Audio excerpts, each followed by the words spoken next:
Okay, so for real, I'm gonna blame my cat. I'm gonna blame my cat. It's my cat's fault. I'm gonna blame her because I think it's her fault. Because so again, OBS is on my external hard drive. It's not actually on my computer, which maybe I'm gonna have to change because this is a good example of why that's a bad idea. So my cat was fucking with some cords, and I think that like my external hard drive was just like not fully plugged in, and so OBS decided to stop, which is cool. So if you stuck around, thanks. If you didn't, is it because I cry on stream all the time? Because that means you're afraid of tears, which makes you a individual who needs therapy, which we all need therapy. Anyway, the letter G.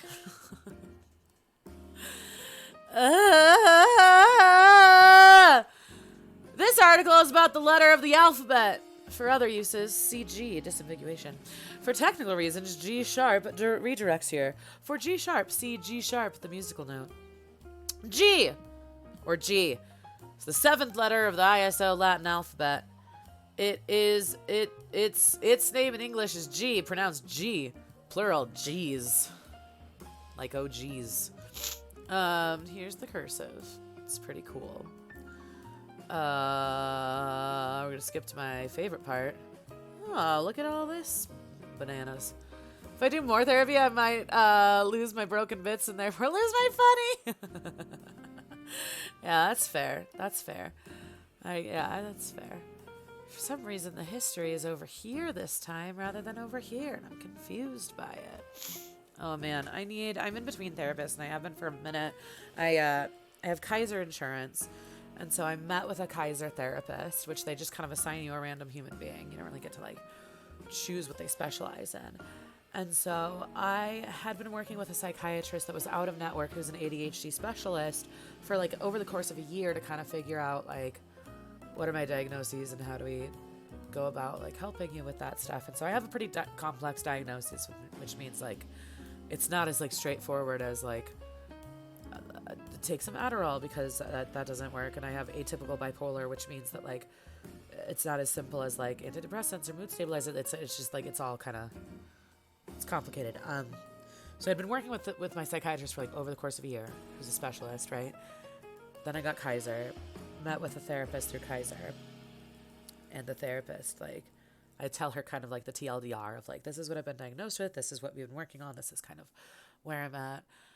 And she right away is like, she's like, well, we don't really know if it's ADHD or if it's bipolar, if it's just trauma. So, you know, we'll get to the bottom of that. And I'm like, okay, you just met me, and I just told you that I've been working with someone for a year, and this is what we've discovered. And you're going to, like, in one sentence, gaslight me? And you want to be my therapist? Nah. So if I do get a therapist, it's not going to be through Kaiser. It's going to be out of network and out of pocket, which is always a good time. Not a healthy attitude. Don't listen to me. Fair. That's fair. Totally fair. I love it. Jordy, do you have any G words that you want to look up? Otherwise, we're gonna read about garlic bread. Wow. Hi, T Miller. T Miller, how's your new baby cat? T Miller got a kitten. How old is your new cat? She got a cat yesterday to be friends with her other cat. Tell me all about your cat. I want to know all the things. What a bold statement from a therapist. I was annoyed. It's like, okay. She's like, we don't actually know if those are your diagnoses. Maybe it's just the trauma. She's like, why don't we try EMDR? I'm like, okay. If you all know anything about EMDR, you probably already know this. But if you don't know what EMDR is, EMDR is where you use rapid eye movement. I do this because like that's a way like to get your eyes to like kind of do. And then you think about all of the traumatic, awful things that have happened in your life, and it helps to reconnect those kind of neural pathways in a way that then like reprograms that trauma. Like Jordy was talking about, like, so trauma, human brains are wired for connection, but then trauma makes them rewired for protection. So the idea of EMDR is like, well, let's go back to that kind of connection part of it. But in order to do that effectively with a therapist, you have to have a therapist that you like really trust. because that is a terrifying prospect, and I don't want to do it, quite frankly. Maybe EMDR would be very helpful for someone like me, but like in order to do it, I have to be in a place, anyone would have to be in a place where they're ready for it, and in a place where they're like with someone that they like really trust. So this woman, after having been assigned my number through the Kaiser like app, has the audacity to like tell me that based on a sheet of paper that she read about me. It's like, yeah, no, I'm good on that. So I schedule it because I'm too afraid to be like, I don't want to have you as my therapist. And in the moment too, I didn't realize how much it pissed me off. And then after I was like, that was awful. So I did like, schedule another like appointment with her or whatever. And when that appointment came up, I was like, oh no, we're canceling. We're not doing that. We don't need that in our lives. The Great Albino EMDR is amazing. Yeah, I bet. But again, like if you're not in a place for it, and you're not with someone that you trust, it's not going to work. It's just going to traumatize you more. The reality, and this is someone who has worked in mental health and behavioral health in several different capacities, and I know that C-Dink, you've worked in mental health and behavioral health to some extent, right? Bad therapy is worse than no therapy at all, in my opinion, because bad therapy can re-traumatize you or traumatize you further. So if you're not in a place for it and you're not with a therapist that you trust, it's not a good idea, in my opinion. But I think when done effectively, absolutely can be amazing, for sure.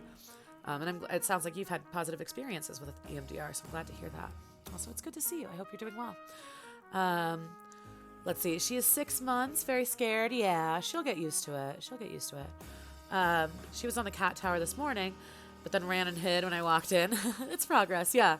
Yeah, it's just going to take her time, that's all. Aw, she looks very sweet from the picture you sent me. She looks adorable. If anyone has G words that they want to look up, let me know. We do have a list so far of things that we've talked about in previous weeks, but certainly we can forgo the ones from previous weeks if people have like specific things they want to talk about or look into. Let me get us into chiller music. As much as I love the hard bop, I feel like in some ways it's a little bit too much for folks.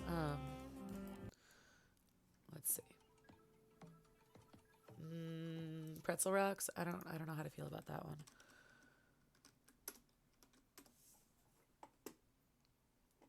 Pretzel Rocks. I don't know how to feel. Gyrus, Giant Virus.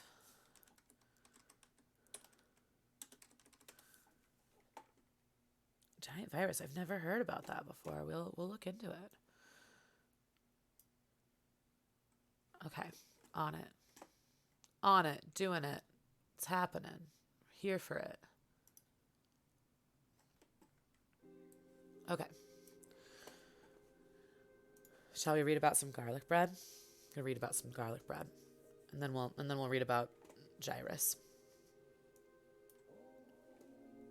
All right, garlic bread. Garlic bread, also called garlic toast, consists of bread, usually a baguette. Okay. The more I say it, the more normal it will become. Huh? No. Anyway. Usually a baguette. Why is that word throwing me today? Baguette, right? Like spaghetti, baguette, right? I need to stop. Or sourdough, like a ciabatta. Topped with garlic, olive oil, butter, may include additional herbs such as oregano and chives. It is then either grilled? Do we grill? Bagout? Is that the pronunciation? Bagout. Thank you, C-Dink. That's very helpful. Good to know. That's how the proper pronunciation is bagout. Excellent. Grilled. Has anyone ever grilled garlic bread?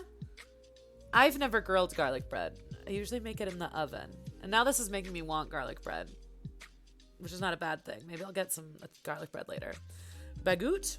Did you like bagout? Okay. It's either grilled until toasted or baked in a conventional oven. Sorry, in a conventional or bread oven. What is a bread oven? Is a bread oven different than an oven? I have questions. Oh my God, I'm here. Everyone is trying to call me. No worries, Maddie Bratty, you're good. So far, we've read that garlic bread is sometimes made on a baguette, or the proper pronunciation is bagout. Okay, so a bread maker, correct me if I'm wrong, a bread maker, well, no, maybe it does. You're right. Okay, we had a bread. Whoo! We had a bread maker when I was a kid, and it would like knead the dough and everything. I cannot remember. Did it actually? I guess it did cook the bread. So maybe like a bread maker. Toaster oven. Toaster oven, absolutely a valid way to make garlic bread, for sure, for sure. It's typically, Jesus Christ, typically made using a French baguette and sometimes a sourdough like ciabatta, which is This is gonna be G week. Man, G week is gonna be a week, huh? No, it's gonna be fine. It's fine. It's fine. It's fine. It's fine. It's fine. Air fryer, dude. Air fryers, from what I hear, can do everything. I'm gonna move next month. I'm moving at the end of March. I think I'm gonna get an air fryer, you guys. I don't know why I'm like, I can't get one now, but when I move, I'm gonna be the kind of person that has an air fryer in my new kitchen. Because everyone I know, when they talk about air fryers, it's like the be all end all game changer of cooking. And I think I want one. Do it. You'll love it. See, this is what I've heard. If I get a second one, what are you going to do with 2 air fryers, Matty Bratty? just air fry all the things at the same time. That actually makes sense. That makes sense. I get it. Yeah. Okay. What were we talking about? Baguettes? Right. Okay. Partially sliced downwards, allowing the condiments to soak into the loaf while keeping it in one piece. The bread is then stuffed through the cuts with all... No, guys, no. Why can't I read? No, this is going to be a rough one. Why can't I read things? Ah! The struggle.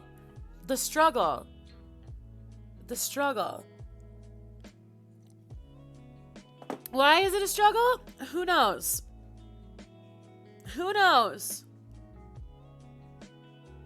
It's going to be fine. Nuggets and fries at the same time. That's actually a genius move. No, that's like a big brain, like 200 IQ strat. Okay, baguettes. The bread is then stuffed through cuts with oil and minced garlic before baking. Alternatively, butter and garlic powder are used. We did that one when I was a kid. That was the po-kid way of doing it. Just garlic powder, man. The bread is cut lengthwise into separate slices, which are individually garnished. Some part of me wants to look up the word garnished now, too. There's so many G words, you guys.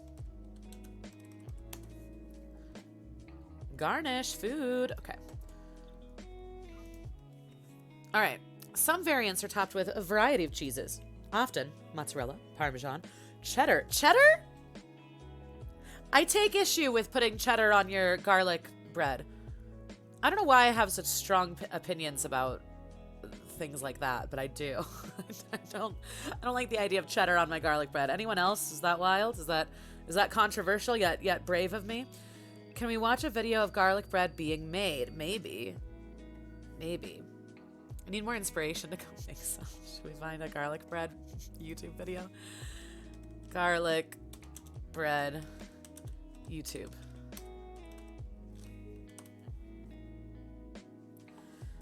Only if it's really short. Best ever garlic bread with or without an oven. How to make the easiest garlic bread. That one's like 3 minutes. This one's like 4 minutes. One pot, chef. Garlic bread from scratch. Now we're just looking at pictures of garlic bread. 1 minute 15. This is what I'm talking about. Okay, here we go. We will watch a 1 minute 15 garlic bread time. The only issue is that my crop is not set up for YouTube. So hold please while I figure that shit out. Give me a second. Hold on. Cooking with Aussie. Okay. Here's what I'm going to do. I'm going to add a window capture. A window capture? A window capture. A display capture. A window capture? A window capture. This is going to be called YouTube.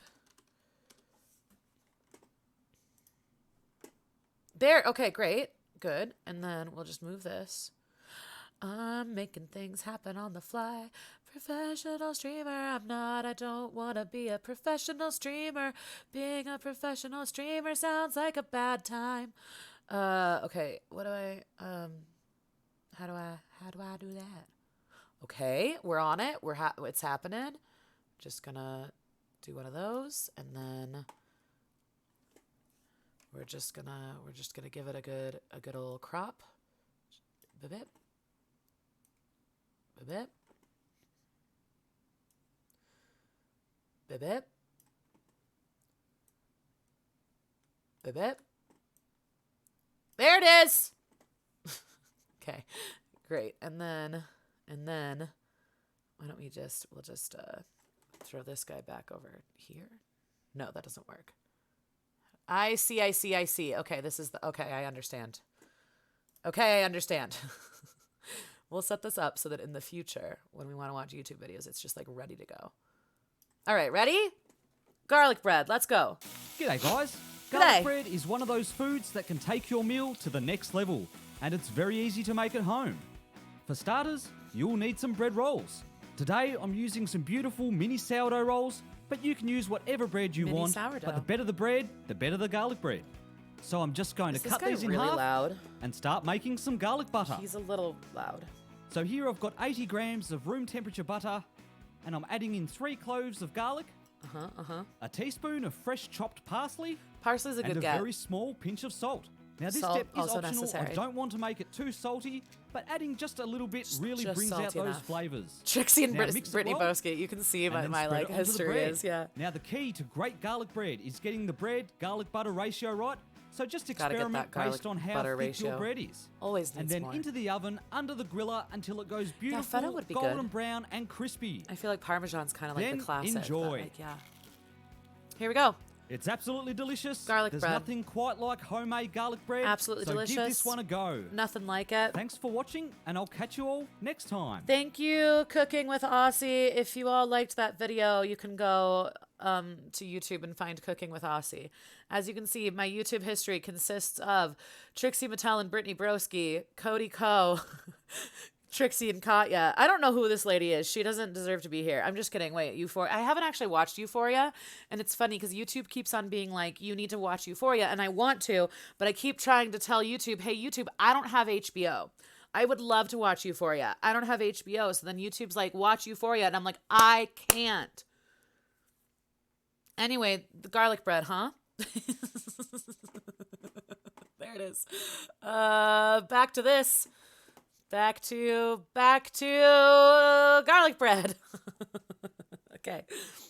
Clarified butter. That's a cool way to do it. Camera problems. Okay. Shall we continue?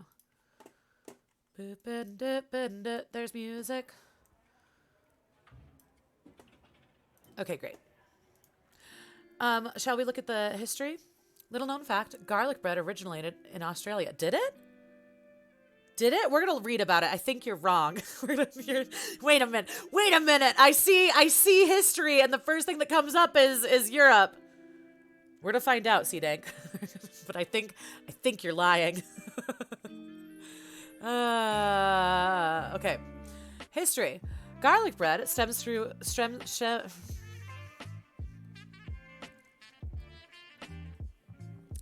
from bruschetta, which appeared in Italy around the 15th century and be traced back. I would have been so funny. See, I would have died if it was like, and can be traced back to Australia. Can be traced back to ancient Rome. Europe. Garlic bread is widely popular across Europe and is available in many different food shops and restaurants. In German-speaking countries, it is known as Knockblockbrot. So sorry to all my German fans. So many German fans. All my Germans. I don't know what I'm talking about. In Greece, garlic bread often contains olives and onions. I don't like olives. I'm just putting it out there. If you put olives in my garlic bread, I will not eat it. Sorry, not sorry. In France, it was common in Provence, where it was called chapon and served with salad. It was also prepared in other regions, such as Quercy? We're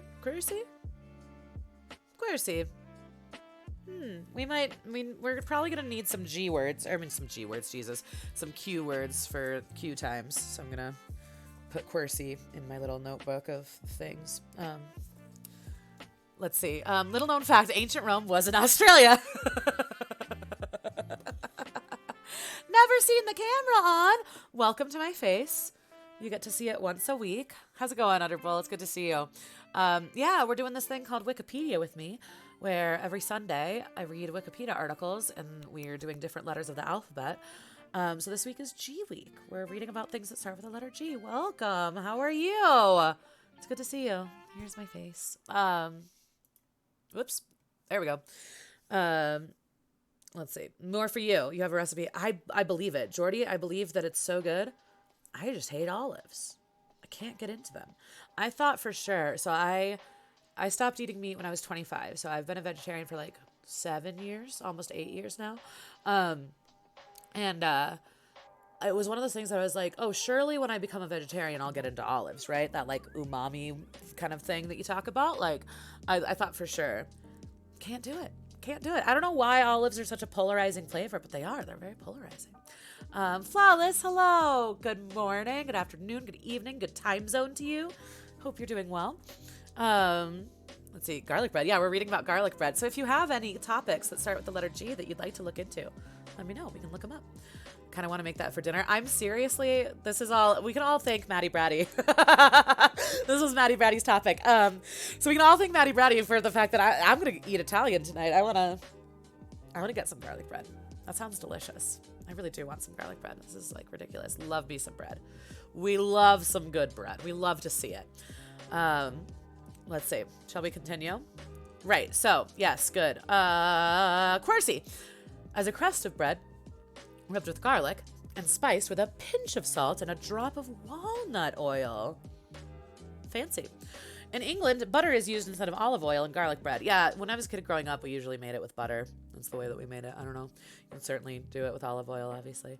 North America. In the United States, garlic bread has been on the menu of many restaurants since the 1950s, often paired with pasta dishes. See, that's what I love about it, is like, let's just eat carbs with our carbs. Carbs with a side of carbs. Genius. Particularly lasagna and spaghetti. Commercially manufactured frozen garlic bread was developed in the 1970s by Kohl's Quality Foods in Muskegon? Sure, Muskegon, Michigan. Where are my Michigan folks? I have a couple Michigan folks. Okay, tell me how to pronounce that. I'm gonna make some right now. Oh my god, jealous. I think I'm gonna make some later. I really do. Cultural references. British comedian Peter Kay famously mentioned the bread in his stand-up routine, quoting his father's disbelief upon hearing it. Garlic bread? Garlic bread? What a joke. These are the jokes these days. He subsequently referenced this in his sitcom Phoenix Nights, when nightclub owner Brian Potter, played by Kay, says, "Garlic bread. It's the future. I've tasted it." What? I love that they're like famously mentioned. I'm like, I don't know who this is. I don't know what this joke about garlic bread is. I feel like I missed it. But it's fine. I'm fine. I love all carbs. If you aren't eating carbs with your carbs, what are you even eating? Facts. Okay, so in 2004, in a 2004 poll by Gold, then UK TV Gold, to find the best British television comedy one-liner, this came top. This was the best British television comedy one-liner. Garlic bread, it's the future. I've tasted it.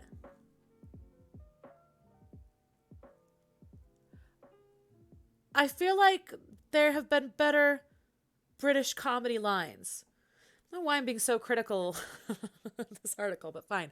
Fine, whatever, garlic bread Britain jokes, fine. Kay's routine gained some revived attention following a stand-up act by aspiring comedian named Elaine Williams on an episode of Britain's Got Talent, whose heavily criticized and ridiculed performance eventually devolved into simply repeating the phrase garlic bread in reference to Peter Kay routine several times. When this was not met with laughter, she told the audience to fuck off before walking off the stage. A clip of the audition has since gone viral on YouTube and is associated with numerous internet memes on the subject of garlic bread. I legit don't even know about this. I do know about the Scott Pilgrim reference, though. That's one of my favorites. I know, nonsense. Me too. Also, hi. It's good to see you. Yeah, no, we're all eating carbs tonight. That's what we're all having for dinner. Nope, that's the best one. It's the best line. It's the best line in all of British history. We have to watch it. Okay, hold on. Elaine Williams. What is it? Elaine Williams garlic bread. I bet that. Okay.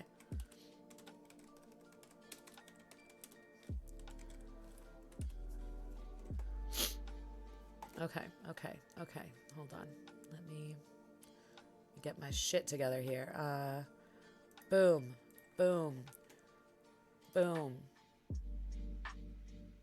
Hey, BB. It's good to see you. Happy Sunday. I'm gonna watch this clip about garlic bread and how funny or unfunny it is. Are we watching Elaine Williams? Should we have watched the OG one first? Maybe we should have watched What's His Name first. That's okay. We're doing this live. We're doing it. I want to see. Jesus, Britain's Got Talent. So I'm Elaine Williams. I'm over 21. I'm from Manchester and I go to college. I'm doing a cookery course, learning at soup and sauces. But I've come to Britain's Got Talent because I'd like to be a top comedian. You like the jams? Hello. Hi, what's your name? Elaine. Hi, Elaine, how are you? All right, thanks. Hello, Elaine. Hello. What are you doing for us, Elaine? Stand-up comedy. Fantastic! Oh, that's good news. We could all use a laugh. I feel bad for her already. Good. We've got a stand-up comedian on the panel now as one of the judges. Is that a good thing? Yes, or it's very good. Is it? Because you think it'd give you more of a All right, chance? let's get to it. I love the way you say that. I'm Elaine from Manchester. Oh, yes. Is that David Hasselhoff? Manchester, what do you do? What's he I'm doing going to do here? stand-up comedy. All right, well, just want to hear her say fuck off. I bet they censored it, but we'll try. You love her. Comedy for a long time. No, I haven't. I've only done it about 6 times. Good for her. Elaine, do you have a day job? I go to college at the moment. I'm on a cookery course. On a what course? Cookery course. Cookery? Yeah, I make I rode the Hasselhoff. Yeah. Hi, Curve Games. Oh, man. Are you referencing the SpongeBob movie? Because it's fantastic. So thank you for the 100 bits. That's very sweet. How are you? It's good to see you. From a tin. You should always make your own. Right? Oh, wait. Is this her routine? Are we missing it? Good luck. Have a good Oh, wait. time. No, now Make it's it- starting. Thank you. Thank you. Thank you. Here we go. I'm Elaine from Manchester. Oh, what a beautiful audience. I like your hairstyle. Where did you go, Tony and Guy? I can do men's hairdressing, so you know where to come, because I'm worth it. Oh, this poor lady. Why are you trying to stand up for the first time here? Oh, no. It could be a good night if you play your cards right. You never know who you could bump into. Just like when I saw Peter Kay. Garlic bread. Everyone's very confused. Garlic bread. I'm going on my holidays. Booked it, packed it, frigged off. Garlic bread. Garlic bread. I don't know what's happening. Oh, this poor lady. Oh, this poor lady. Okay, what's the name of the dude, though? The garlic bread man. What's his name? I want to find him. And what is his original joke? Peter Kay, garlic bread. Okay, hold on. By the way, Curb, welcome. We're doing Wikipedia with me. We're looking up things with the letter G. And right now we're reading about garlic bread. And apparently this guy has a joke about garlic bread that lady was trying to reference, and it didn't go well. So we're looking into it. We're figuring it out. Comedy is a rough career, Buckethead. I don't envy comedians because, just brutal. Also, good to see you. How you doing? Welcome. Dan, hello. Garlic bread. We all love garlic bread. Okay, I want to hear what his original joke about garlic bread was, and then we'll continue, I promise. Okay, this one is a little bit quieter. Hold on. Well, he started screaming, but it's still quiet. Hold on. Okay. Garlic bread? You slid that in, didn't you? Hey, that's beautiful. That's beautiful. That's a taste sensation. That's the future. That's the future. What's that stuff there? Excuse me. What? Cheesecake. Cheesecake. Am I ears playing fucking tricks on me?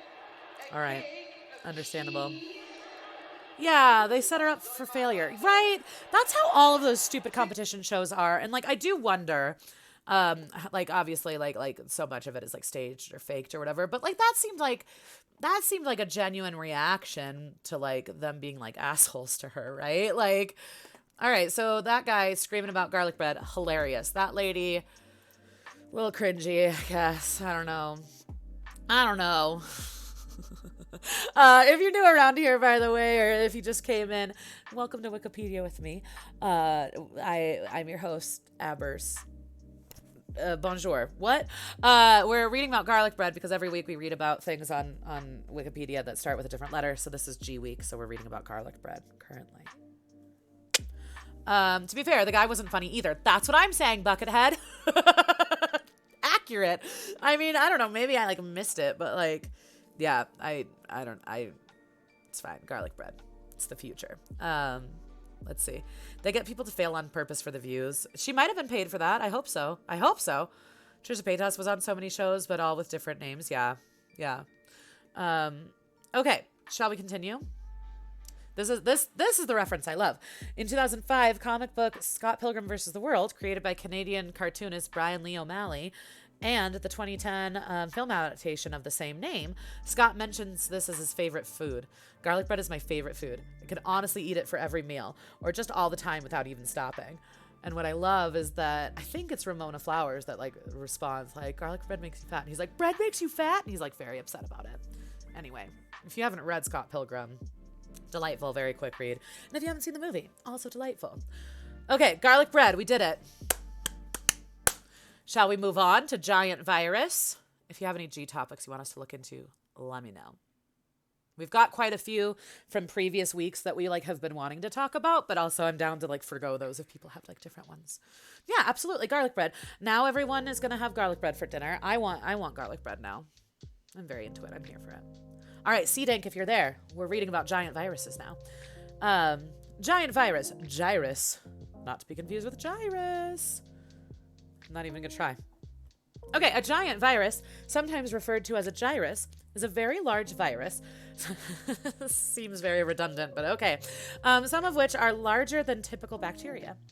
All known giant viruses belong to the phylum Nucleocytovirocota. I feel like I nailed that one, to be honest.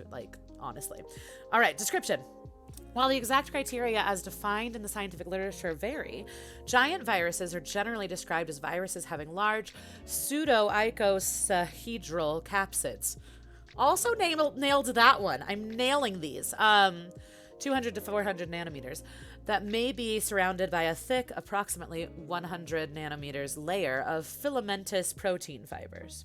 The virus's large double-stranded DNA genomes, 300 to 1,000 kilobase pairs or larger, encode a large contingent of genes, of the order of 1,000 genes. While few giant viruses have been characterized in detail, the most notable examples are the phylogenetically related mimivirus. Mimivirus, a genus of giant viruses. That's all we needed to know. And megavirus, both belonging to the Mimiviridae, aka Mimiviridae. What? Megaviridae, sorry, family, due to their having the largest capsid diameters of all known viruses. Giant viruses from the deep ocean, terrestrial sources, and human patients contain genes encoding cytochrome P450, CYP P450 enzymes. The origin of these P450 genes in giant viruses remains unknown, but may have been acquired from an ancient host. The genomes of many giant viruses encode many unusual genes that are not found in other viruses, including genes involved in glycolysis and the TCA cycle, fermentation, and the cytoskeleton. All right. You can skip Goodwill if there's better topics. Okay, cool. I was going to say it's in the list, but like, yeah. Thank you for letting me know. 2 types of garlic bread in the freezer. That's a good amount of garlic breads in the freezer, I think. History. The giant viruses to be described were chloroviruses of the family Phyconaviridae. I'm killing it. I'm crushing it with the science words this week, you guys. These were discovered in 1981 by Russell H. Meintz, James L. Van Etten, Daniel Kuksmarsky, Kit Lee, and Barbara Eng. The first chlorovirus was initially called HVCV, Hydrovirus chlorovirus, chlorella virus, since it was first found to infect chlorella-like algae. Other giant viruses that infected marine whoops. I knew I was celebrating too soon. Flagellates were described later. The first of these, named BVPW1, was isolated and described in 1995, but was not recognized as such until its sequenced genome was released as Cafeteria Rodenbergensis virus, CRO-V, in 2010. Subsequently, the giant virus Acanthomoeba polyphaga mimivirus was characterized, which had been mistaken as bacterium in 1993, and then sequenced. The term Gyrus was coined to refer to the group in 2006. All right. I might just skip a little bit, unless Seedink, if there's specific stuff you want to look into. Might just skip down. Skip down a little bit. Oh, that's it. Okay, just kidding. We'll read this. It's fine. We'll read it. I was I'm a little over the science words already. I'm going to skip it. No, I'm just kidding. Okay, we'll read about it. The genetics and evolution. The genomes of giant viruses are the largest known for viruses and contain genes that encode for important elements of translation machinery, a characteristic that had previously been believed to excuse me, Wikipedia, previously believed to be indicative of cellular organisms. These genes include multiple genes encoding a number of aminoacyl tRNA synthetases enzymes that catalyze the esterification of specific amino acids and their precursors to their corresponding cognates, tRNAs, to form an aminoacyl tRNA that is then used during translation. The presence of 4 aminoacyl tRNA synthetase encoding genes in mimivirus and mammavirus genomes both specifies within the Mimiviridae family, as well as the discovery of 7 aminoacyl tRNA synthetase genes, including the 4 genes present in Mimiviridae. In the megavirus genome provide evidence for a possible scenario in which these large DNA viruses evolved from a shared ancestral cellular genome by means of genome reduction. Their discovery and subsequent characterization has triggered some debate concerning the evolutionary origins of giant viruses. The 2 main hypotheses for their origin are that they either evolved from small viruses picking up DNA from host organisms, or that they evolved from very complicated organisms into the current form, which is not self-sufficient for reproduction. What sort of complicated organism giant viruses might have diverged from is also a topic of debate. One proposal is that the origin point actually represents a 4th domain of life. Interesting. But this has been largely discounted. Giant viruses. Who knew? All right, then we'll skip. Good. Excellent. Good. I think we all learned something here. I learned that sometimes viruses are giant. Also, I learned that the word mimivirus exists, so. Okay. Shall we move on to the Great American Interchange? I'm very excited about this one. And again, if people have G topics they want to look into, let me know. We can get into it. I'm here for it. All right, Great American Interchange. The Great American Biotic Interchange, commonly abbreviated as GABI, was also known as the Great American Interchange or Great American Faunal Interchange, was an important late Cenozoic paleogeographic biotic interchange event in which land and freshwater fauna migrated from North America via Central America to South America and vice versa, as the volcanic isthmus of Panama rose up from the seafloor and bridged the formerly separated continents. Look at this picture. It shows you. Look at all the animals. I think this kind of stuff is cool. Okay. So, although earlier dispersals had occurred, probably over water, the migration accelerated dramatically about 2.7 million years ago during the Pliocene age. It resulted in the joining of the Neotropic, roughly South American, and Neoarctic, roughly North American, biogeographic realms, definitively to form the Americas. The interchange is visible from observation of both biostratigraphy and nature, neontology. Neontology is a part of biology in contrast to paleontology, deals with living organisms. Okay, cool. Love it. Love that for us. Its most dramatic effect is on the zoogeography. I think it's zoogeography. Anyway, of mammals, but it also gave an opportunity for reptiles, amphibians, arthropods, weak-flying or flightless birds, and even freshwater fish to migrate. The occurrence of the interchange was first discussed in 1876 by the father of biogeography, Alfred Russel Wallace. Wallace had spent 5 years exploring and collecting specimens in the Amazon basin. Others who made significant contributions to understanding the event in the century that followed include Florentino Ameghino, W.D. Matthew, W.B. Scott, Brian Patterson, George Gaylord Simpson, and S. David Webb.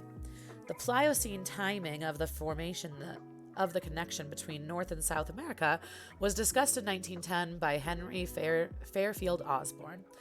Analogous interchanges occurred earlier in the Cenozoic, when the formerly isolated land masses of India and Africa made contact with Eurasia about 50 and 30, I think that's million? What did MA stand for? Hold on. Yeah, million years. Where did I find it? It's lost. I'm lost. Where did it go? There we go. Eurasia, about 50, 30 million years ago, respectively. All right, let's take a look at what is actually interesting here. I mean, a lot of it is interesting, but we got to figure out what we want to hone in on. Before the interchange, effects and aftermath, reasons for success and failure, extinctions. I think is kind of cool to see what these different animals were. The list of species that originated in these various places. We'll just go for it and see what happens. See, look at this guy. A sparstodont. Isolation of South America.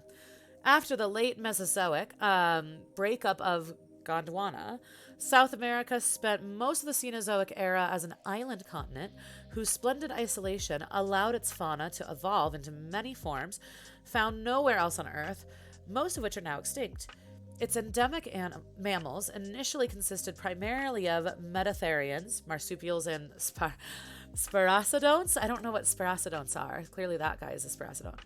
Extinct order of carnivorous megatherian animals native to South America. Okay, they were once thought to be true marsupials, now thought to be either a sister taxon to them or far more distantly related, part of separate clade of megatherians. Okay, so extinct animals. Look at this little guy. Okay, we'll get there. Xenarthrans. What is that? Look at these. Oh, sloths. Okay, cool. Xenarthra is a major clade of placental mammals native to the Americas. Tree sloths, armadillos, anteaters. We have read about anteaters. I don't think we read about armadillos, though, a week. Cute, right? So many cute animals. A diverse group of native ungulates. Ungulates. Okay. I love animals. Ungulates are members of the diverse clade Ungulata, which primarily consists of large mammals with hooves. These include odd-toed ungulates such as horses, rhinoceros. What is the plural of rhinoceros? Hold on. Rhinoceroses. It's just spelled weird. Okay, anyway. And tapirs. Even-toed ungulates, cattle, pigs, giraffes. So all the hooved ones. All the hooved boys. Known as the Meridiungulata. Notungulates, the southern ungulates. Litopterns, Astrapotheris, Pyrotherus, and Xenungulates. A few non-therian animals. Monotremes, which we've learned a little bit about monotremes. We've learned so much about animals so far on Wikipedia with me, guys. Monotremes, Gondwanathers, Dryolisthids, possibly Cymolodont multitubularculates, were also present in the Paleocene. While none of these diversified significantly, and most lineages did not survive long, forms like Necrolestes and Patagonia remained as recently as the Miocene.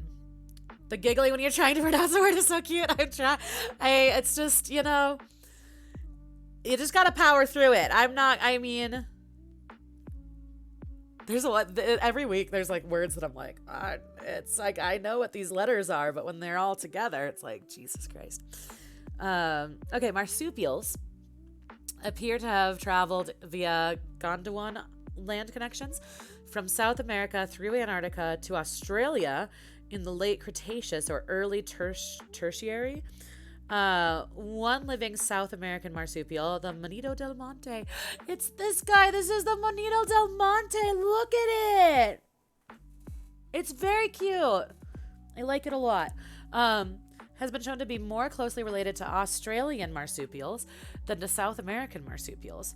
However, it is the most basal Australodelphian, meaning that this superorder arose in South America and then dispersed to Australia after the Monito del Monte split off. Real quick, we passed right by this guy. But here's this guy. It's hard when this guy's next to this guy, you know? This is the guy your girl tells you not to worry about. Wait, no, wrong. This one. Anyway, we're moving on. Coming home with you. He's so cute. He's so cute. There's a lot of really cute marsupials. I feel like they're just that phylum, that order, those types of animals, they're just so cute. Monotrematum, a 61 million year old platypus-like monotreme fossil from Patagonia, may represent Australian immigrant. Paleognath birds, ratites, and South American tinamous may have made a similar migration around the same time to Australia and New Zealand. Other taxa that may have been dispersed by the same route, if not by flying or oceanic dispersal, are parrots, chelid turtles, and extinct meolinid turtles. Marsupials remaining in South America include opossums. We're just going to go with opossums. Shrew opossums. And Monitas del Monte. They're my new favorite animal. I just thought of a G word. Gigapets. Yes, we sure can. We'll do that next.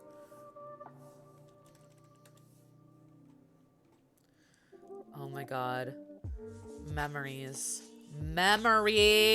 Okay, yes, we'll do that next, Team Miller. I'm here for it. I'm here for it. Did I turn on my captions today? I did. Great. Okay, cool. I just want to double check. Because the other day I totally forgot to turn on my captions. I felt bad. Anyway, turtles, marsupials, things. All right, this is a lot. So we're gonna skip ahead slightly to look at pictures. Here's a giant anteater. Here's some cool kangaroo guys. We're gonna skip ahead. Look at the capybaras. I'm just like, let's look at pictures so I don't have to read things. Look at this little tamarin with his mustache. Incredible. Okay, yeah, I'm gonna just skip ahead so that we can look at pictures. Is that bad? Is that bad? Red-footed tortoise. Delightful. What a treat. What a treasure. What a beauty. Look at this giant sloth. See, this, I'm really into the like megafauna thing. She says as she skips ahead and doesn't read anything about it. Effects and aftermath. Let's just get into it. Let's just get into this. Effects and aftermath, yeah? The formation of the Isthmus of Panama led to the last most conspicuous wave, the Great American Biotic Interchange, starting around 2.7 million years ago. This included the immigration to South America of North American ungulates, camelids, tapirs, deer, horses, proboscids, gomphotheres. What is this? Whoa! They're like mammoths and elephants, yeah? Cool. Okay, great. Carnivores, including felids such as cougars, jaguars, saber-toothed cats, canids, mustelids, procyon and bears, and a number of types of rodents. The larger members of the reverse migration, besides ground sloths and terror birds, were glyptodonts, pamphotheres, capybaras, and the nutungulate Mixotoxodon, the only South American ungulate known to have invaded Central America. In general, the initial net migration was symmetrical. Later on, however, the neotropic species proved far less successful than the Neo-Arctic. Interesting. I wonder why. This difference in fortunes was manifested in several ways. Northwardly migrating animals were often not able to compete for resources, as well as North American species already occupying the same ecological niches. Those that did become established were not able to diversify much, and in some cases did not survive long. Southwardly migrating Neo-Arctic species established themselves in large numbers and diversified considerably more. And are thought to have caused the extinction of a large proportion of the South American fauna. Huh. No extinctions in North America are plainly linked to South American immigrants. Terror birds are the worst in dinosaur and ark. I didn't know that terror birds were a thing. It makes sense, though. It makes sense. Birds are kind of terrifying. Native South American ungulates did poorly, with only a handful of genera withstanding the northern onslaught. Several of the largest forms, myraconids and toxodontids, have been recognized to have survived the end of the Pleistocene. Recent fossils find... Sorry,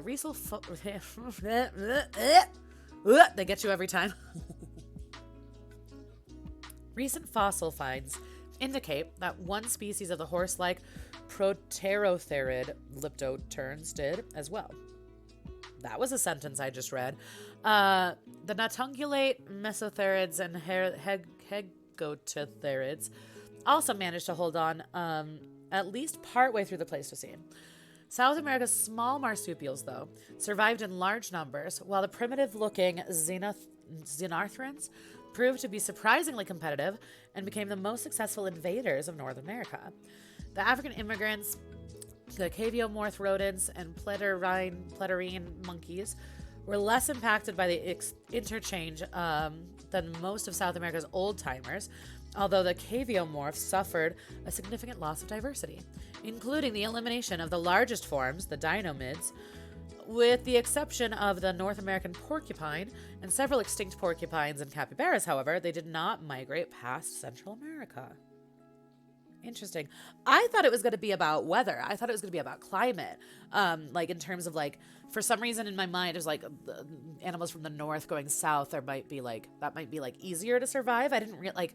It's really fascinating to find out that like, I don't know. It's not necessarily about like survival with regard to like climate so much as like survival with regard to like other animals, that like animals from the north migrating south like just survived better than animals from the south going north. It's interesting. It's interesting, guys. I think this is interesting. Due in large part to the continued success of xenarthrans, one area of South American ecospace, the Nearctic invaders were unable to dominate was the niches of mega herbivores. Okay. Before 12,000 years ago, South America was home to about 25 species of herbivores, weighing more than 1,000 kilograms, consisting of neotropic ground sloth. Yeah, giant sloths are hilarious to me. And they're terrifying looking, by the way. We think of like sloths now, it's like, oh, slow and cute. It's like, if you look at like, ground sloths are fucking intense. Glyptodonts, toxodontids, as well as gomphotheres and camelids of Nearctic origin. Native South American forms made up about 75% of these species. However, none of these mega herbivores has survived. Look at this possum. So cute. Armadillos, opossums, and porcupines are present in North America today because of the Great American Interchange. I love this shit. I love, like, this is like the anthropologist in me, but I love migrational patterns. Like with humans too, I think migrational patterns are so fascinating. But yeah, anyway. Opossums and porcupines were among the most successful northward migrants, reaching as far as Canada and Alaska, respectively. Most major groups of xenarthrans were present in North America until the end of the Pleistocene Quaternary extinction event, as a result of at least 8 successful invasions of temperate North America and at least 6 more invasions of Central America only. Among the megafauna, ground sloths were notably successful immigrants. 4 different lineages invaded North America. A megalonocid. A megalonocid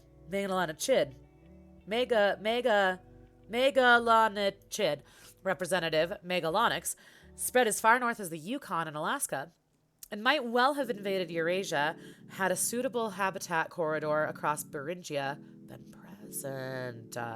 Interesting. Generally speaking, however, the dispersal and subsequent explosive adaptive radiation of sigmodontine rodents Bagut throughout South America, leading to over 80 currently recognized genera, was vastly more successful, both spatially and by number of species, than any northward migration of South American mammals. Other examples of North American mammal groups that diversified conspicuously in South America include canids and cervids, both of which currently have 3 or 4 genera in North America, 2 or 3 in Central America, and 6 in South America. Although members of Canis, specifically coyotes, currently range only as far south as Panama, South America still has more extant genera of canids than any other continent. The effective formation of the isthmus on the marine biota of the area was inverse of its effect on terrestrial organisms, a development that has been termed the Great American Schism. The connection between East Pacific Ocean and the Caribbean, the Central American Seaway, was severed, setting now separated populations on divergent evolutionary paths.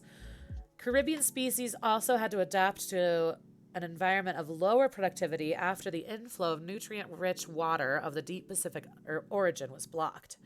The Pacific coast of South America cooled as the input of warm water from the Caribbean was cut off. This trend is thought to have caused the extinction of marine sloths in the area. I did not know marine sloths were a thing. Wow. Semi-aquatic ground sloths. Amazing. Ridiculous. Incredible. Delightful. Sliced Raven, what are we learning about today? The letter G. I accidentally, in Discord when promoting, put that it was F week, but it's not. It's the letter G. So far, we've read about garlic bread, and we are currently reading about the Great American Interchange. So, back in the day, like millions of years ago, animals from the north migrating south, and then animals from the south migrating north. Welcome. If you have any G topics, let me know, and we can look them up, look into them. Let's see. Disappearance of native South American predators. Do we want to read about this? I might skip ahead. Reasons for success or failure. I want to know about this. Maddie Brady, thank you. I do need to hydrate. Will do. Cheers. All right. Reasons for success or failure. The eventual triumph of the Nearctic migrants was ultimately based on geography, which played into the hands of the northern invaders in 2 crucial respects. The first was a matter of climate. Any species that reached Panama from either direction obviously had to be able to tolerate moist tropical conditions. This is what I was wondering. I was wondering about the effect on climate. Okay, interesting. Those migrating southward would then be able to occupy much of South America without encountering climates that were markedly different. I thought this. I feel smart. I was wondering. Okay. You know that feeling. Do you know that feeling when you read a Wikipedia article and you're like, I knew it. And it's just very validating. Thank you, Wikipedia, for validating my vast knowledge on an array of topics. I listen. You are smart. You are. Thanks. But I was really curious about it, right? I was just saying, Slice Raven, I think that migrational patterns are so interesting. They really are. T. Miller, you know about it. You know it. You got it, hot dog. Okay, so. Those migrating southward would then be able to occupy much of South America without encountering climates that were markedly different. However, northward migrants would have encountered drier and or cooler conditions by the time they reached the vicinity of the Trans-Mexican Volcanic Belt. Interesting. Okay, so the Trans-Mexican Volcanic Belt, also known as the Transvolcanic Belt. Oh, I want to see the picture that comes with it too. Okay, so yeah, it's like the southern kind of tip of Mexico almost. Anyway, also known as the Transvolcanic Belt and locally as the Sierra Nevada. Oh, okay. This is like making weird connections happen in my brain. Active volcanic belt that covers central South Mexico. Several of its highest peaks have snow all year long. Wow, that's interesting. During clear weather, they are visible to a large percentage. Cool. What is this little emote? Dendy face? We love it. We love to see it. The more you know. Can I get a mediocre in the chat? Can I get a mediocre? Where is it? Let me find it. There it is. The more you know. Okay. God, it's such a good emote. It is hard to use in other people's chats because it does feel like you're like dissing them, but I fucking love that emote. I love that emote. That's T. Miller's emote. I fucking love it. Good old T. Millhouse. Now that she's moved, word on the street is we might be doing some co-streams in the future. Shh, don't tell anyone. And by don't tell anyone, I mean go follow her so that you can watch. Anyway, what were we talking about? Trans-Mexican Volcanic Belt. The challenge of the challenge this climatic asymmetry, see map on right, presented was particularly acute for neotropic species specialized for tropical rainforest environments. Yeah, because we don't really have that shit in North America. Look how different. Okay, sorry. Until you get really far south. Or I'm sorry, until you get really far north, I should say. Anyway, interesting. Very interesting. So anyway, digress. Particularly acute for neotropic species, specialized for tropical rainforest environments, which had little prospect of penetrating beyond Central America. Yeah. As a result, Central America currently has 41 mammal species of neotropical origin, compared to only 3 for temperate North America. That's so cool. However, species of South American origin, marsupials, xenarthrans, caviomorph rodents, monkeys, still comprise only 21% of species from non-flying, non-marine mammal groups in Central America, while North American invaders constitute 49% of species from such groups in South America. Thus, climate alone cannot fully account for the greater success of the species of Nearctic origin during the exchange. What that means is we gotta dive deeper. Climate doesn't tell us enough. There's got to be more to it than that. Hell yeah. Oh, hell yeah. Oh, hell yeah. Okay. The second and more important advantage geography gave to the Northerners is related to the land area in which their ancestors evolved. During the Cenozoic, North America was periodically connected to Eurasia via Beringia, allowing repeated migrations back and forth to unite the faunas of the two continents. That's why they were so much stronger and they could beat up the ones from the south. Okay, now we know. Now we know. All right, anyway. Eurasia was connected in turn to Africa, which contributed further to the species that made their way to North America. South America, though, was connected only to Antarctica and Australia, two much smaller and less hospitable continents, and only in the early Cenozoic. Moreover, this land connection does not seem to have carried much traffic. Apparently no mammals other than marsupials, perhaps a few monotremes, ever migrated this route, particularly in the direction of South America. This means that Northern Hemisphere species arose within a land area roughly 6 times greater than available to South American species. North American species were thus products of a larger and more competitive arena, where evolution would have proceeded more rapidly. Sorry, I just get really excited when I understand things. They tended to be more efficient and brainier. Bigger brains? Bigger brains. A brain is an organ. Don't tell me about brains. Get out of here.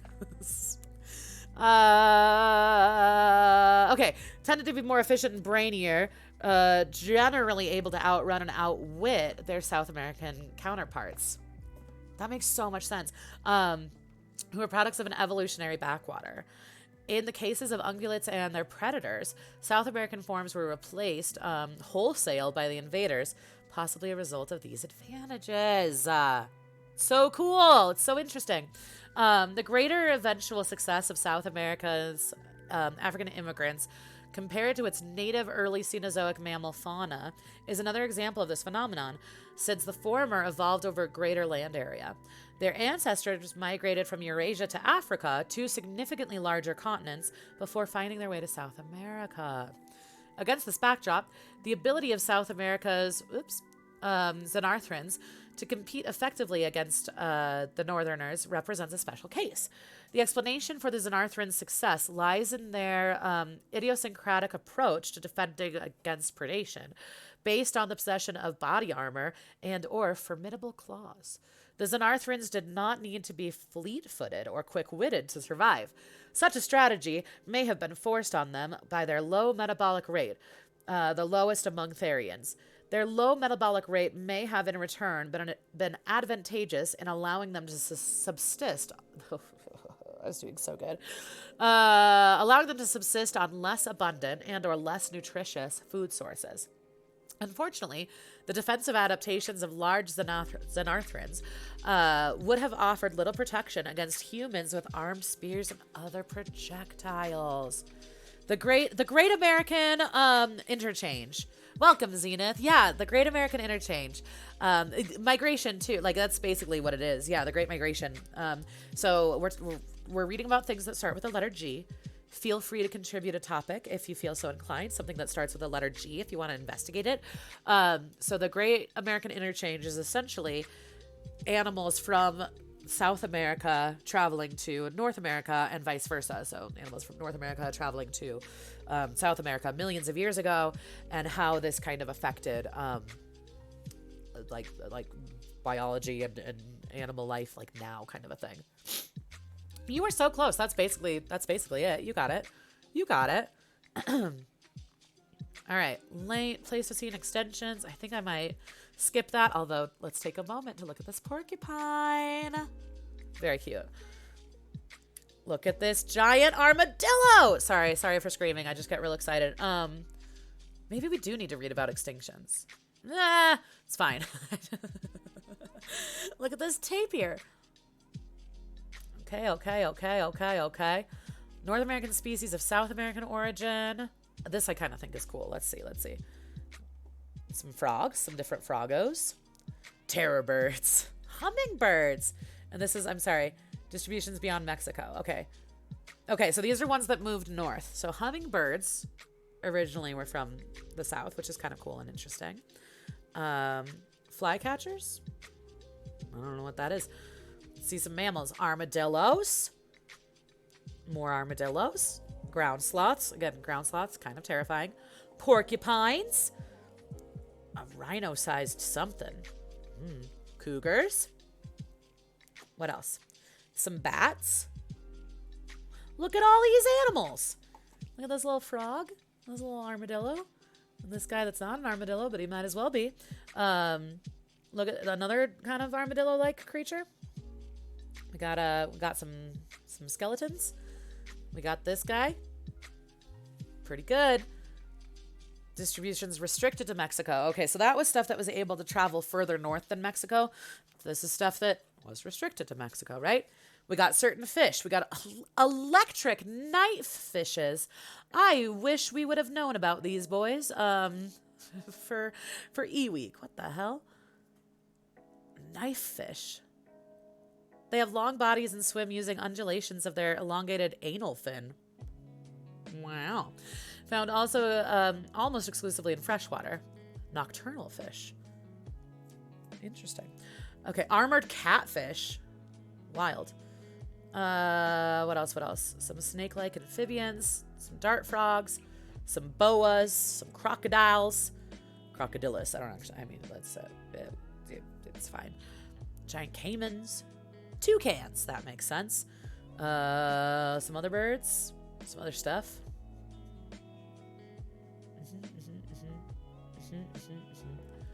Opossums, more armadillos, more sloths. Lots of sloths. Silky anteater, what a fancy one. Oh wow, look at this guy. Cute. We love to see it. The pygmy anteater, that's right. We read about anteaters. Rothschild and Mexican hairy dwarf porcupines. Look at this little guy. Cute. Monkeys. Wow. Guy's intense. Got an intense stare here. Hi, Tommy. Hi, Rainbow. How are you all? Good to see you. Welcome. It's G Week. If you have a topic that starts with G that you'd like to contribute, let me know. We are investigating right now the Great American Interchange, reading about some animals, so welcome. These are hurting your heart. They're cute, right? Let's see, what else?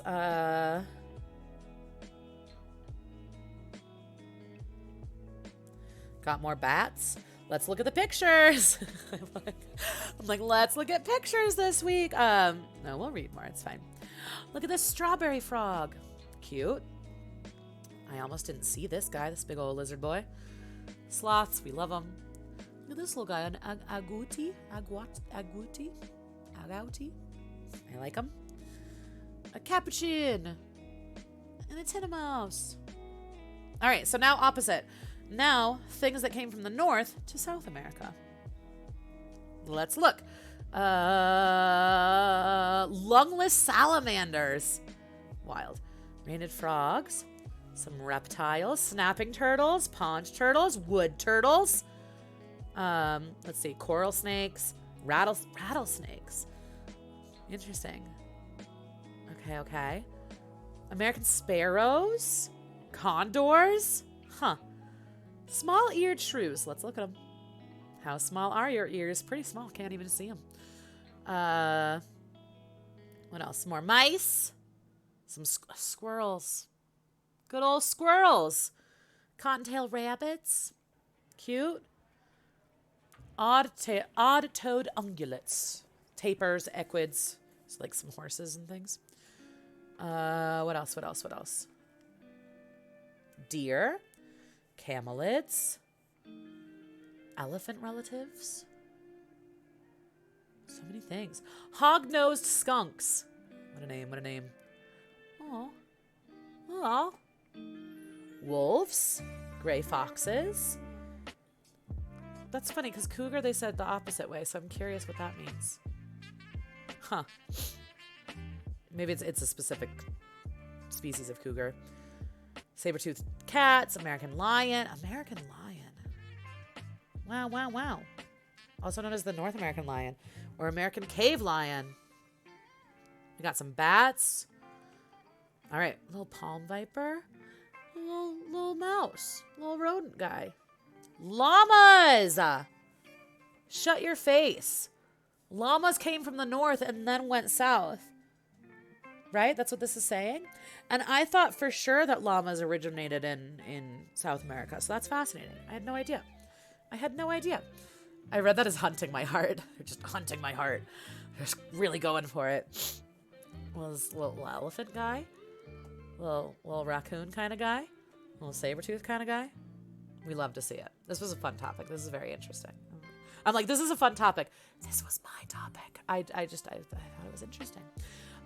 Okay, great. So on the docket, we have Gigapets. We have Goodwill. We have Goose. We have Grimm's Law. We have gastropods. We have Garnish. We'll be back with all of these things very soon. So if you feel like sticking around, stick around. If you feel like going elsewhere, this is a great time to go check out some other streamers. There's amazing people doing amazing things on Twitch all the time.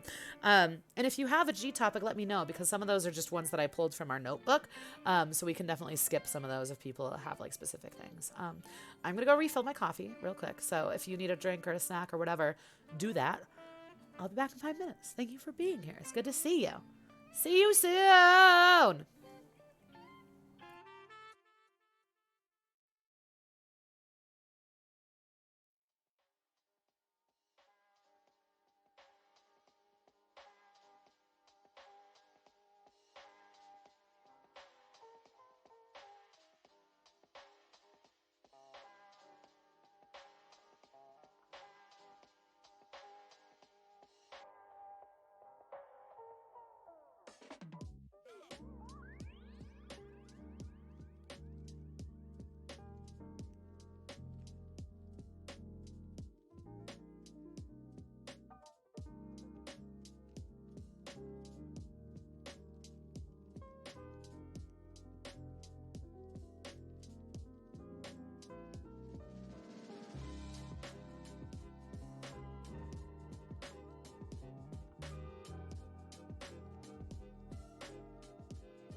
Y'all ready to read about some Gigapets?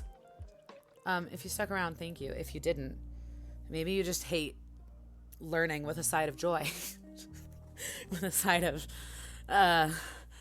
whatever this is. Welcome back. You, me, us.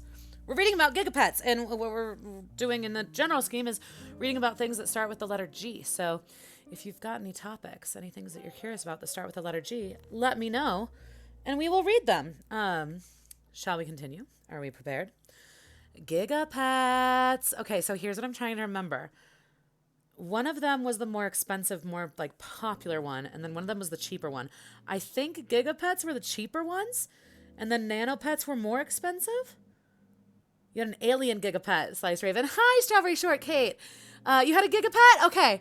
Sabrina the Teenage Witch theme. Shut up. I know I had one of the two. Can I just real quick? I mean, maybe this article will go into it because it was Gigapets and Nanopets, right? Were they by the same company? Now I need to know all the things. Gigapets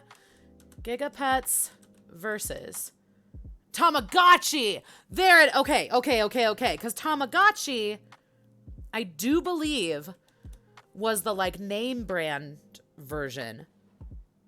Maybe not. Maybe they were just like competitors. I don't know why. In my mind, one of them was like the Kroger version and like one of them was not. You know what? Let's just read about Gigapets. We'll figure it out. Strawberry Shortcake, welcome. It's good to see you. I mean, you guys, if you don't know Strawberry Shortcake, I'm telling you right now, you're missing out on a wonderful human being. I'm just going to say it. You're missing out on a wonderful human being. I highly recommend you go check her out. I don't know if you've been here during a Wikipedia with me or not, but on Sundays we read about different things on Wikipedia, and we're doing a different letter every week. So this week is G week. So if there's anything that starts with the letter G that you'd like to investigate, let me know, and we will look into it.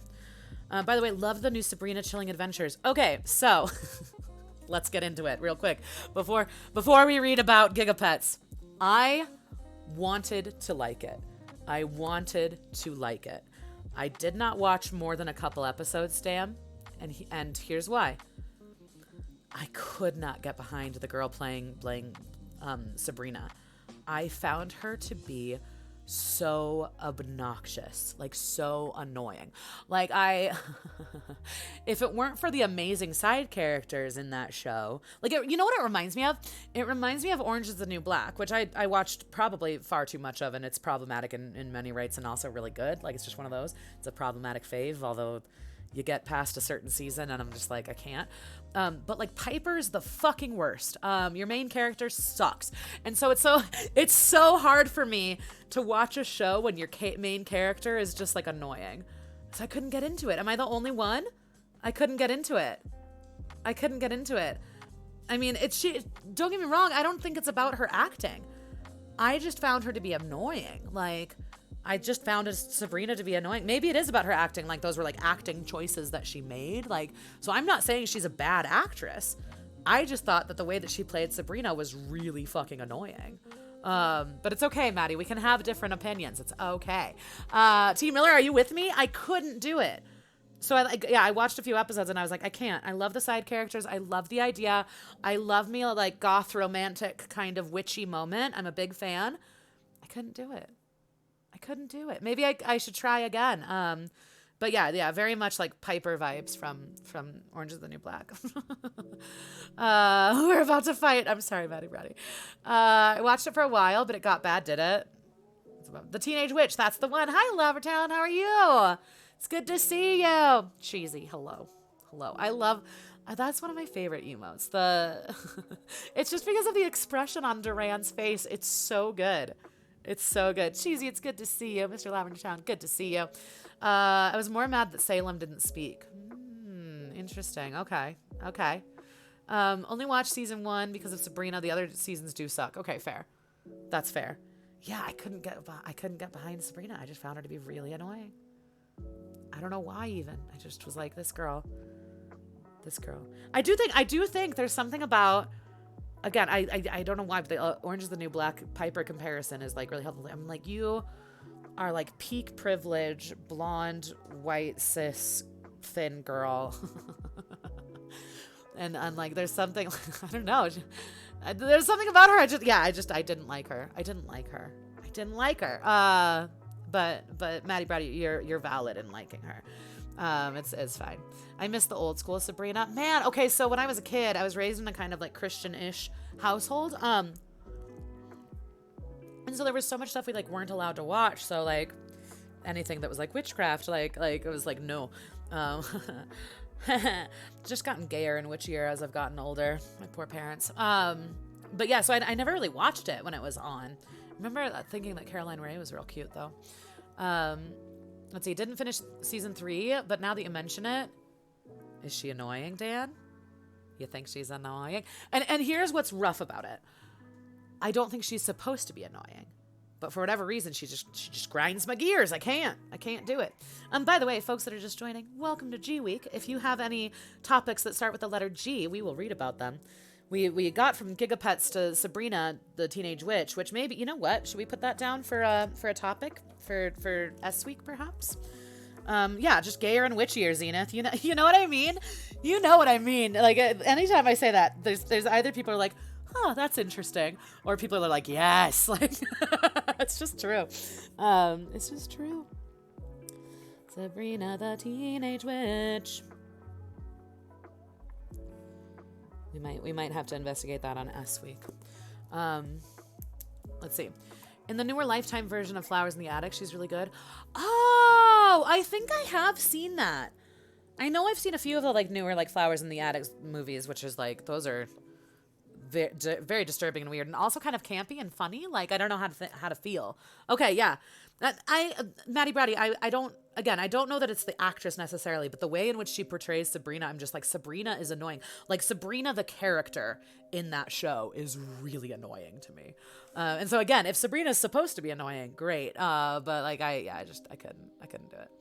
I'm married with 2 kids and my family is still surprised at how gay I am. I love that. I love that for you. I love that for us. I just love that. I think humans are just so multidimensional, and like we have such like weird boxes and categories that we like put people in. So it's like, surely if you're in a like hetero, heteronormal relationship, then you're straight. It's like, nah, fam, that's not how it works. That's not how it works. But yeah. No, Maddie Brady, we can have different opinions. It's okay. Like it's it's okay that you love her. That's okay. I'm trying to think if I've seen her in anything else. What's the actress's name? I know, it's okay. We are not fighting. All right. Didn't mean to derail Gigapets. You're fine. That's what Wikipedia rabbit holes are for, is just getting derailed on things.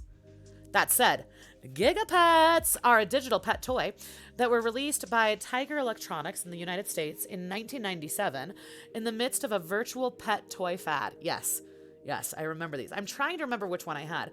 I don't think I had a Tamagotchi. I'm pretty sure I had either a Gigapet or a Nanopet. Gigapets and Furbies. Oh my God, we're going to get into it. T. Miller. I'm very excited about this topic. This is nostalgia for days. Kiernan Shipka.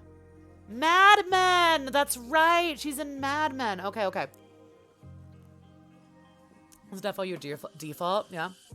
Or your fault, sorry. It's definitely your fault. How dare you come into this stream and say something so controversial yet so brave. You're fine, Strawberry Shortcake. Gigapets? Wow, my cousin had one. I know I had one of them. I also know I had the Kroger brand version. I had whatever was the cheap version, which maybe it wasn't either of these. Maybe it wasn't a Tamagotchi or a Gigapet. Maybe it was a Gigagotchi or something. I don't even know. Let's see. She's the oldest kid. Now I'm remembering. Yeah. We need Furbies for F Week. Oh, that was last week. Maybe season 2. Season 2 Furbies? Season 2. Because this is kind of my plan in my head, is that like once we get to letter Z, then I'll probably take like a week or 2 break from Wikipedia with me, and then we'll get into season 2 and we'll just do the alphabet again. That's my plan. That's my plan for these. But let me write it down before I forget Furbies. Okay. All right. For F Week, for season 2. Z for Zenith. Let me write it down. Okay, we'll look it up. We'll look into it. I know F Week was last week. We talked about the word fuck. It was really fun. Last week was really fun. I really enjoyed last week. We had some good topics last week. It's just fun. Guys, I've been having fun with this. Thank you for showing up and being into it. Like I'm very pleased. I didn't know when I started this how it would go, and it's been really fun. So thank you for that. But yeah, last week in particular was really fun. I don't know why. I don't know the alphabet. No, you're fine. What, season 2? Season 2. 6 seasons in a movie. Yeah, no, we'll do it. Let's see. Furby was all hell let loose. They were everywhere in NYC for me. Oh man, I definitely had a Furby. I do remember having a Furby. And they were a lot. They were a lot. I'm so glad I'm finally catching one of these. I am so glad you're here too. I'm so glad you're here. Your stream was cracking me up the other. I just love. Okay, so full disclosure, I never got into Twin Peaks. I had a friend in college. One of my roommates was super into Twin Peaks. She tried to get me into it. I couldn't get into it. So my apologies. It's kind of like the Sabrina thing. I'm like, my apologies, couldn't get into it. But I love people who are into it because there are these like really funny moments and things. Like maybe I should give Twin Peaks another try. The issue for me is that the first episode is so slow moving that it doesn't grab you. And I've heard that like it gets more interesting as it goes and you just have to lean into the David Lynch of it all. So like, I digress though. Your like commands and things that you have going on for this month, it's like really fun. For real, y'all should go check out Strawberry Shortcake. For real. Fennec Fox. We did do Fennec Fox last week. That's right, we did. And you know what, Dan? You know what? If anyone has missed it, you can go to my YouTube. Don't feel like you have to by any means, but if you feel so inclined, I've been putting all of these on YouTube. So if you miss a week and you're like, oh my gosh, I wanted to learn about Fennec Foxes, you can go to YouTube and you can go watch them. So do that. Also, since I am plugging my socials right now, if you're not on Hover and you're a streamer and you want a lovely place to kind of archive your clips and also like meet other streamers and people that are like similar to you, highly recommend you go check out Hover. I'm very into it. You can use code ABBERS. It would help me out in terms of like people being able to see my clips more. But like, even, I mean, it's a great promotional tool, but even more than that, I feel like it's just like a great way to like find other like-minded streamers and put your clips up. So highly recommend. Anyway, yeah, like Hover, well, I don't know which we're talking about, but Hover is it's kind of TikTok, but specifically for streamers. So what it does is like your profile directly connects to your Twitch. So people, as they're watching your clips, can go, oh, that's funny, and like go directly to your Twitch from that and come hang out. So yeah, if you're a streamer and you're trying to find other ways to like connect with other people and like put your clips somewhere, I've been having a lot of fun with Hover. I'm into it. So yeah, do it if you're feeling so inclined. Gigapets. Okay, so available in a variety of different characters. Each Gigapet was a palm-sized unit with an LCD screen and attached key ring.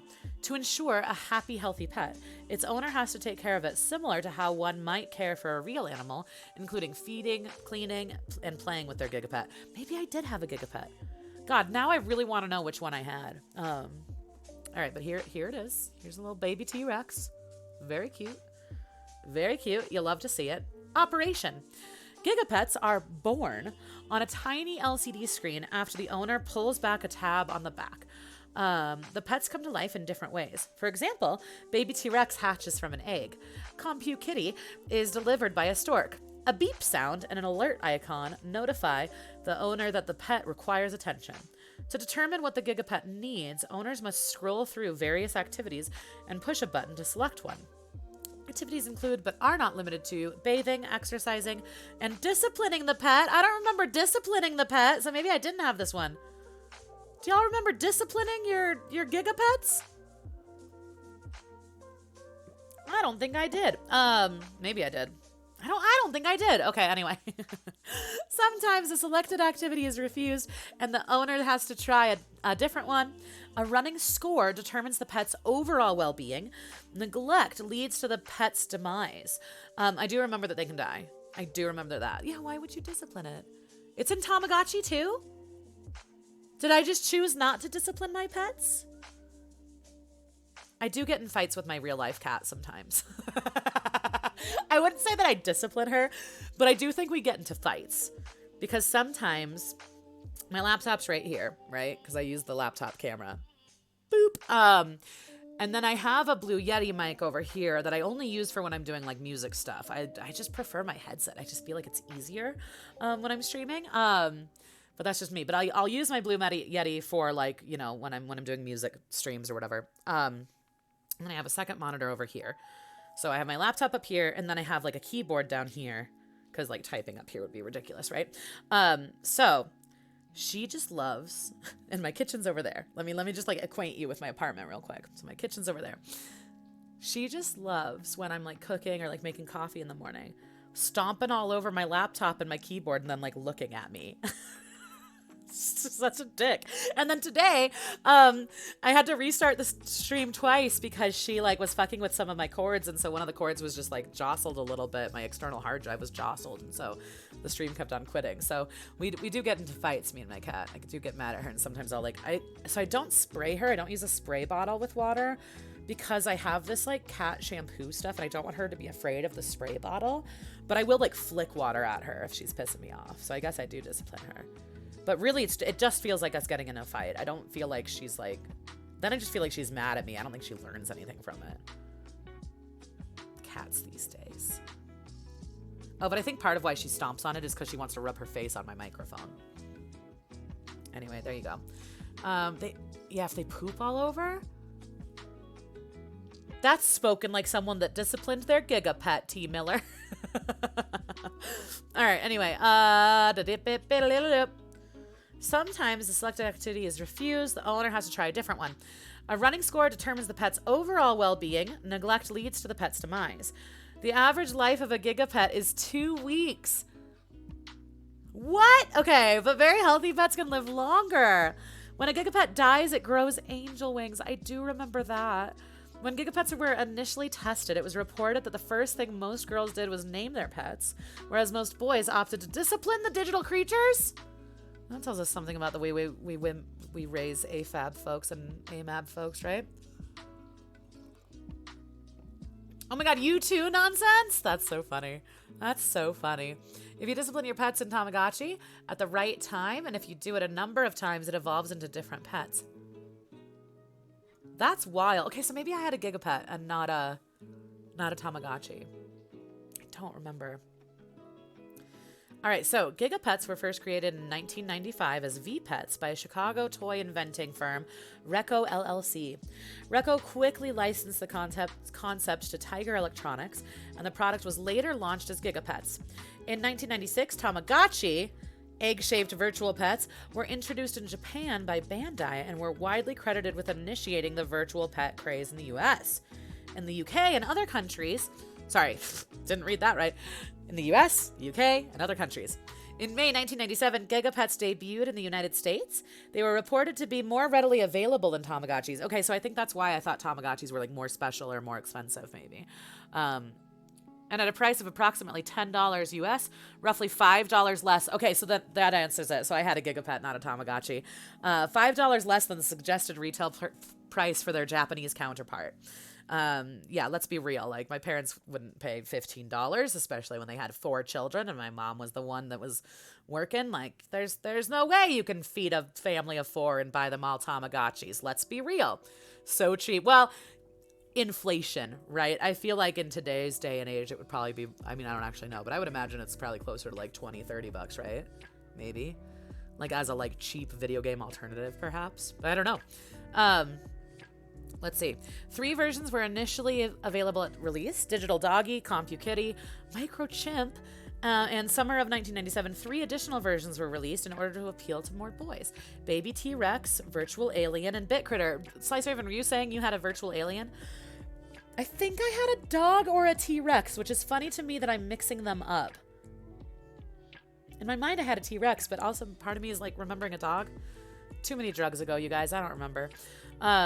By September 1997, 3 new pets were introduced: Computer Koala, Floppy Frog, and Salem the Cat. That is how we got here. Salem the Cat, Sabrina the Teenage Witch. It's just full circle, baby. Full fucking circle. Tamagotchis, the newest version, is about $60. They are full color and have a lot more features. Okay, so there are modern... Tamagotchis, I didn't realize. Crossover! Had a cat and a dog. Nice. I do remember it hatching from an egg, so there is part of me that's like, I must have had the T-Rex, right? Interesting. Okay. Shortly after, KFC hosted a special promotion in November 1997, which offered 4 new Gigapets: Digipooch, Micro Pup, Cyber Kitty, and Bitty Kitty. These were identical to Digital Doggy and CompuKitty, but with new shell colors. That's how they get you. Towards the end of 1997, a second edition of 8 of the original Gigapets was released with new clam designs and added animal sound effects. Additionally, 2 new Disney-themed pets, 101 Dalmatians and Little Mermaid, were introduced. By the end of 1997, Tiger Electronics, a then privately held electronics toy and game maker based in Vernon Hills, Illinois, was one of many manufacturers creating digital pets. Others included Playmates Toys, Fujitsu, PF Magic, Sega, Viacom, New Media, Casio, and Technosphere. 1998, Tiger introduced 2 of the new series of Gigapets, Gigapets Plus and Gigafighters. The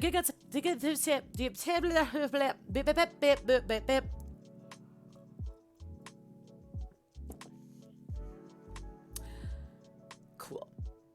What am I doing? What am I reading? Where am I? I got really lost because I got very confused. The Gigapets Plus series allowed for having multiple pets within one toy. Oh, it consisted of Giga Circus, Giga Farm, and Giga Pound, Looney Tunes, Rugrats, Bugs Life, and Small Soldiers. Do y'all remember Small Soldiers? That movie scared the shit out of me when I was a kid. So I don't know what the gasp was about, other than I just remember. Okay, so I remember this movie scared the shit out of me as a kid. I just remember them using, like, you know, the little the nail things that you like stick into the ends of corn on the cob to like so that you can hold your corn on the cob. I remember they like used those to like attack people, and I was fucking terrified. You do remember that? Is it a classic? It's burned into my memory of being terrifying. I like that T. Miller's like, yeah, it's scary. Hope a fish. Did you remember that? Little Mermaid, was it a fish or a mermaid? Yeah, I hope it was a fish. Yeah. Creepy Toy Story. Creepy Toy Story. It's, as I recall, it was just fucking these toys that came back to life and hated humans, and so they started fighting the humans, and it was scary. Scary Toy Story. Anyway. Moving on with my life. Puppet Master. I've never seen Puppet Master. I'm just like so good at willingly suspending disbelief that things that like are scary to me like are really scary to me. Like I just like feel it in my bones. So the horror genre is something I haven't tapped into a whole lot. As I've gotten older, I've gotten like more into horror, like especially if it's like campy horror, then I can get into it. And if it's like a psychological kind of thriller or like a social commentary kind of like a horror movie, then I can kind of get into it. But like that, I get scared so easily, man. All right. Anyway, got sidetracked by Small Soldiers. Was very scared. Anyway, each one having multiple characters. The Gigafighter series was geared more towards boys and consisted of 6 units with characters from different TV shows and movies, including Men in Black, Mortal Kombat, WCW, NWO, Batman and Robin, The Lost World, and Tech Warriors. Users could train their characters to connect their unit to another Gigafighter's unit in order to battle with friends. In addition to these 2 new series, Tiger also released several new pets as part of the standard Gigapets line. The majority of the new pets were based on popular cartoons and movies. They consisted of Reptar, Rugrats, Yoda, Star Wars. You have to take care of a little Yoda? That's pretty silly. R2-D2, Star Wars. R2-D2's so cute. Rancor, Star Wars. Babe and Friends. Babe is another one that kind of scared me as a kid. I don't know why. Tweety, Looney Tunes. Tasmanian Devil, Looney Tunes. Oreo Mouse. Oreo Mouse? Is Oreo Mouse a thing? Is that do we know about Oreo Mouse? I mean, clearly it's a thing, but I didn't know that Oreo had a mascot that was a mouse. All right. Additionally, they released Precious Puppy, Barbie, Precious Kitty, Barbie, which were identical to the Digital Doggy and CompuKitty, but with pink shells. Yeah, the whole thing, like the pig movie. Yeah. Ba Ram You. You know? It's kind of Animal Farm, but not, I guess. I don't fully remember. The pig movie. Yeah. Yeah. I don't know why it scared me. There were certain things like claymation and things that I didn't really like. So I wonder if it was something about the animation of the animals that I didn't like. Well, in storyline wise, it has some Animal Farm vibes, doesn't it? God, I haven't seen Babe in years, so I couldn't say for certain. I remember not liking it. Film's kind of creepy. It just makes you cry. Yeah, fair. Well, so another like pig movie, Charlotte's Web always makes me cry. That one's so good. So good. By the end of 1998, the virtual pet craze had mostly died down. Here's what's so funny.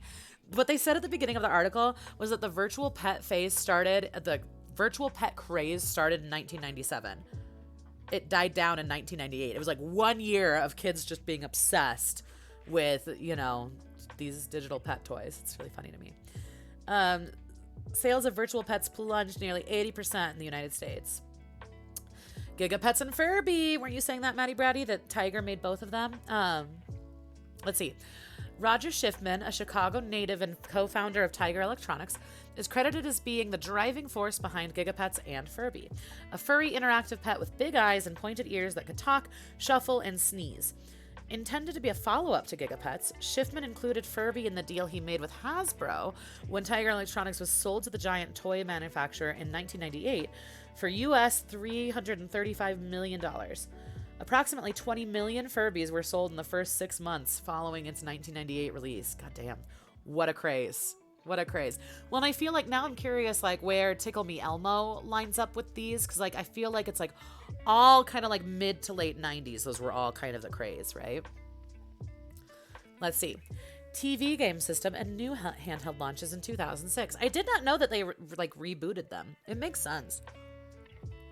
I feel like it's kind of a classic idea that regardless, I would see that kids kind of love it no matter what kind of timeline we're in.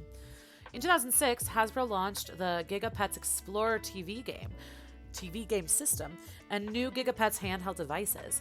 The TV game system included 3 pets within the unit itself, along with a separate handheld Gigapet hamster, and sold for approximately US $40. Handhelds were sold in a 12-package assortment of characters, as well as individually. The characters Pixie, Tomcat, Puffpaw, Dragon Lizard, Scorpion, and Bunny were all available individually at a suggested retail price of approximately $15. Okay. The puppy character Pup was sold exclusively at Toys R Us. Gameplay on the handheld device consisted of feeding, playing with, bathing, and caring for your pet using various food items, toys, and medicines. These supplies could be replenished by having your pet visit the general store, are purchasing more supplies using in-game currency. Microtransactions. Bow, bow, bow, bow. Terrible. Hate it.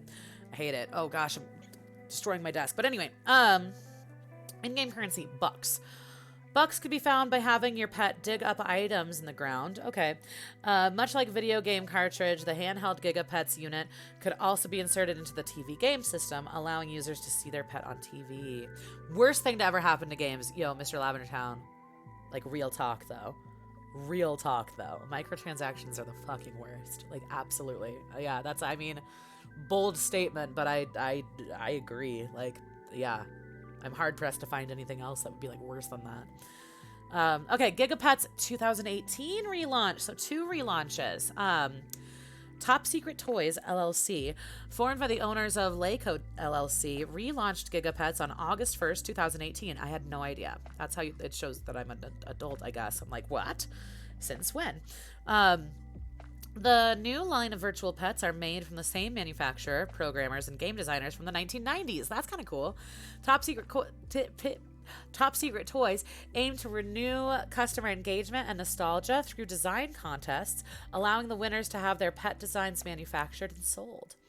The first set of released pets were Gigapets AR, augmented reality, which are available in 3 models: Puppy, T-Rex, and Unicorn. Cute. The Puppy and T-Rex are essentially the same as the original digital doggy and baby T-Rex. I'm pretty sure I had a T-Rex. I'm pretty sure.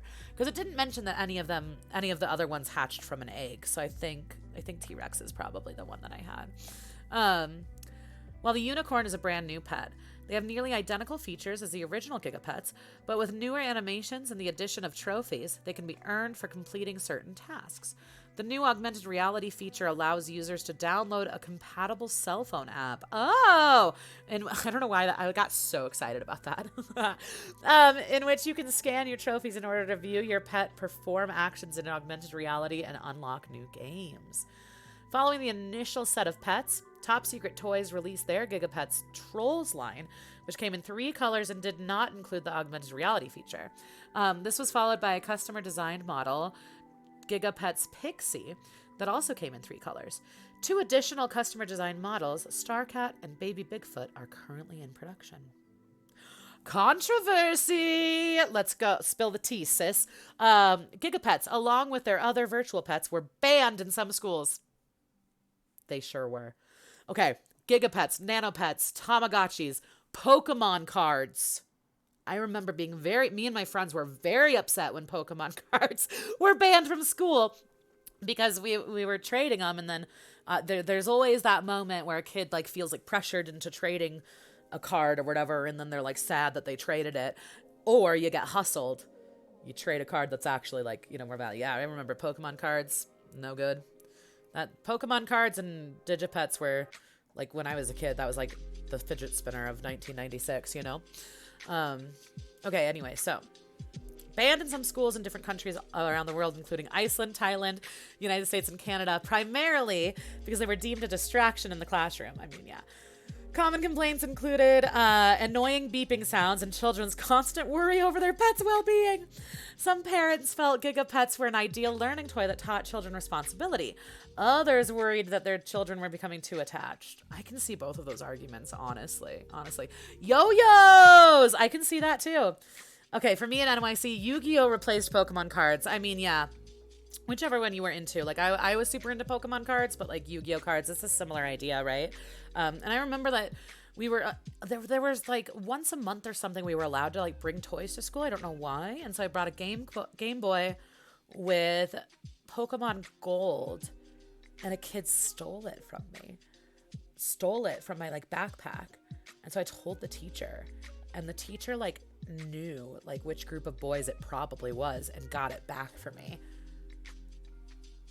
Badass, right? I was so upset. Stupid boys stealing my Pokemon game. Anyway, just ridiculous. I went to a weird school. I mean, here's the thing. Any toy will be banned if a kid uses it as a weapon, and yo-yos are like that, right? Well, and nowadays, at least from having worked at, like, summer camps and stuff, like, it generally speaking, the rule is, like, you can't bring toys. Like, you can't bring toys to schools. You can't, like, you get in trouble kind of a thing. Generally speaking, they just get taken away. But yeah, I was hype on getting a holographic Gengar. Dude, I mean, holographic Gengar is like... Gengar's one of my faves. Okay, so Gengar, Lickitung, Snorlax. I love them all. Psyduck, okay. Especially since the Detective Pikachu movie. Oh my god. Okay, so Detective Pikachu, spoiler but not spoiler, the reveal at the end kind of... It didn't ruin it for me, but I kind of hated the ending. I loved Ryan Reynolds' voice acting throughout, and then the, like, reveal, I was like, fuck this. That said, their depiction of Psyduck just, perfect, delightful. Snorlax is so good. So good. I love Lickitung because when I was a Pokemon card kid, I had a colorless deck, and I, like, kind of modeled it. My dad would play Pokemon with us because he's, like, very into, like, strategy games and stuff. So, like, he would bring me and my brothers to, I think I've talked about this on stream a lot, but it's, like, one of those, like, fun, like, childhood memories. We would go every Sunday. I think Sunday or Saturday. Sunday after church sounds right, but I don't even know. We would go to this comic book shop in Fort Collins called Marshack's. Doesn't exist anymore. But in the back of the comic book shop, they would have like Magic the Gathering tournaments and Pokemon tournaments and stuff. And so we would go and play Pokemon. And so I had a colorless deck with Lickitung, and Lickitun's specialty, like move, was just paralysis, right? Like it would just paralyze you. And so it was the most annoying deck because it was a slow burn deck. So like the person you're playing, unless they have some sort of counter, just slowly watches their like deck dwindle and just die, which is kind of like a dick move in terms of like card games, like deck building games. But I loved that deck so much. So like Lickitung is one of my faves just because of that. And also like he's just cute and weird, just a cute weird Pokemon. Love it, love Pokemon. Okay, beyond the classroom, Gigapets and their kind inspired debate over the implications of caring for virtual pets versus biological pets. Some people thought the on-off reset switch implied to children that death wasn't final. I don't know about that. Many people, some animal rights activists among them, believe that virtual pets taught children that caring for an animal was a matter of convenience. That's interesting. I kind of think it's the opposite. I bet they'll get into it, but like in my opinion, it's much better to give a kid a digital pet than an actual animal, because if they don't know how to take care of that animal, then that animal gets neglected and or abused, and like it's better to abuse a digital creature than a real one. But I don't know. That's because I had one and I thought it was cool, so who knows. In a Journal of American and Comparative Cultures article published in 2000, author David W. Critt discussed the impact of virtual pets had on young females in terms of gender stereotypes. Critt claimed the implicit message to the predominantly female owners is that an emotionally meaningful relationship is simply care and dependence. In contrast, flesh and blood pets provide mutuality, a relatively exclusive and enduring affection, and often some self-enhancing functions. Critt went on to address the impact of virtual pets on girls and technology. He wrote, despite McClune's trenchant insight that the medium is the message, the virtual pet may not be so much a point of entry into cyberspace for girls as it is a promoter of traditional values. That's an interesting take. I never really thought about that. That's a really interesting take. Critt argued that this message is amplified when a child's parent, particularly her mother, focuses on helping the daughter keep the virtual pet alive. Okay, did anyone in chat, did your parents help you keep your digital pet alive? Mine did not. I'm going to tell you right now, my parents were like, oh, let me help you keep my pet alive. Like, what? What? Hell no. Slide stream. Hell no. My mom loved Furbies. My grandma bought us Furbies for one Christmas, and my parents hated her for it. And troll dolls. My older sister was super into troll dolls. She loved troll dolls. Yeah. It's funny because my older sister, still to this day, takes herself very seriously. And she's always been like that. Even when she was a tiny child, she like took herself very seriously. So the idea of like play is something that my sister has just like never been into. That sounds weird, but it's true. Like I was super into dolls and like super into like, you know, being imaginative. I think too, being a middle kid, you just kind of become self-sufficient and you're good at like playing by yourself, right? But troll dolls was like the one thing. Troll dolls and My Little Pony my sister could get into, but it was almost more of the like collecting aspect than actually playing with them, if that makes sense. Toys are fascinating, aren't they? Like toys and just the way in which we as humans like interact with toys and what that tells us about our personalities and like our cultural upbringing. Like I do find it pretty fascinating. All right, there we go. There it is. Gigapets. The more you know. We got Goodwill, we got Goose, we got Grimm's Law, we got Gastropods, we got Garnish. If you've got any other topics, let me know. I'm happy to look into them. All right, Goodwill Industries. This article is about the organization Goodwill Industries International. For other uses, see Goodwill. I think we're talking about Goodwill Industries. Nonsense, you get it. Middle of three girls. So there were four kids in my family. There are four kids in my family. So it goes my older sister, my older brother, me, my younger brother. So me and my older brother, we share that like middle spot. And then my my older sister, my younger brother, we refer to them as the end children. So it's interesting because I think like the oldest and the youngest share a lot of, you know, similarities in terms of like their kind of like needs and like personalities. And then me and my older brother share a lot of like similarities in terms of like our needs and the way we act socially with other people. It's really interesting. I kind of think with like middle kids, like because you don't get as much attention, it's the squeaky wheel gets the oil kind of thing, right? So because you get less attention from your parents, I think you seek relationship with other children more. And again, this is not necessarily true for everyone. This is a generalization. So it's interesting, this idea of play and toys and kind of how that manifests in terms of like birth order and whatnot, you know? But yeah. All right. Goodwill Industries International Incorporated, often shortened in speech and writing to Goodwill, stylized as Goodwill, is an American nonprofit 501c3 organization. Man, the nonprofit industrial complex. I don't even want to get into it, but that provides job training, employment placement services, and other community-based programs for people who have barriers to their employment.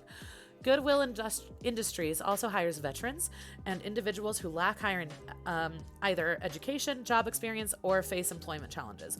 I just want to stop here real quick before we get into it, because I have a little bit of a fear that this article might be like, Goodwill is this great organization, and it might,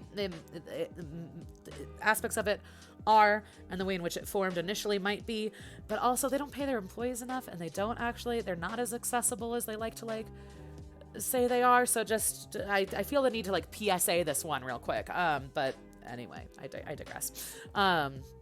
I digress. Again, the nonprofit industrial complex is just a really tricky thing, because it's like, yeah, we want to help marginalized populations, but we're not going to actually listen to those marginalized populations in terms of like what they need. Bothers me. Anyway, moving on. The nonprofit is funded by a network of 3,200 plus retail thrift stores, which operate as independent nonprofits as well. Goodwill Industries operates as a network of independent community-based organizations in South Korea, Venezuela, Brazil, Mexico, Panama, Uruguay, the United States, Canada, and 8 other countries. I did not know it was like so widespread. With 156 local Goodwills in the United States and Canada.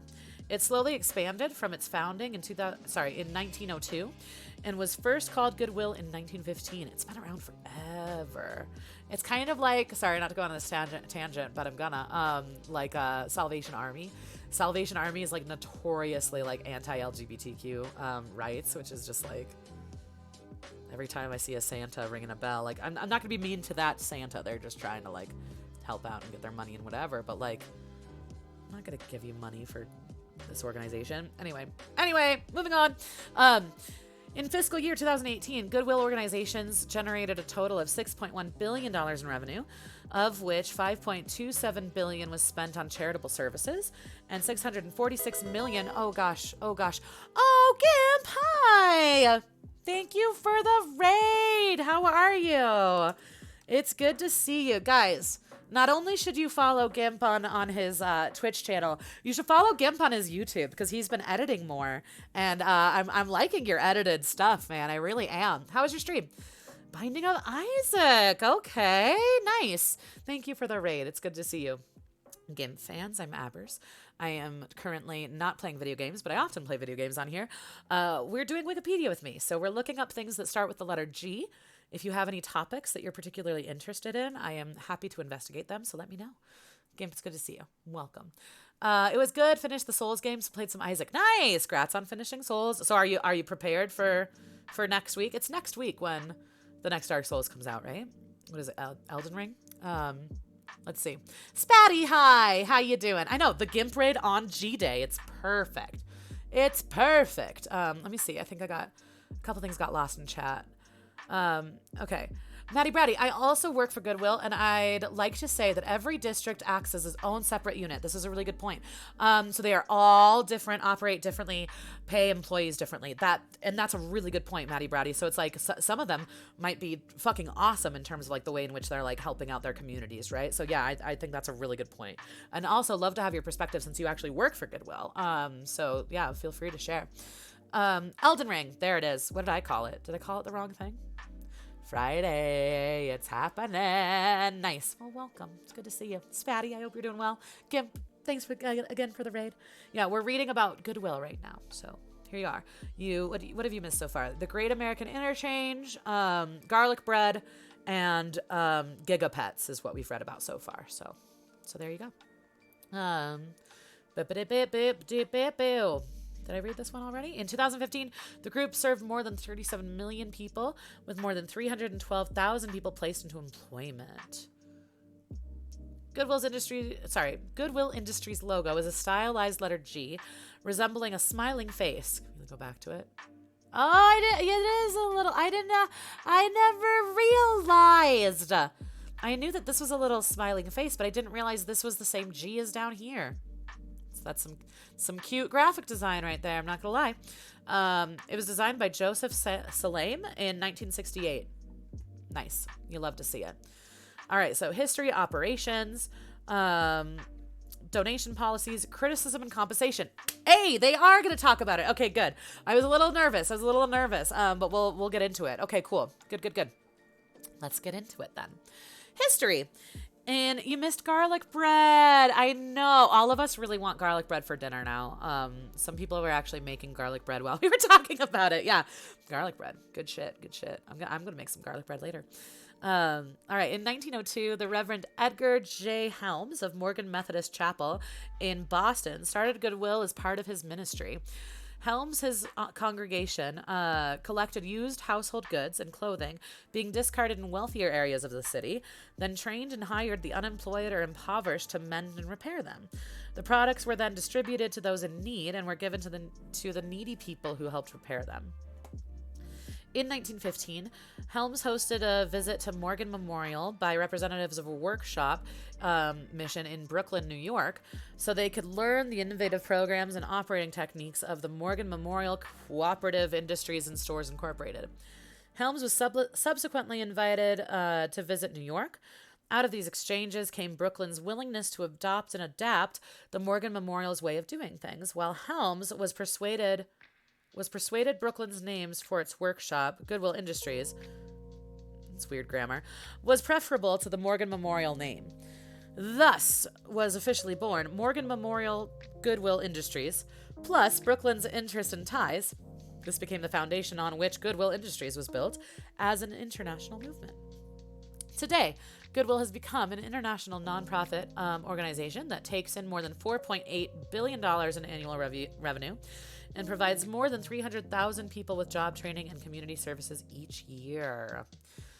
Operations. In 1999, over 84 million pounds of used goods were donated to the stores in Portland, Oregon, part of the Goodwill Industries of the Columbia Willamette.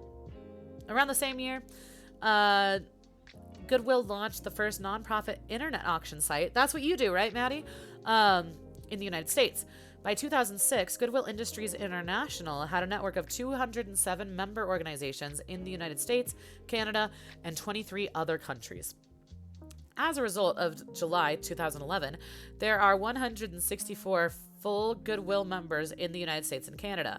These are each independent social enterprises that operate their own regional Goodwill retail stores and job training programs.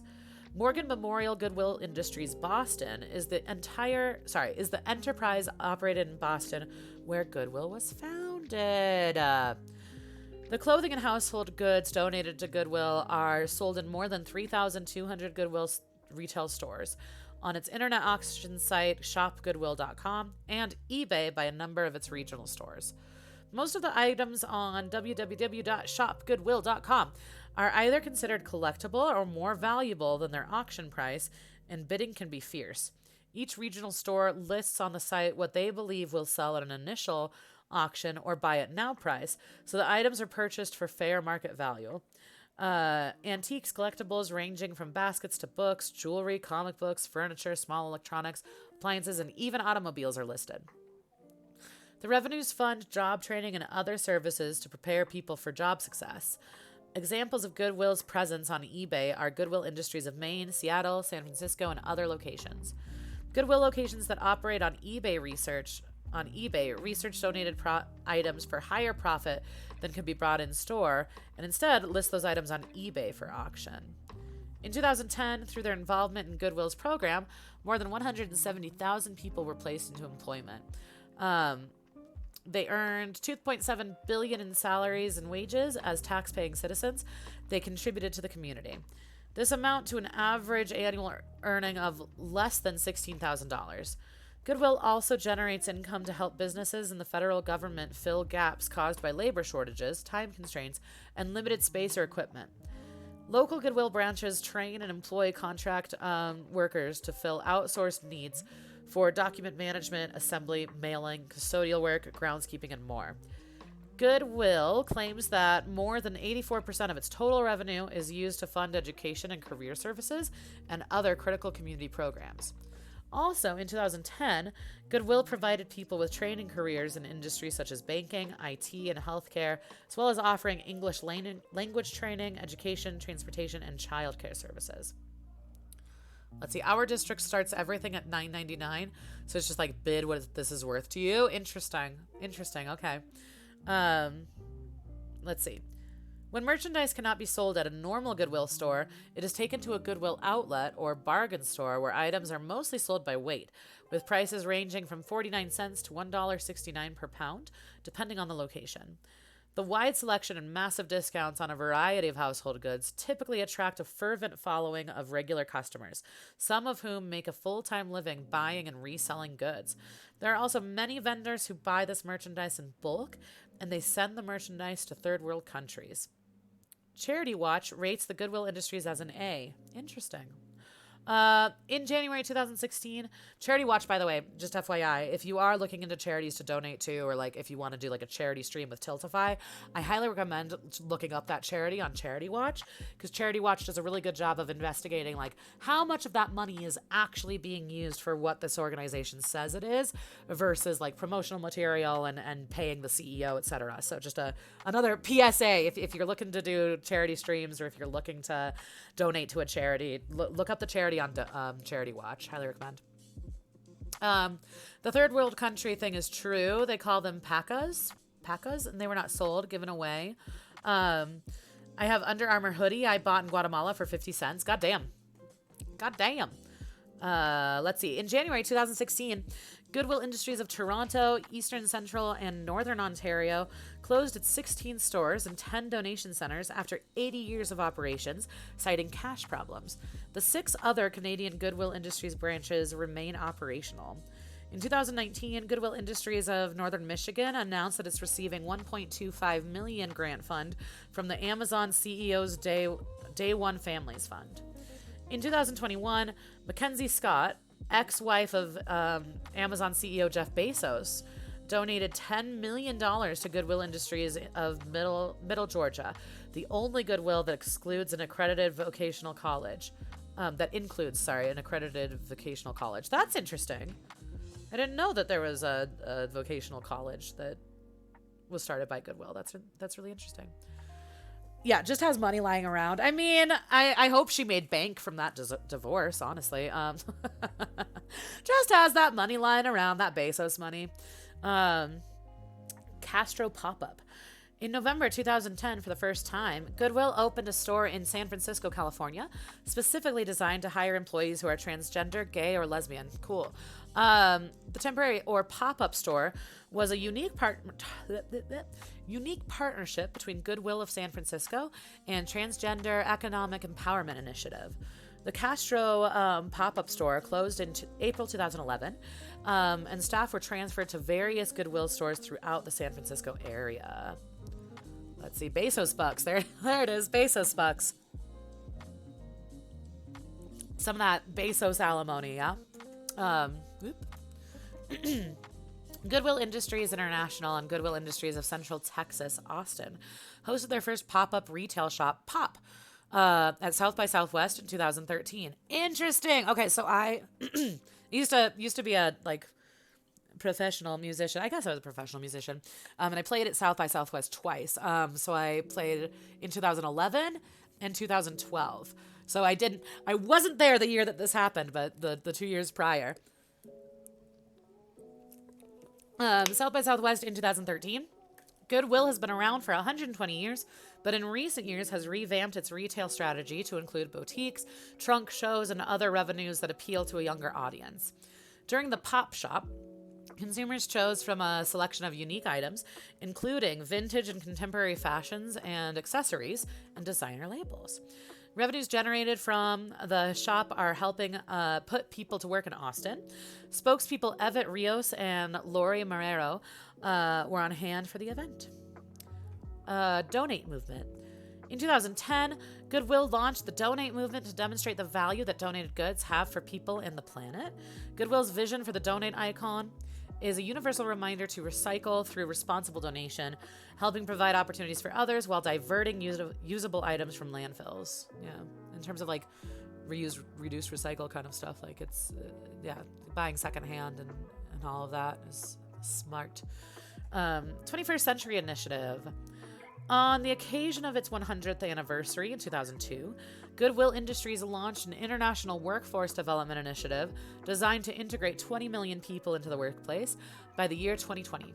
Known as Goodwill Industries' 21st Century Initiative, the plan includes broad strategies for getting people into good jobs that enable them to become self-sufficient.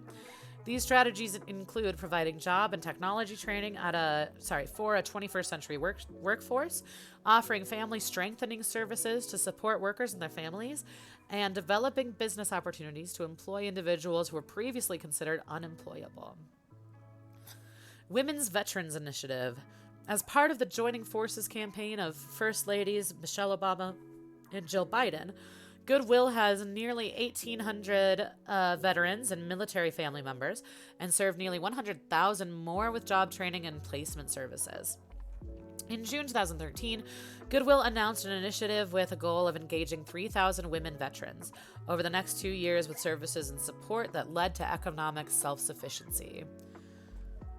Good Prospects is an online program of Goodwill where people seeking jobs or exploring careers can get advice from people who have worked in the field that they are interested. Maddie Brady, I think it's important to note, at least in my district, we do not have anyone we go to who pays the rent or utilities, etc. Sorry, hold on. Let me read that again. We do not have anyone we go to who pays the rent or utilities, etc. So you have to sell enough to pay all the rent and things, the employee, and then the rest goes, yeah, of course.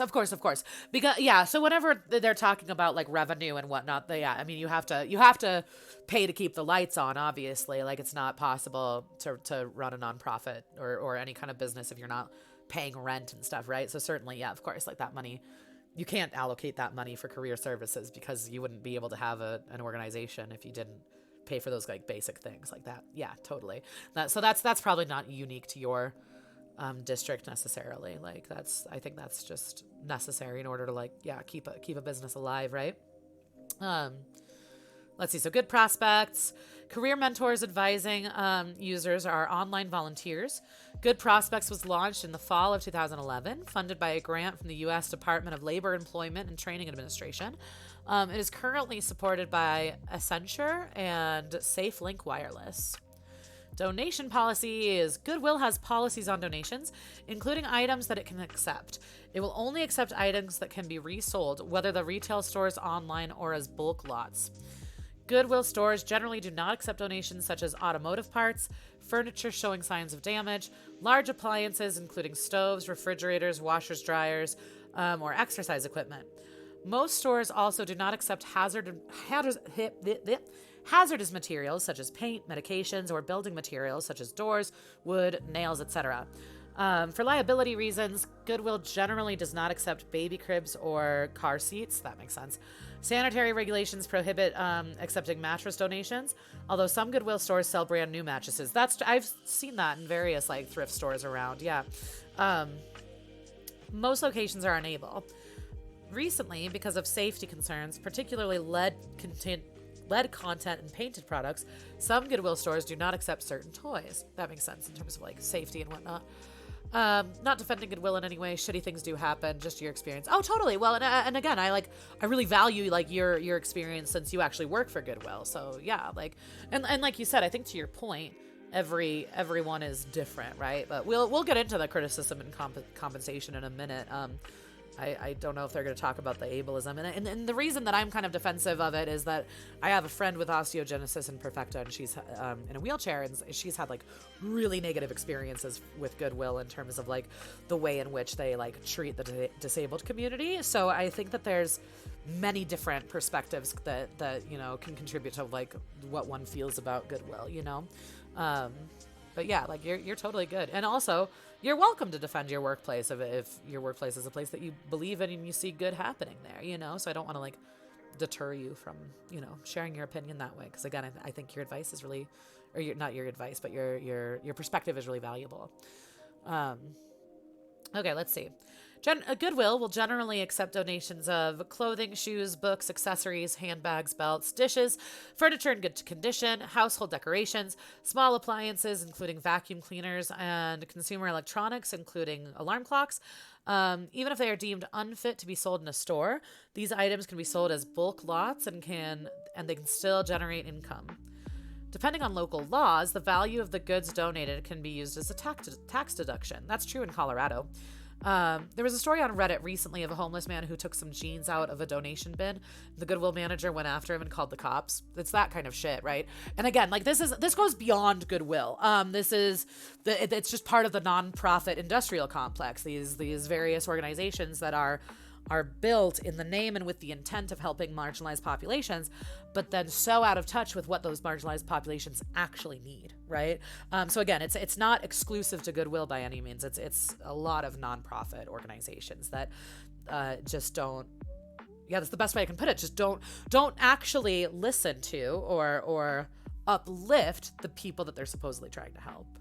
And so that doesn't mean you know, to like totally discount and be like, well, fuck nonprofits. I don't mean that, but I do think that like it's easy. It's kind of like how people are like, oh, it's organic, therefore it's healthy.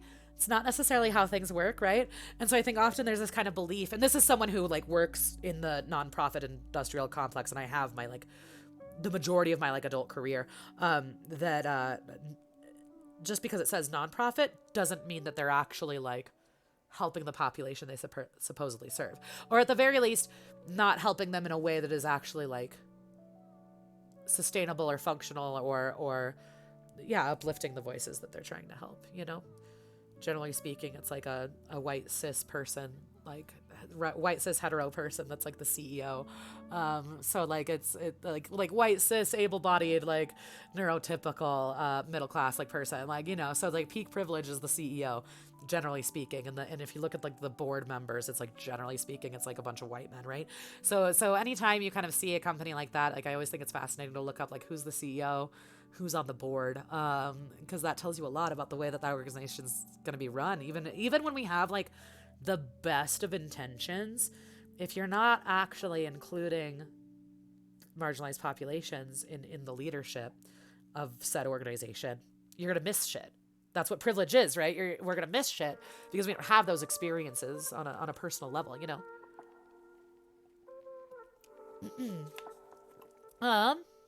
Let's see. People also don't understand that Goodwill's mission. They never said that they offer affordable clothes and goods to the community. It's all about what they do with that money to help the community, if that makes sense. Now, if you do need clothes or goods, you can find the home office in your area and ask for free vouchers with no questions asked. Yeah, let's talk about it. Okay, so let's talk about it, because what we're talking about now is accessibility, right? And so in order to then get those vouchers, you have to have transportation. You have to have that knowledge.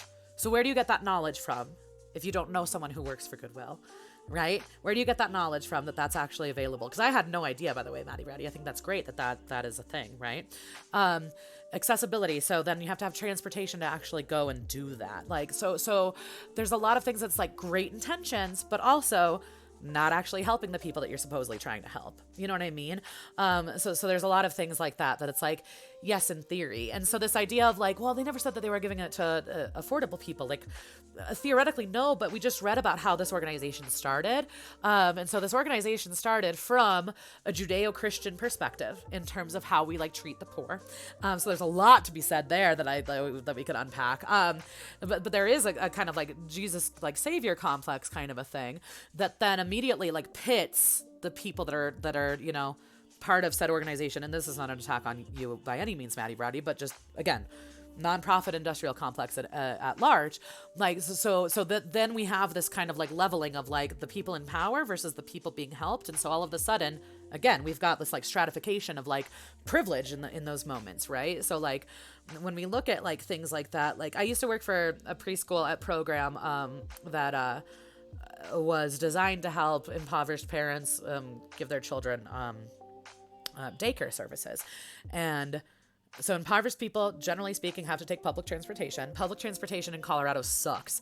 And we would have this like policy of if you're too late dropping off your child, then your child can't stay in the daycare that day, right? Without taking into account, how do you get a bus voucher? First of all, okay, you have to go to Department of Human Services in order to get a bus voucher. You have to fill out a myriad of paperwork, which means that you need to have access to your birth certificate as well as your social security card, which then implies that you have to have a social security number, right?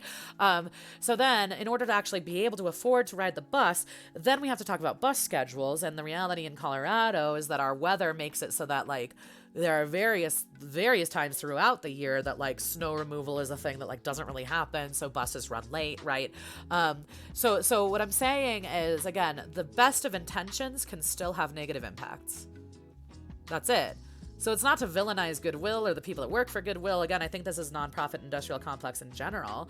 But there are these various things. It's like, oh yeah, we're helping people, but you also have to like really know how to navigate those systems to actually like access that help. You know what I mean?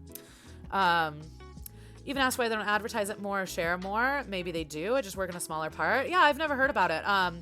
So it's possible. And again, I think that speaks to your initial point that like every single one is a little bit different, right? So like the story on Reddit that Zenith mentioned, it's like that was probably a particular Goodwill. And we're also talking about one particular manager that chose to like interact with that homeless person in that way. So again, it's not to like villainize you or Goodwill necessarily so much as to like beg for consideration that we critically analyze these things that we refer to as charity or these things that we refer to as, doing good in the world. I think access to resources is where we really get down to like these ideas of like privilege and oppression. So if you're not actually giving like access to these things, then it's not necessarily doing the good that you think it's doing, kind of a thing. And trust me, again, I work for a family resource center. I teach English as a second language. I know that the organization I work for is also,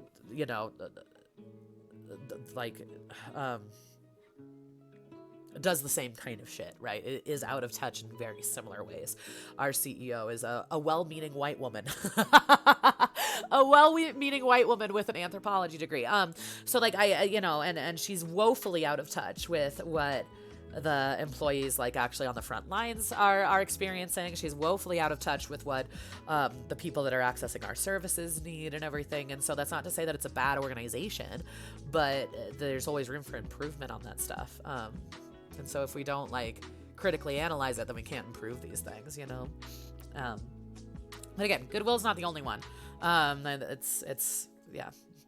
say it. I've said it many times. I'll say it again. Nonprofit industrial complex, man. It's a little bit icky when you really get into the nitty gritty of it. And I think we don't like that. This kind of goes back to this idea of like, I wish things were black and white, like good or bad. And it's like, that's just it's not how it works. It's just there's a lot of nuance and a lot of gray area to everything that we're talking about. Yeah.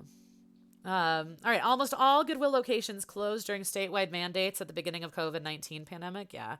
And now have reopened. However, the donation policies of individual locations have changed. Many locations are now only accepting donations on selected days in order to keep up with the surplus of supplies they are receiving and get a chance to properly sanitize the stores. Yeah. I bet that's a nightmare right now in terms of like, because so many people have had, you know, stuff that they needed to give to Goodwill for a really long time. I think too, like I'm about to move next month, and so I want to look into like other organizations. There's a place in Denver called the Gathering Place, and it's specifically an organization to help unhoused women, actually, like women and women identifying folks. And what they do is they take donations, and they have like very, it's like in this like building that like has different levels that like each level kind of serves as a different like a resource for folks. And so one of the resources that they kind of have is a place where you can wash your clothes. So like washer dryers available, but then also a like thrift store. So people can go and buy clothes there, but really they're getting the clothes for free. But what's lovely about it is that they set it up like a shop. So it like feels like you're like in a store buying things rather than like being given charity kind of a thing. So yeah, I think there's ways in which we can do this that are good. I think there's ways in which we can do this where we're missing the mark, and that's okay. It's just like necessary to like acknowledge it, you know? Yeah, Gathering Place is really cool, Slice Raven. It's a neat one. It's one of the organizations I used to work with worked really closely with Gathering Place. Yeah, it's really neat. Especially with COVID. Yeah. Thanks, Mr. Lavender Town. Basically want people to come from adult daycare to come paint on canvases, and then the stores sell them, and people watch them paint in the stores. Yeah, it gets a little bit exploitative, right? The kind of exploitation of people's pain in an effort to like help people. Yeah, that's weird, Maddie Bratty. Yeah, that's a yikes. That's a yikes for sure. Yeah, yeah. Charity porn. Yeah. Trauma porn, right? Yeah. Charity porn. Yeah. Said I would quit. My boss said she would too. Yeah. I hope that doesn't go through, Maddie Bratty. That's rough. Again, I think the people that came up with that program, to give them the benefit of the doubt, I would imagine that they were like, oh, this is a really great idea. We want to help people. Like, it's this debate of like intent versus impact, right? And I do believe that it's very necessary to like give people the benefit of the doubt when we can. But I also think it's really necessary to acknowledge that impact is far more important than intent. It is. Like this analogy that I really love about that is the broken plate analogy. Have you heard this before? So it's like if I break a plate, I can look at this plate and be like, I'm so sorry I broke you. I'm so sorry. That was awful of me. I'm really sorry. And if I don't do anything to actually like mend or repair that plate, it's still broken at the end of the day. Right? And so this idea of like, oh, I didn't mean to break the plate. I'm so sorry. But then if you don't actually do anything to repair that harm, it's still a broken plate. And then even, okay, so maybe I'm going to take some like glue or some duct tape to the plate to try to fix it, right? It's still a broken plate at the end of the day, you know? So it's like, yeah, it's tricky. It doesn't mean that we shouldn't strive for like taking care of people. It doesn't mean that we shouldn't like try to do good things. And it doesn't mean that we should like beat ourselves up if we get it wrong, because the reality is that we're going to get it wrong, especially if you're born with like privileged identities. Like I am for all intents and purposes a cis white middle class woman. And so that's so much privilege. That's so much privilege. And so inevitably I have been raised in an environment where I benefit from oppression in a lot of respects. And I'm also going to be like very blinded to certain things. And so I think that kind of goes back to this idea of like how necessary it is to have representation, how necessary it is to have people that are like in terms of that decision-making process. If we go back to your example, Maddie Bratty, if they had someone on that like team that was deciding like we should do this thing, that was actually like a participant in an adult daycare that could like talk to them about, here's my opinion on it, and not just one, by the way, have multiple people who have had that experience that can then say, hey, this might be missing, this might not be good, then we're having an open dialogue with people that actually experience those things, right? But if you don't have that, if you have just like a bunch of like well-meaning white people or just keep harming people, you know? Do have something similar in our downtown. I believe it's assisted living place too. Yeah. I have no idea how they operate. The Creative Foundation. Interesting. Yeah. And so this one is a day shelter. The Gathering place that I'm talking about, it's in Denver, which is cool because there's a lot of like overnight shelters, but not necessarily day shelters. And so it's a place where like they have beds set up. So if you need to go like take a nap for a time and just rest during the day, you can. The Gathering place is really cool. And again, I'm sure that they get it wrong in a lot of respects. Like, so it's just, critically analyzing these things and doing what you can. You're so smart. You're so smart. It's just something I'm passionate about and something that something that I'm really passionate about. And I think that, like, I've always been kind of, like, interested in, like, social interactions and oppression in terms of, like, how that manifests and why it manifests. So it's, like, it's stuff that I really care about for sure. And I want to acknowledge without beating myself up that there are ways in which I have gotten it wrong and will continue to get it wrong. And so I want to offer myself grace and offer other people grace in terms of those kinds of things, while also being like, okay, but this shit can't fly, you know? Honestly, I was going to have you skip this topic because I did not want to get judged for working there. No, you shouldn't. No. Because again, like first of all, everyone needs a job. Everyone needs a job, Manny Bratty. And so like that's first and foremost, everyone needs a job, straight up.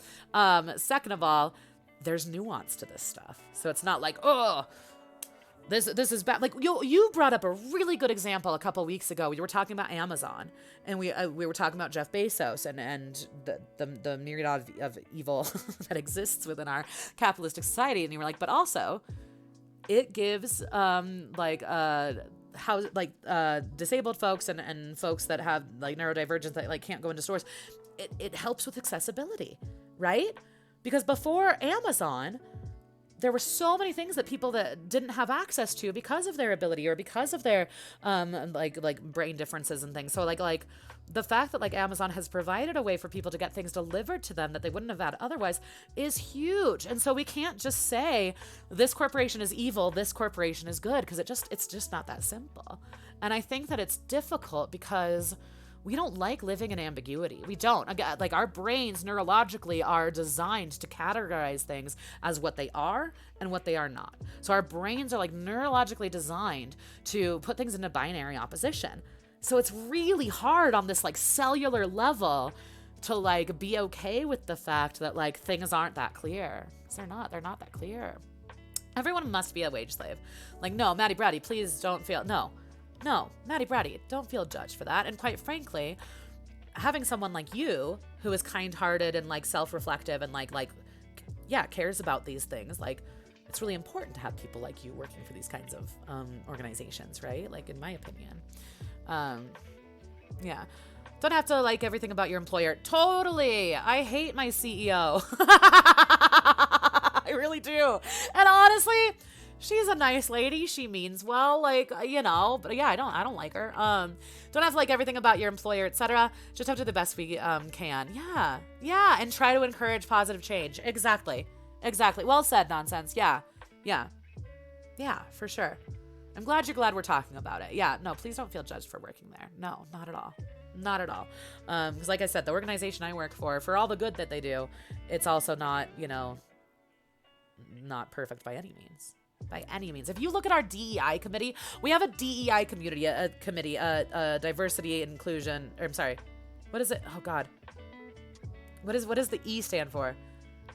Diversity and inclusion. Help me. What does the E stand for in DEI? Now I have to Google it. Fuck.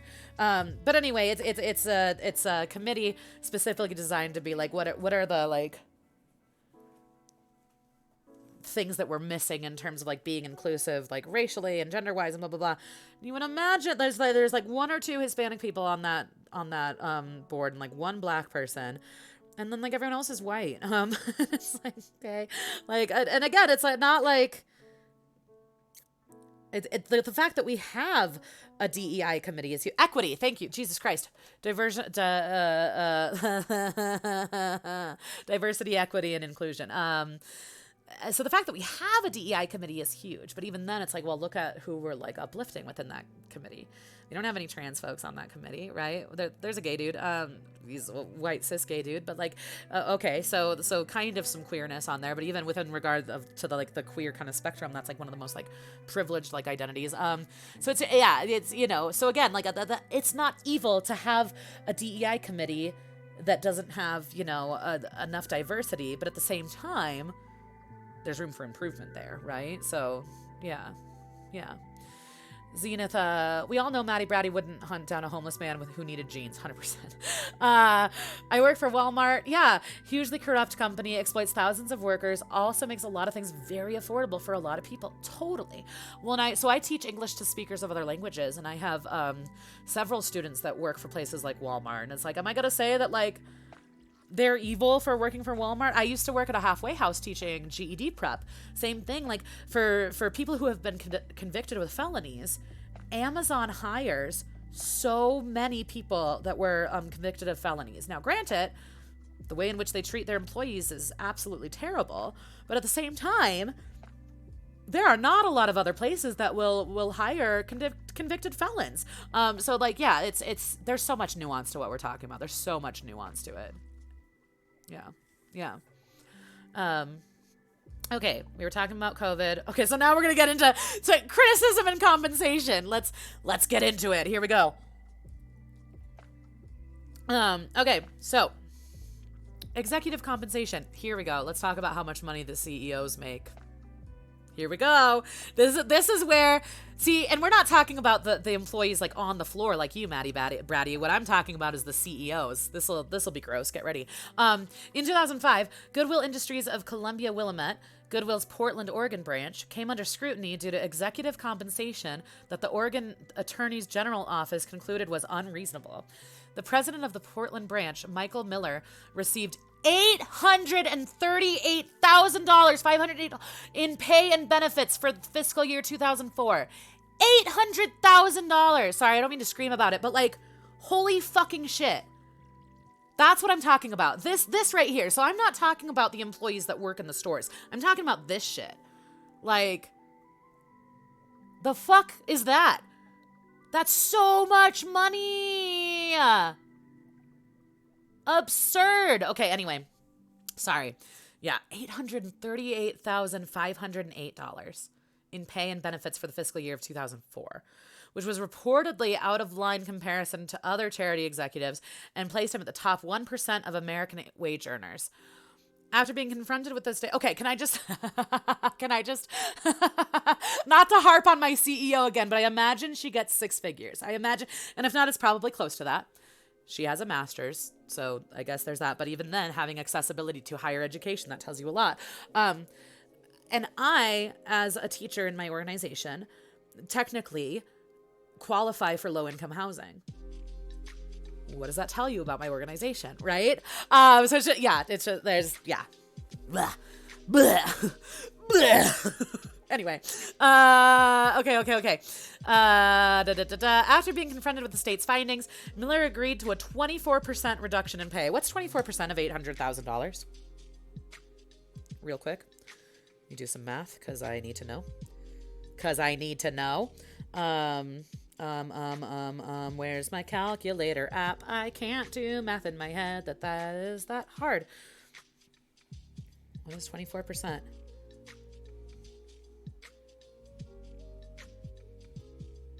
Okay, so a reduction, 24% reduction in pay. So 24% would be $192. So yeah, thank you, Zenith. Okay, yeah, so still making about $637,000. What? I'm sorry, what? And who's doing the actual like manual labor, real work shit? Who were the people that were actually considered? What was it called? Oh God, during COVID, where it's like you're a necessary employee. What is that called? But who were the actual like? It's just it makes me so mad. That is so much money. That is so much money. That is so much money. Essential. Thank you. Essential workers. Who was actually considered essential workers? Not CEOs. Makes me so mad. But anyway, I'm glad we're reading about it.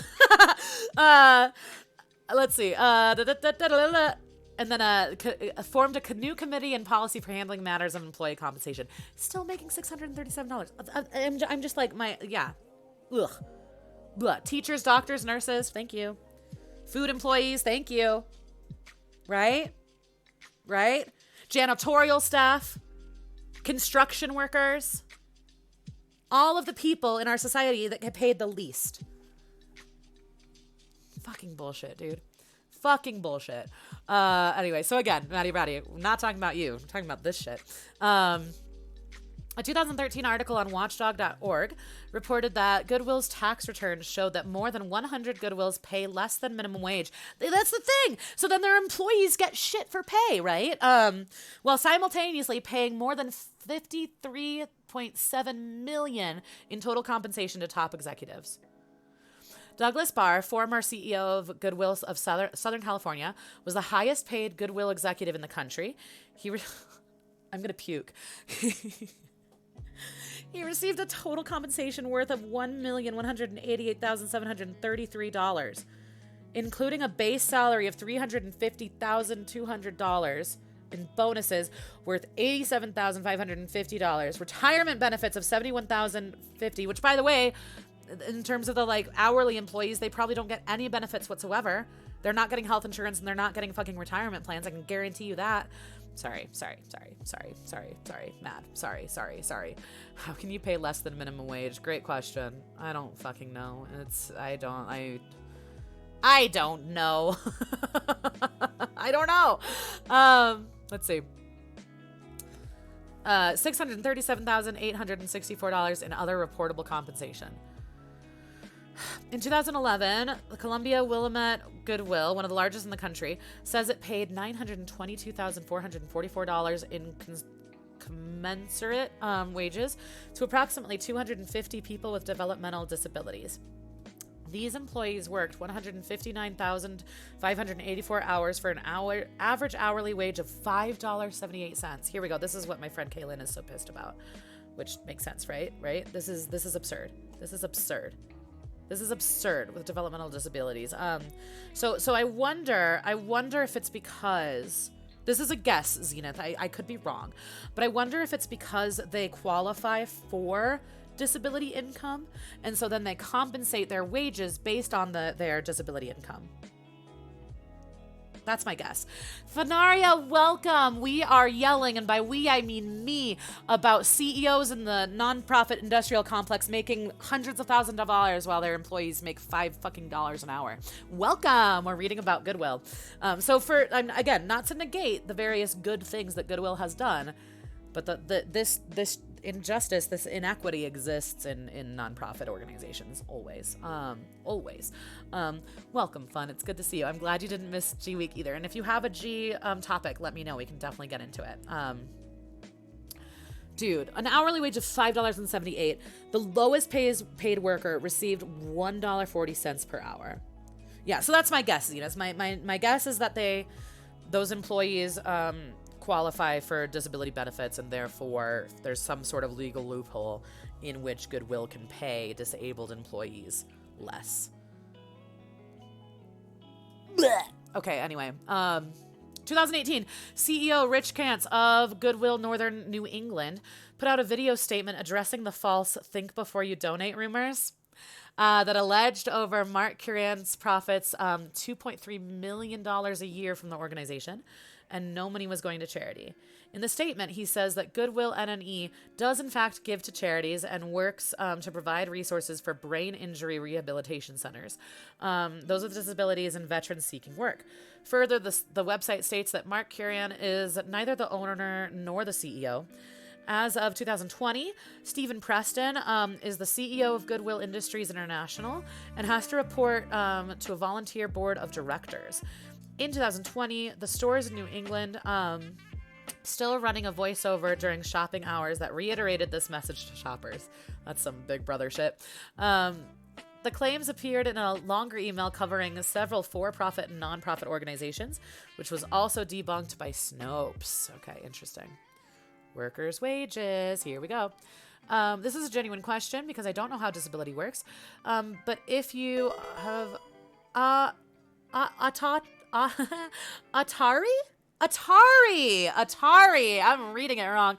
Atari, hi. Are you a Frantical friend? Because I love Franti.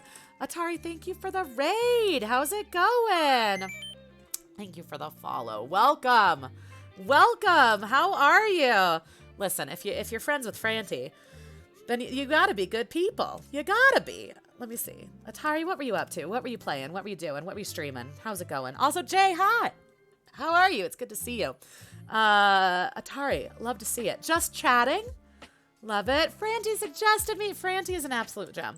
If y'all don't know Franti, highly recommend you go check her out. She's adorable and beautiful and amazing. She sometimes does cooking streams, which is really fun. Also playing some Pokemon recently. Playing all sorts of different things. How did I get to know you? Because you were playing Banner Saga, I think, right? Well, Atari, welcome. Thank you so much for the raid. I really appreciate it. I hope you had a wonderful stream. Atari and other friends, I'm Abbers. I play video games sometimes. I also read Wikipedia articles with my chat on Sundays. So Sundays at 12 o'clock EST. Today I started a little late. Don't worry about it. We read different Wikipedia articles that start with various letters of the alphabet. And so we're currently reading things that start with the letter G. So if anyone has a topic that starts with the letter G that you would like to investigate, let me know and we can look into it for sure. Yeah, welcome, Banner Saga. So good. You miss it? You can play it again. Did you finish the game? Okay, because here's the deal, Franti. I've tried a couple times to start Banner Saga 2. And Banner Saga 1 is just so good. I can't get into Banner Saga 1 or Banner Saga 2. I just love the first one so much. Let's see. Thank you. You've been very cozy. Good. Oh, we love some Stardew. We love Stardew. And then I was hanging out with my little brother and his girlfriend yesterday, and she was talking about unpacking. Well, fun. Good. I'm glad it was cozy and fun. We love to see it. Whenever I say shit like that, I'm like, oh, totally poggers. Am I right, Kappa? I'm the worst. But welcome. Thank you for the raid. I really appreciate it. I feel like I've missed a few things in chat, so I just want to double check. What were we talking about? Okay, disability. So we're reading about Goodwill right now. If you have too much money, don't they take away all of your benefits? If you have too much money, yeah, I mean, yeah. So that's part of yeah, Batty Bratty, you're right. So you wouldn't be able to qualify, I think, depending on the job that you're working, right?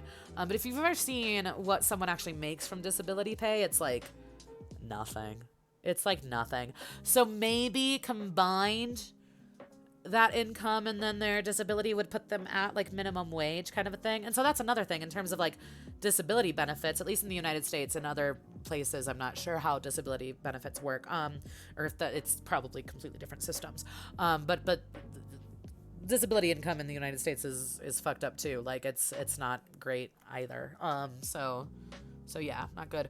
We're reading about the good that Goodwill has done. We're also currently reading about how much money their CEOs make, and it's kind of disgusting. So welcome. I thought I had already played Banner Saga 2, but apparently I still have to buy it. Oh, really?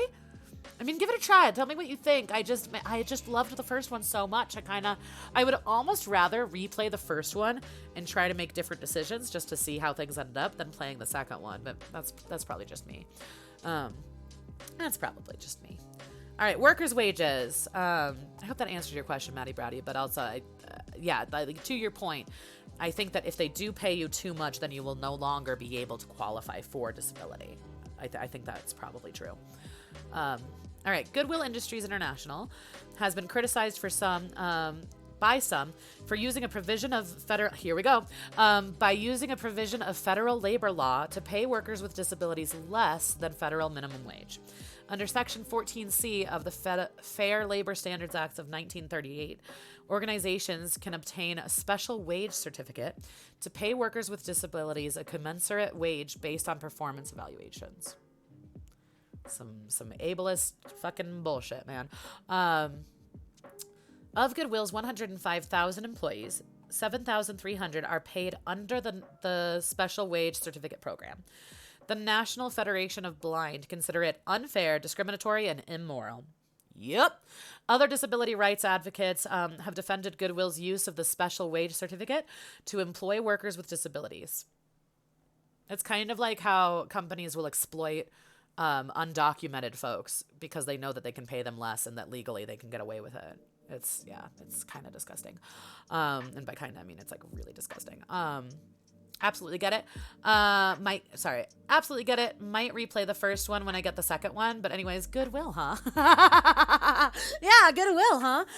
No, if you do end up playing the second one, let me know what you think. I'm very curious. I've started to play it like twice now, and it just didn't capture my attention the way the first one did. I don't know what it is. Let's see, Fenaria, I'm so bad with decision type games like that. First time I play it, I go with my gut response and then picking a different answer. Yeah. The next time feels so wrong, I accidentally end up with the same result. Oh my God, that's really funny. That's really fun. I might play Banner Saga, the first one again. That might be a fun thing to revisit on stream at some point. I kind of like that idea. By the way, Atari, I just realized I need to follow you because I don't know you. Give me 2 seconds. Atari. Let me find your stream. Atari. How do you spell it? I'm so sorry. There it is. Oh my God, stop. You stop. You stop. Look at your profile picture. You're so cute. I love a good profile picture. Oh my God, I love it. I'm creeping on you. Creeping on your page. Hell yeah. I love your page. No, I'm in. Atari, I'm in. I'm here for it. Okay, anyway. Goodwill. Let's see. Other disability rights activists have defended Goodwill's use of the special wage certificate to employ workers with disabilities, right? It was kind of like what we're talking about with Amazon, right? It's like awesome that you're providing jobs for convicted felons. Also, pay them a living wage and give them like appropriate working conditions, you know? So it's like, yeah. You're so sweet. Creep away. Will do. Okay. Terry Farmer, CEO of Access, is that what it is? Okay. A trade group that calls itself the voice of disability service providers, said scrapping the provision could force disabled workers to stay at home, enter rehabilitation, or otherwise engage in unproductive and unsatisfactory activities. Goodwill believes that the policy is a tool to create employment for people with disabilities who would not otherwise be employed. Yes, but that doesn't mean pay them less. Like, the reason they would not otherwise be employed is because we live in a society that says that they don't provide value to society, which is so fucked in so many ways. Anyway, sorry. I get mad. I get angry about things. Goodwill notes that eliminating it would remove an important tool for employers and employment option available to people with severe disabilities and their families. Without the law, many people with disabilities could lose their jobs. And I don't know enough about how the law works in order to like speak on that, to be honest. Goodwill has urged Congress to support legislation that would strengthen the FLSA and increase its enforcement, and to preserve opportunities for people with disabilities who would otherwise lose the chance to realize many tangible and intangible benefits of work. Can we just talk about it? Universal basic income. Just universal. Universal basic income so that people can like live and exist. What a novel concept. Goodness. Okay, anyway. 2013 FLSA fact sheet from Goodwill states that without FLSA Section 14C, many more people with severe disabilities would experience difficulty in participating in the workforce. These jobs provide individuals with paychecks that they would be unlikely to receive otherwise, as well as ongoing services and support, job security, and the opportunity for career advancement. Right, but like that... It just says so much about systemically what's happening that, like, I cannot. And this is the thing, like, in terms of it being a systemic problem, that's where it's really tricky, because it's not really up to individual organizations like Goodwill, although the fact that they're exploiting that is, like, a whole thing. But, like, it's really, it just speaks systemically about, like, how our society, like, treats disabled folks and marginalized populations. It's just fucked. It's fucked. Lobbying. A coalition of smaller charities in California had complained about Goodwill's support for legislation encouraging greater regulation of donation boxes, calling the efforts an attempt to corner the clothing donation market and make more money. Local Goodwills have argued that donation boxes divert money from the community and contribute to blight, and have pushed for state legislation that requires owners of donation box to clearly display information about whether it is a for-profit or non-profit organization. And there you go, Goodwill. So again, not trying to villainize the like individual employees of Goodwill so much as like speak to like non-profit industrial complex. Shakes fist at sky. All right, here's the deal. I've been drinking a lot of coffee, so I need to go pee. And I also haven't really had any food today, and so if I don't have a little snack, I'm gonna be just a little bit of a mess. So I'm gonna go take care of all that business. If you feel like sticking around, stick around, because we're gonna read about geese in a minute here. We've got geese, we've got Grimm's Law, we've got gastropods, and we've got garnishes coming up. And again, if you've got a G topic that you would like to go into, we will get into it. We'll get into it, Gim. Refuel. I need to refuel. I need to munch it up. Munch it up. I could go munch it up. The rabbit hole, it just keeps getting deeper. We just spiral. So yeah, stick around. Check out other streamers. Get a snack yourself. Get a drink. Do what you gotta do. And I'll see you soon. I'll be back in a few minutes. I love you guys. Thank you for talking about hard topics with me. I appreciate it. See you soon. Bye.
All right, that was a bit of a longer break than I had intended.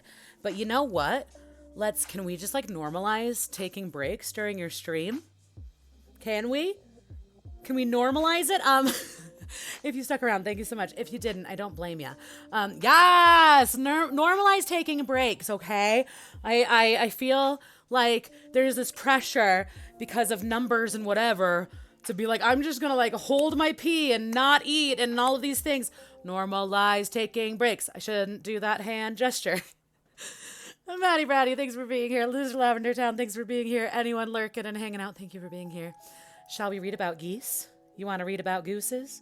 Hi, Spatty. Wait, we can take breaks? I know. It's such a novel concept. Like, you can actually, like, you know, put your game on pause or whatever you're doing on pause and, like, get out of your chair and, like, go exist in you know, physical reality for a time. It's wild. I know. It's wild. Also, how did I already... Oh, my glasses are so dirty. Girl, what you do to your glasses? They're so dirty. What did I even do? Sorry for screaming about my glasses. Any other glasses wearers out there just like in awe of how their glasses get dirty like all the time? I'm like, am I a fucking child? Like what goopy fingers decided to just touch my lenses? Mine.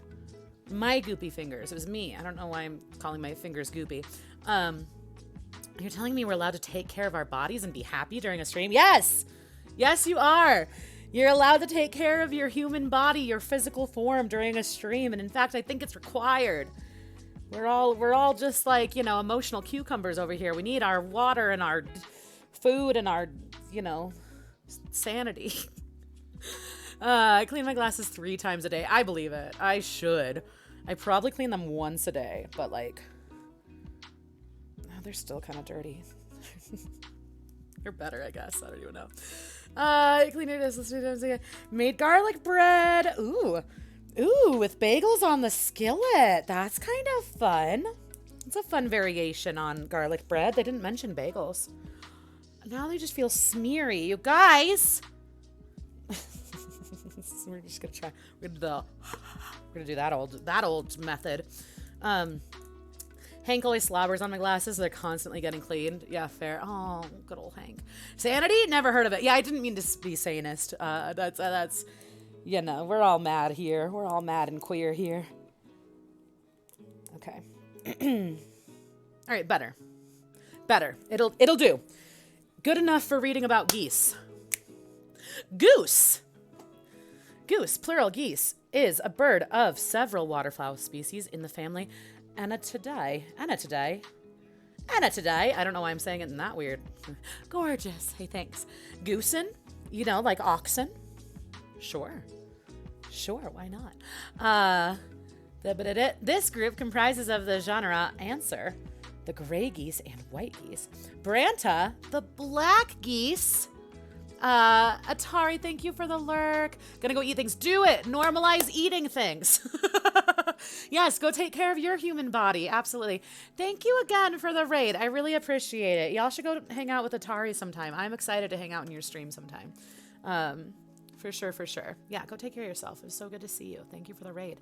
Back for the goose geese. Yes. Welcome back. I don't know why I said it like that. I'm like, welcome. Welcome to Goose Week. We read about gooses here. Welcome to the geese stream. It's not a geese stream. All right, anyway. My pleasure. Yay. I'm excited. I'll be seeing you soon. Again, why do I have to be such a creep about it? Why does the internet make everyone such a creep? Have a good meal and a good time. All right, anyway, geese. Gray geese, white geese, black geese. Good to know. Didn't realize that these were two different species of geese. It's fascinating because we think about like black swan or whatever, right? But well, swans are different than geese. The ugliest duckling? Okay, now that I cleaned my glasses, now I feel like there's an eyelash in my eye. You guys. As if it's like your fault. Like, what? Guys, why are you doing this to me? You didn't. You didn't. Okay, anyway, shell ducks. Sorry. What's a shell duck? What? Okay, what? They're not gonna let me see the picture. Maybe if I'm down here, then they'll be like here below. There it is. Shell duck. I was just hoping it was a duck with a shell. Okay, I digress. Geese. Some other birds, mostly related to the shell ducks, have goose as part of their names. More distantly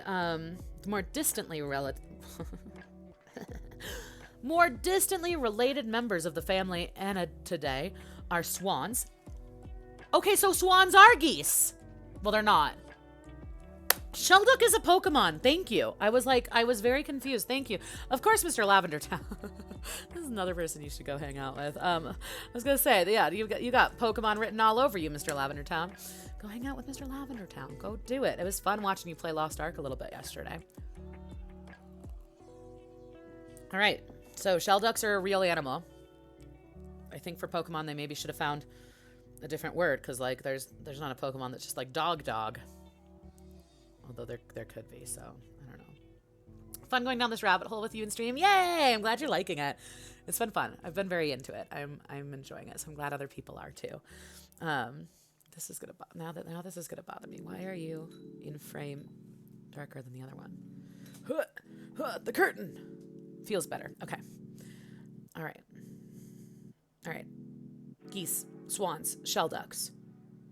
More distantly related members of the family Anaeidae are swans, most of which are larger than true geese, and ducks, which are smaller. I always look rabbit hole stuff up on YouTube. Yeah, okay, so part of me was wondering if we should do YouTube rabbit holes, but I feel like YouTube rabbit holes can get a little bit dicier, a little bit quicker than Wikipedia. Wikipedia feels like a little bit easier to like maintain and control. YouTube can go real weird real fast. You know what I mean? But at some point, maybe we'll try a YouTube rabbit hole stream. Who knows? Maybe I'll become a reaction streamer. Huh? Yeah? What about that? What if we just watch YouTube together and I go at YouTube? What do you think? I'm gonna head to bed. Wish you have a lovely stream. Franty, thank you. It's always so good to see you. I hope you sleep well. And I'm sure I'll see you soon. I know you're taking a little break because you're taking a vacation, but everyone should go check out Franty for sure. Because when she comes back from vacation, she'll be streaming again. Yeah, sleep well. Thank you for hanging out. And thank you for recommending me to Atari. That really means a lot. It's very, very sweet. Okay. The term goose may refer to either a male or female bird, but when paired with gander, refers specifically to a female one, the latter referring to a male. What? Oh, but when paired... Hold on. I don't understand this sentence. When paired with gander, refers specifically to a female one. What do you mean the latter referring to a male? We didn't have two terms. Goose, gander. What do they mean the latter? The latter of what? We only have one thing, and it's gander. Can somebody decipher this sentence for me? When paired with gander, refers specifically to a female one. The latter referring to the male. What do you mean the latter? Is this Wikipedia article not using the term latter correctly, or am I just wrong? We're gonna move on, but it's bothering me. Young birds before fledgling are called goslings. I knew that. The collective noun for a group of geese on the ground is a gaggle. A gaggle of geese, they say. When in flight, they are called a skein. I've actually heard that. Why do I know that word? A team or a wedge. Y'all remember there was a movie, I want to say with Anna Paquin about geese? She like adopts a goose or something and then it's like fly away home. Goose is the male, gander is the female. Okay, so it was just the word paired. And they say when paired, it's because like goose gander? Okay. Dude, Raven, thank you. Grammatically, I could not make sense of that sentence. Got it. Okay. Goose alone can be either gender, but when we're saying goose and gander in same context, goose is male, gander is female. Thank you, Raven. My brain, I couldn't. Also, you wanna go follow someone who knows things about sciencey stuff and also makes amazing art? You should go hang out with Slice Raven. You should. Zenith, you seen that movie? You know what I'm talking about? They make a flying machine and fly the geese south? Okay, see, so I have a similar like kind of memory. Is it Fly Away Home? Can we Google it? Where's my phone? What here? I keep forgetting that my phone is in my pocket. Is it called Fly Away Home? Okay, but Zenith, you're with me where I kind of remember that movie as a fever dream, but I don't actually remember the plot.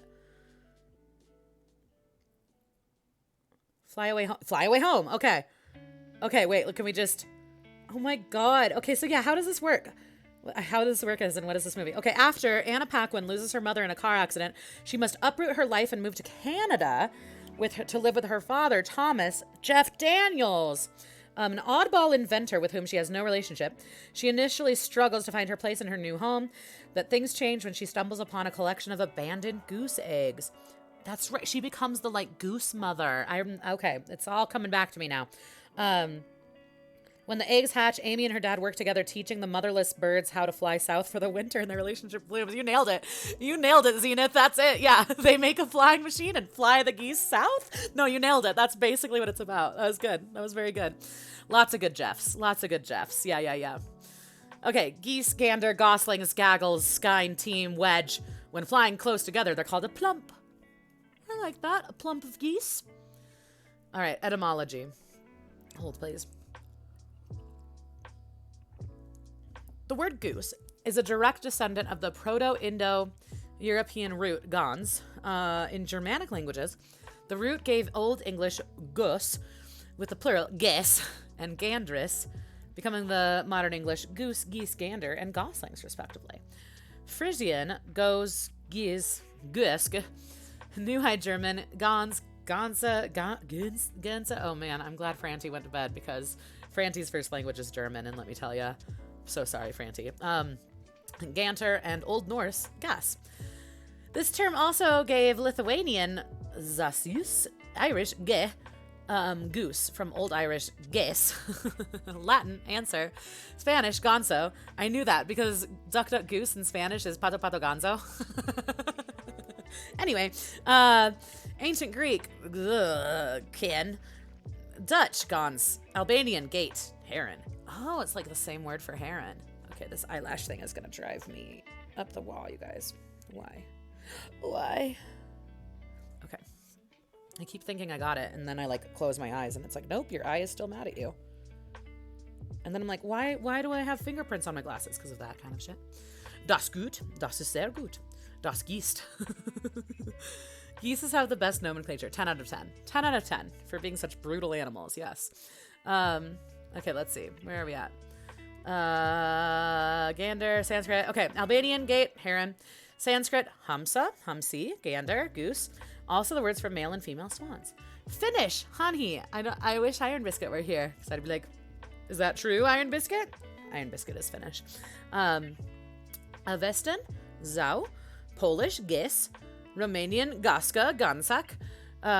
Ukrainian, rika, rikak, huska, husak. Russian, gusana. Czech, husa.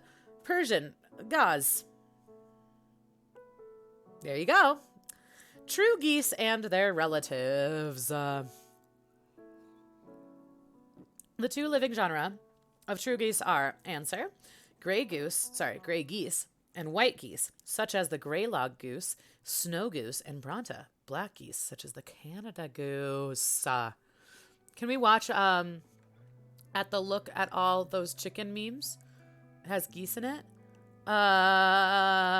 Could you, if you find it and put a link in chat, Maddie Bratty? Yeah, totally.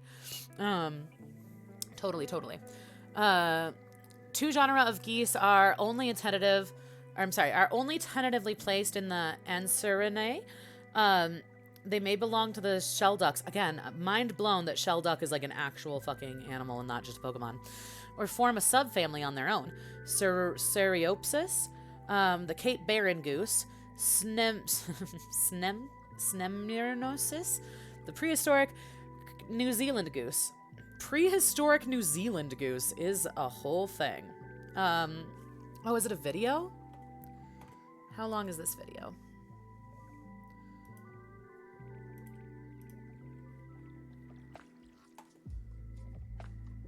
Oh, 31 seconds. Beautiful. Perfect.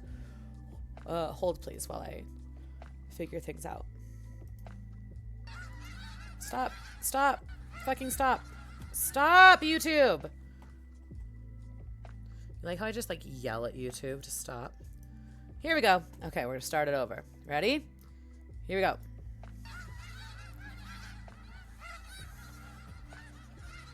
So many. So many.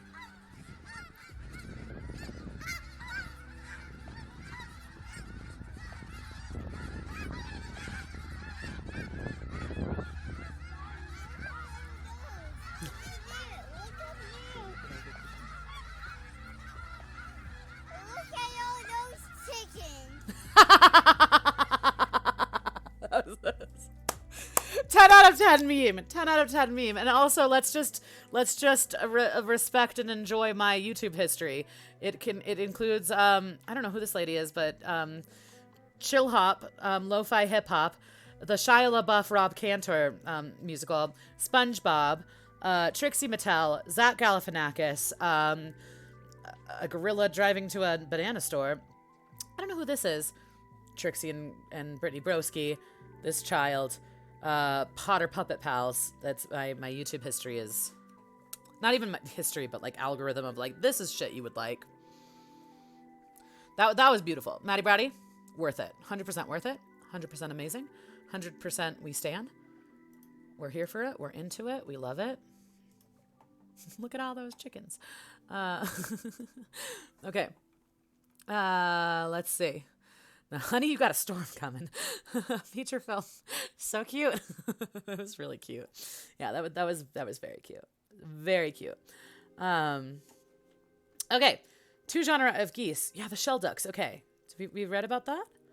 Oh yeah, New Zealand goose. Okay, either these or more probably the goose-like Koskoroba swan is the closest living relative of true geese. True geese. What do you mean when you say true geese? I'm still not fully... I don't fully understand, but it's okay. Fossils of true geese are hard to assign to genus. All that can be said is that their fossil record, particularly in North America, is dense and comprehensively documents many different species of true geese that have been around since 10 million years ago in the Miocene. The aptly named Answer atavis, meaning progenitor goose, from some 12 million years ago, had even more plesiomorphies in common with swans. In addition, some goose-like birds are known from subfossil remains found on Hawaiian Islands. Geese are monogamous, living in permanent pairs throughout the year. However, unlike most other permanently monogamous animals, they are territorial only during the short nesting season. Paired geese are more dominant and feed more, two factors that result in more young. They work together. Geese honk while in flight to encourage other members of the flock to maintain a V formation. What? That's why they honk at each other? How do we know? Who did this goose study to be like, that's why they're honking? How do we know? How do we know that that's why gooses honk? I have questions. All right. To encourage other members of the flock to maintain a V formation and help communicate with one another. Is it like a car honk where they're like, hey, get out of the way, you gotta be in the V? Is that the idea?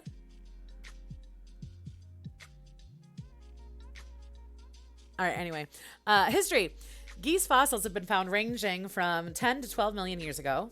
Damn, I just made sense of that sentence. Fossils found in the Gargano region of central Italy suggest the existence of a prehistoric relative of the goose that stood 1.5 meters tall. That's nightmare fuel. Nightmare fuel, that a giant goose. The evidence suggests the bird was flightless, unlike modern geese. Fucking 1.5 meters tall. All right, migratory patterns. Geese like the okay, so where I'm from, we call them Canadian geese, in my defense. Canada goose does not always migrate. Some members of the species only move south enough to ensure a supply of food and water. When European settlers came to America, the birds were seen as easy prey and were almost wiped out of the population. The species was reintroduced across northern U.S. range, and their population has been growing ever since. There's a lot of geese. There's a lot of geese in Colorado. There's a lot. Preparation. Geese typically migrate in the fall, and in order to prepare for this travel, they start in the summer by igniting a process called molting. A process where the birds shed their old feathers and grow new ones to prepare for the journey ahead. During the process of molting, geese are unable to fly and tend to reside in the water for protection. Baby geese that are born in the spring are typically ready for travel by the time fall comes around. Much like how animals who hibernate,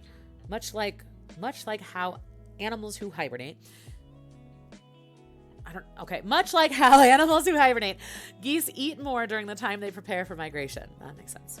Navigation. Migratory geese, unlike other migratory birds, wait until their environment is no longer supplementing them with resources before they decide to travel. They're procrastinators. I respect that. In order to travel, geese remember landmarks as well as use the sun and the moon and past experience to navigate their journey. Damn. For orientation, geese use the Earth's magnetic field. Okay, again, how do we know this? How do you know that's what geese are doing? I don't know why I'm so mad about it. Animal behaviorists, I'm sure, have like very specific reasons as to why. They're like, no, this is how geese work. But like, all right, whatever. Anyway, for orientation, geese use the Earth's magnetic field. Different flocks in the same area typically travel along the same path. They do not travel non-stop. They take breaks at common landmarks for other flocks to gain fat that was lost during the flight. Geese have to adjust and accommodate their migration habits. For changes in the environment, they must remain flexible. In just 24 hours, the most commonly seen migratory goose. What? Oh, it's a comma, not a period. Jesus Christ. In just 24 hours, the most commonly seen migratory goose, the Canada goose, can travel 1,500 miles. That's so funny. I guess it's because the plural would be Canadian geese, but I've never heard it as the Canada goose. Because Canadian goose would kind of sound weird, huh? I guess. Not really. Anyway, moving on. Formation. Geese, like other birds, fly in a V formation. This is just making me think of Mighty Ducks now. Mighty Ducks, that would be M, right? Should we look up Mighty Ducks on M Week? My answer is yes.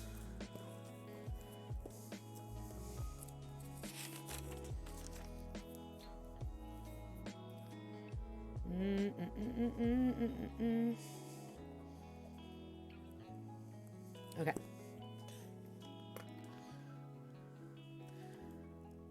During flight, communication between each bird is important, and the V formation can make that easier. That makes sense. They use this technique for two reasons: to slow down energy loss and to keep track of every bird in the formation. I wonder if there's like a drafting kind of effect with like aerodynamics, you know?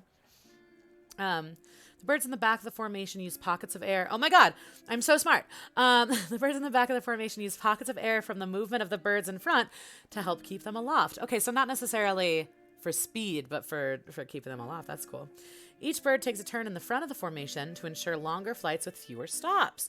Taking turns allows the birds at the front of the formation to take rests. Typically, it's older birds in the front of the formation and younger birds in the back. Okay. Placement of the birds and their movements during flying are very important for how this formation works. That's really interesting.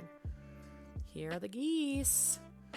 Other birds called geese. Holy shit, there's a bunch of geese imposters. I had no idea. Some, mainly southern hemisphere birds, are called geese, most of which belong to the shelduck. Again, mind blown that there's a real animal called a shelduck.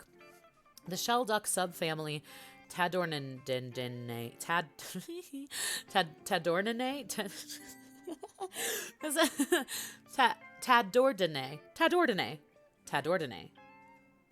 It's a shelduck shelled goose. What do you mean a shell goose?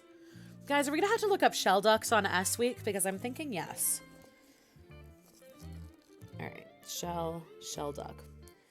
Shelduck, shell goose. Okay. All right. Okay. All right. All right. So these are Orinoco goose. Oh my God. Okay. Let's look at all these goose. All right. I can see how that's not really a goose, but it's a goose. Egyptian goose. Ah, look at this guy. South American shelled geese. Okay. Prehistoric Malagasy shelled goose. What the hell? Whoa, look at all these bones. Okay. The spur-winged goose. Okay. What is this? Spur-winged goose. Blue-winged goose. Cute. Cape Barren goose. Okay, Australia, good. 3 species of small waterfowl in the genus Netopus. Well, pygmy gooses. The maned goose. I love it. It's got a little fuzzy head. Extinct sea ducks. What is a sea duck? Do you actually hang out in the ocean? Near coastal waters. Okay, interesting. Huh, okay. I always think of geese and like ducks as being like freshwater creatures. I didn't think about them being ocean guys. Diving geese. Ooh. Extinct goose-eyed flightless sea duck. Again, did not know that sea ducks were a thing. Had no idea. Magpie goose. Does not really look like a magpie, but I guess I can see it. Northern gannet. This guy looks like a seagull. Is a seabird. Okay. Interesting. Okay, all these gooses. Geese in popular culture. By the way, is there a reason why... Sorry, there's something being weird in my... There it is. Okay. Something was kind of weird in my like view of my OBS, which is not actually showing up on stream, but it made me like question if it was showing up on stream. We're moving on. To have a gander at something is to examine something in detail. That's why do we talk about it though? Like, I mean, sorry, why do we use gander in this way? To have a gander. I mean, I get that it would be the same word technically, but like, it's interesting. What's sauce for the goose is sauce for the gander. I've never heard that one before. I've heard what's good for the goose is good for the gander. There it is. What's good for the goose is good for the gander. Means that what is appropriate treatment for one person is equally appropriate for someone else. Yeah, it's not a great phrase, is it? It's kind of an ableist phrase in a weird way. Saying that someone's goose is cooked means that they have suffered or about to suffer a terrible setback or misfortune. I do like that phrase. That's kind of a funny one. The common phrase silly goose is used when referring to someone who is acting particularly silly. Killing the goose that lays the golden eggs, derived from an old fable, is a saying referring to any greed-motivated, unprofitable action that destroys or otherwise renders useless a favorable situation. A wild goose chase is a useless, futile waste of time and effort. There is a legendary old woman called Mother... Legendary. She is a woman of legend. I mean, that's technically true. It's funny that that's phrased that way. Legendary old woman called Mother Goose, who wrote nursery rhymes for children. A raised, rounded area of swelling, typically a hematoma, is caused by an impact injury. It's sometimes metaphorically called a goose egg. Yeah. That's so fun. I didn't really realize until like seeing them all laid out, like... There's a lot of phrases we use in English that like refer to geese. That's really interesting. I wonder why. Grey Goose laws in Iceland. The oldest collection of medieval Icelandic laws is known as Gregos, the Grey Goose laws. Various etymologies were offered at that name. The fact that the laws were written with a goose quill, okay. The fact that the laws were bound in goose skin. Because of the age of the laws, it was then believed that geese lived longer than other birds. Here's a little gosling. Canada geese in flight. There we go. Geeses, gooses, geese. Nailed it. Love it. List it. Leave it. Let's go. Next, we're looking at Grimm's Law. Gonna get into some linguistic nerdiness here. Okay. Grimm's Law, also known as the first Germanic sound shift, is a set of sound laws describing the Proto-Indo-European stop consonants as they developed in Proto-Germanic in the first millennium BC. First systematically put forward by Jacob Grimm. Here's this guy. Jacob Ludwig Karl Grimm, also known as Ludwig Karl, was a German linguist, philologist, jurist, and folklorist. He's known as the discoverer of Grimm's Law of Linguistics, co-author of the monumental Deutsches Wörterbuch, author of Deutsche Mythology. Jacob Grimm, y'all know him. Previously remarked upon Rasmus Rask, it establishes a set of regular correspondences between early Germanic stops, fricatives, and stop consonants of certain other Centum Indo-European languages. History. Grimm's Law was the first discovery of a systematic sound change, and it led to the creation of historical phonology as a separate discipline of historical linguistics. The correspondence between Latin P and Germanic F was first noted by Friedrich von Schlegel in 1806. In 1818, Rasmus Rask extended the correspondence to other Indo-European languages such as Sanskrit and Greek, and to the full range of consonants involved. In 1822, Jacob Grimm put forth the rule in his book Deutsche Grammatik and extended it to include Standard German. He noticed there were many words which had different consonants from what his law predicted, and these exceptions defied linguists for several decades until they eventually received explanation from Danish linguist Carl Werner in the form of Werner's Law. Okay. Overview.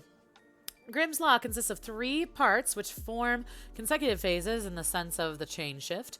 The phases are usually constructed as follows. Proto-Indo-European voiceless stops changed into voiceless fricatives. Proto-Indo-European voiced stops becoming voiceless stops. Proto-Indo-European voiced aspirated stops becoming voiced stops or fricatives as allophones. Man, I used to, because I teach English as a second language, you have to take a variety of linguistics courses. And then I studied Spanish in college. And so I had to take a Spanish linguistic class. So this vocabulary is stuff I know, like morphemes and phonemes and allophones and things like that. But it's making me reach into this brain space where I'm like, man, I haven't thought about these things in a long time. Let's see. Anyway, the chain shift in the order of 3, 2, 1 can be abstractly represented as b to b to p to th. D to d to t to th. I think that's the th, the th, right? And then g to k to x. And then g to k to x again. Basically. Go with it. It's fine. Here, each sound moves one position to the right to take on its new sound value. Note that within Proto-Germanic, the sounds denoted by B, D, G, and GW were stops in some environments and fricatives in others.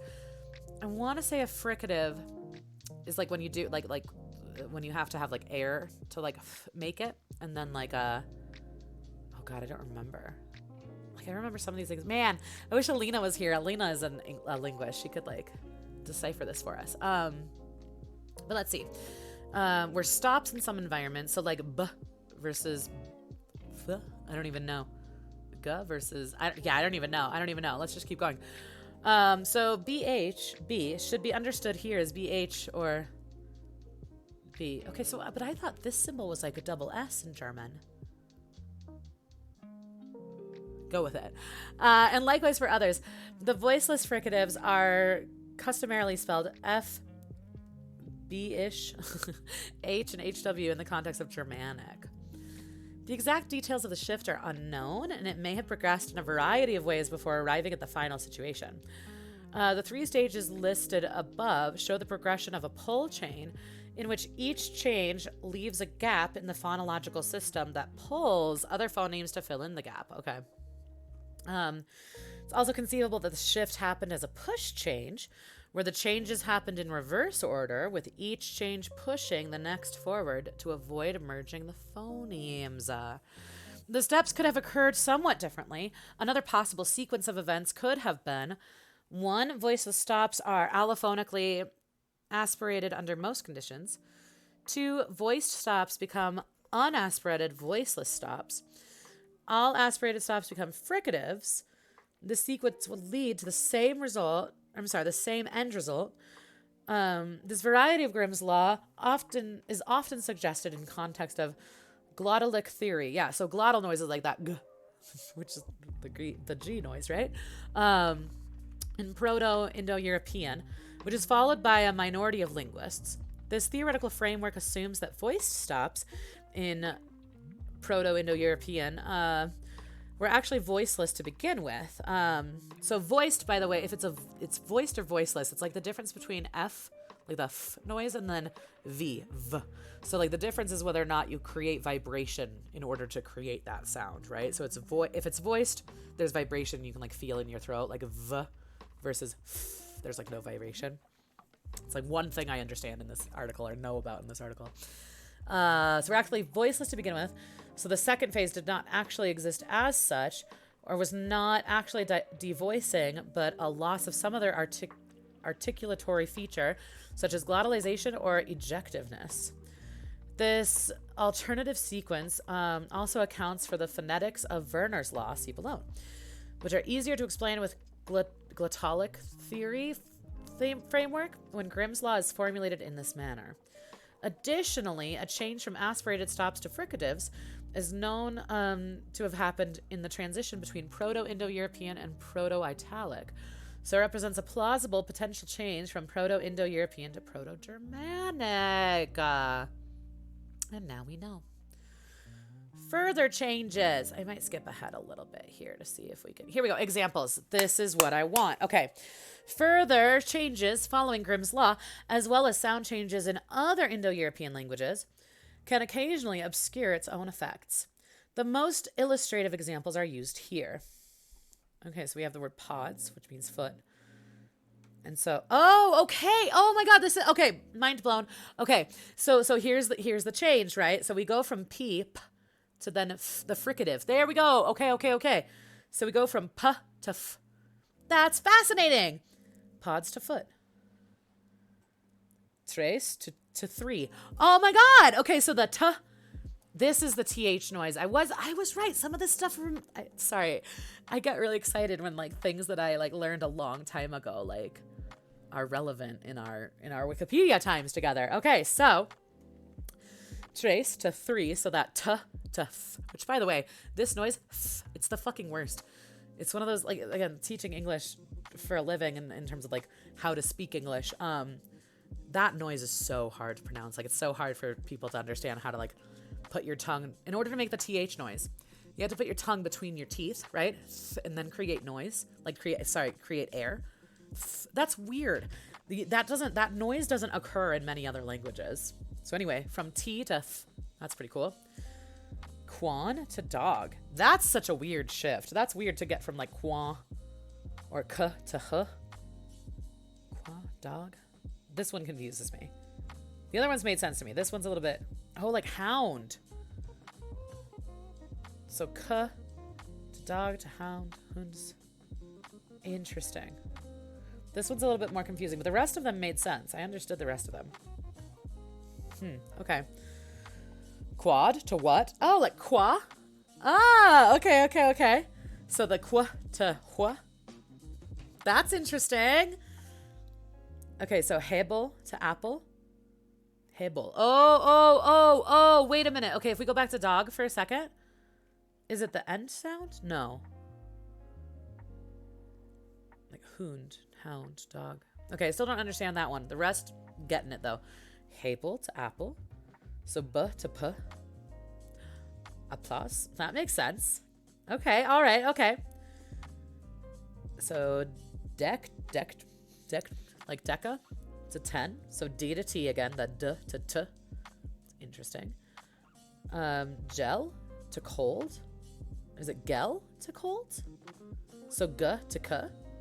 That makes sense. Canadian Geek, hi! Abersby Butters? What does that mean? What do you mean, Abersby Butters? What does that mean? Also, it's good to see you. I hope you're doing well. We're doing Wikipedia with me. I don't know if you've been here during a Wikipedia with me. Oh, like I'm smooth like butter. Wikipedia with me. We're looking up things that start with the letter G. I think we're almost over. We're closing in on the end here today. But if you do have anything that starts with the letter G that you would like to look into, let me know. We can probably do like one extra topic. I've got 2 more left after this. But we're reading right now about Grimm's Law, which is about a linguistic shift with regard to consonant pronunciation, which I think is interesting. I think linguistics are fascinating. So welcome. We were just reading about Canadian geese. I have no idea. Phonetic rhythm gets me like, whoa. Abersby Butters. Yeah, there's a lot of like, buh. I get it. I'm with you. Let's see. Okay. Gewas, alive. Gwe. This is another one I don't fully understand. Quickwas. So gwe to qua. But then we have the example of alive. It had to have taken a longer shift than quick. There we go. Quick. So gwick to quick. Okay, there we go. That one makes sense. I still want to go back to the dog one because I'm still confused. Maybe it'll help to like go over here. So hound, hoons, hoonder, hound. Dog. Yeah, I still don't understand the dog one. The rest I'm getting. The rest I'm with it. Things with G. G unit. Grizzly bears. You got to choose one. Choose one. Do you want to look up G unit or do you want to look up grizzly bears? I'm down for either. Choose one. Let's see. So breter to brother. So you have the like be to bre. Love me some bears. Canadian Geek, you down with looking up grizzly bears?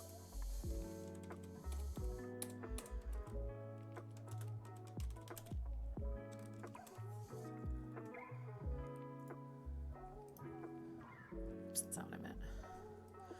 All right, we'll do grizzly bears next. Grizzly bears because big barely gay guys with beards, I guess. We love a good bear. We love a good bear. We love a good otter. We love to see it. Let's see. Medju, honey. So that's like dia to duh. Okay, sure, why not? Steg, walk, step. So g again to g. Again. Okay, interesting. Gons goose. Oh my god, it all comes for full circle. We were just reading about geese. Amazing how that works. Let me see. This is still really bothering me that this side is showing this like black curtain more. Not that it matters, but it's just gonna bother me, guys. It doesn't matter to anyone else. It bothers me. That I like so much more. Let's see. Sing. So gua to gua. Guana. Interesting. All right, so this process appears strikingly regular. Each phase involves one singular change, which applies equally to the labials, p, b, and f, and their equivalent dentals. So labials meaning you have to use your lips to make that noise. Dentals meaning you have to use your teeth to make that noise, right? So t, d, and th. Velars, k, g, and h. Rounded velars, k, qua, and hua. The first phase left the phoneme repertoire of the language without voiceless stops. The second phase filled this gap, but created a new one, and so on until the chain had run its course. I might skip the clusters, although I do find it interesting.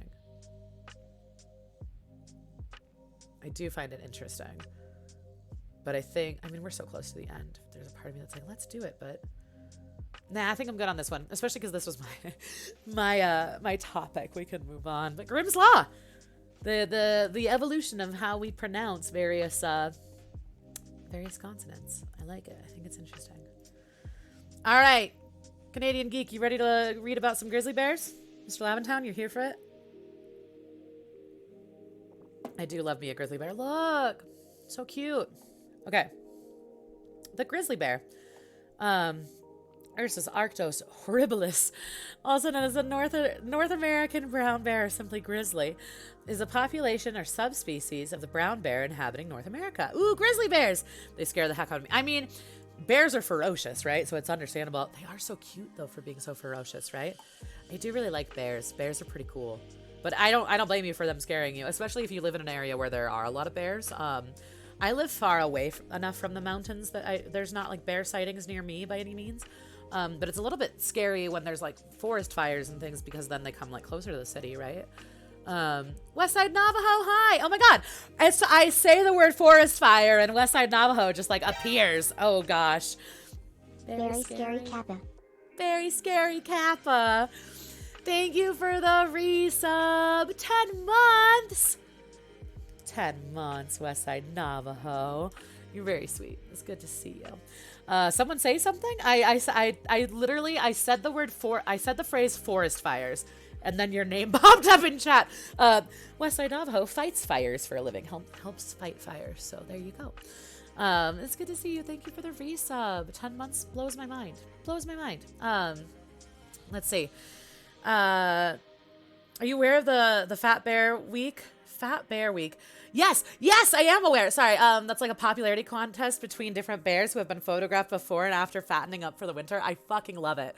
I think it's hilarious. Fantastic time every year. All the cute fat bear pictures. We love to see it. Love to see it. It's so funny. It's amazing. There's my little brother showed me there's some sort of big bear that's like on a rampage. It's become like not afraid of humans, so it's just like, I'm gonna come into your house and take your food. Like, I don't remember where this is, but they're like, this is a problem, we gotta figure out what to do. So hopefully they put that bear in a sanctuary or something so that it doesn't harm people, but also so that they don't kill it, you know? Yeah, scary fun. I don't remember what it was called. If my little brother shows up in chat, I'll ask him. But yeah. All right, anyway, so in addition to mainland grizzly, by the way, Westside Navajo, I don't know if you've been here during Wikipedia with me. You might have. But just in case you didn't know, we're looking up things that start with the letter G. So every week we look up things in Wikipedia that start with a different letter. So this is G Week. This is episode 7, which is wild. So welcome. What do we have left? We have grizzly bears, gastropods, garnishes, and if there's anything that you'd like to add to the list, we can probably add one or two more.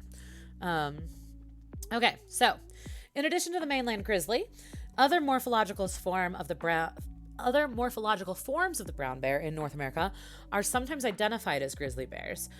These include 2 living populations, the Kodiak bear and the peninsular grizzly, as well as the extinct California grizzly, Mexican grizzly, and Ungava Labrador grizzly. On average, grizzly bears near the coast tend to be larger, while inland grizzlies tend to be smaller. The Ussuri brown bear, inhabiting Russia, northern China, Japan, and Korea, sometimes referred to as the black grizzly, although it is more closely related to North American brown bears than any other subspecies of the brown bear around the world. Copy that. Excited to see the wiki stream. Yay! Good. I'm glad you're here. It's fun. We're doing it every week on Sundays. So Sundays around 12 o'clock Eastern Standard Time. Unless I'm running late, as I want to do, which is kind of what happened today. So, you know, 12 o'clock-ish. Okay, Canadian Geek, if you're still there, is there anything specific that you would like to kind of like hone in on with regard to grizzly bears? Sunday-ish. It is on Sunday. I love the idea of it being on Sunday-ish. Did I say Sunday-ish?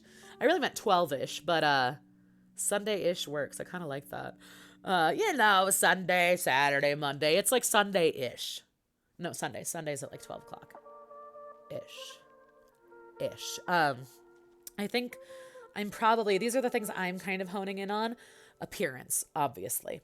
Biology I always find fascinating. I might skip classification if you're cool with that. And I might go down to biology, ecology kind of stuff. Interaction with humans I'm fascinated by. Yeah, ish. just a little, you know, just a little ish. How creepy are those wings? Are they good or are they bad? I can't tell. Don't answer that question. Okay, shall we? Look at how cute. Sorry for screaming, but look at how cute. All right. Most adult female grizzlies weigh 130 to 180 kilograms, so 290 to 400 pounds, while adult males weigh on average 180 to 360 kilograms. It's considerably larger, 400 to 790 pounds. Average total length of the species is 198 centimeters, so 6.5 feet, with an average shoulder height of 102 centimeters, shoulder height. Oh, because they're quadrupeds. Okay. 3.35 feet, and hind foot length of 28 centimeters, 11 inches. Newborn bears may weigh less than 500 grams, 1.1 pounds. In the Yukon River area, mature female grizzlies can weigh as little as 100 kilograms to 220 pounds. For a female, these average weights would be 136 kilograms, 300 pounds inland, and 227 kilograms, 500 pounds coastal, respectively. Okay. Yeah, it's interesting that they're so much bigger on the coastal. They're thick boys. They are. They're thick boys and girls. We love a thick boy and a thick girl. They are. Oh, won't answer. I mean, you can answer it. I just have a feeling that they're on the creepy side. They're not on the like, oh, how cute, she winked. It's more like, you know, one of those winks. All right, anyway, thick boys. One study found that the average weight for an inland male grizzly was about 272 kilograms, 600 pounds. Average weight for coastal male was around 408 kilograms, 899 pounds. Yeah, I wonder why the coastal ones are so much bigger. That's really interesting. Fun. I wonder if it's because it's probably easier to fish, more fertile growth for berries, etc. on coastal areas. That totally makes sense. I bet you're right. I mean, one of the things we looked up earlier was the Great American Interchange, which was about migrational patterns of animals from Northern America to Southern America and vice versa, from Southern America to North America. And so it's a similar kind of idea in terms of like which had a tendency to survive more. A lot of it had to do with like food source and whatnot and like climate. So yeah, I mean, that totally makes sense. Yeah, it totally makes sense.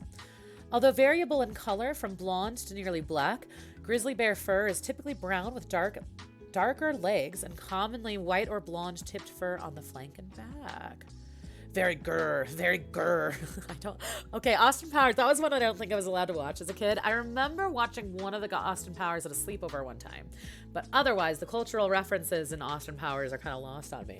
I think it's one of those. So I just watched the other day Robin Hood Men in Tights again for the first time in like years, and that was not really one I grew up with. It's one of those that like, ooh, those jokes don't hold up well. And like Austin Powers is another one where it's like, ooh, those jokes probably don't hold up well. You know what I mean? Yeah, it's okay if it was part of your childhood and your cultural zeitgeist, but ooh, those jokes don't hold up well, you know? They don't. It's unfortunate. They don't. But again, Canadian Geek, a lot of people grew up with those movies and like love those movies. Yeah, of course. Fun, of course. Like I think a lot of people do. And that's not to say there aren't funny moments, because there still are, but there's also a lot of like yikes moments, you know what I mean? Like it's just true. It's just one of those, like, yeah, never watched it, but you're right, they don't hold up. Yeah, I mean, let's be real, regardless of whether or not you watched it, we all know various like Mike Myers references because it was such a big part of the cultural zeitgeist, right?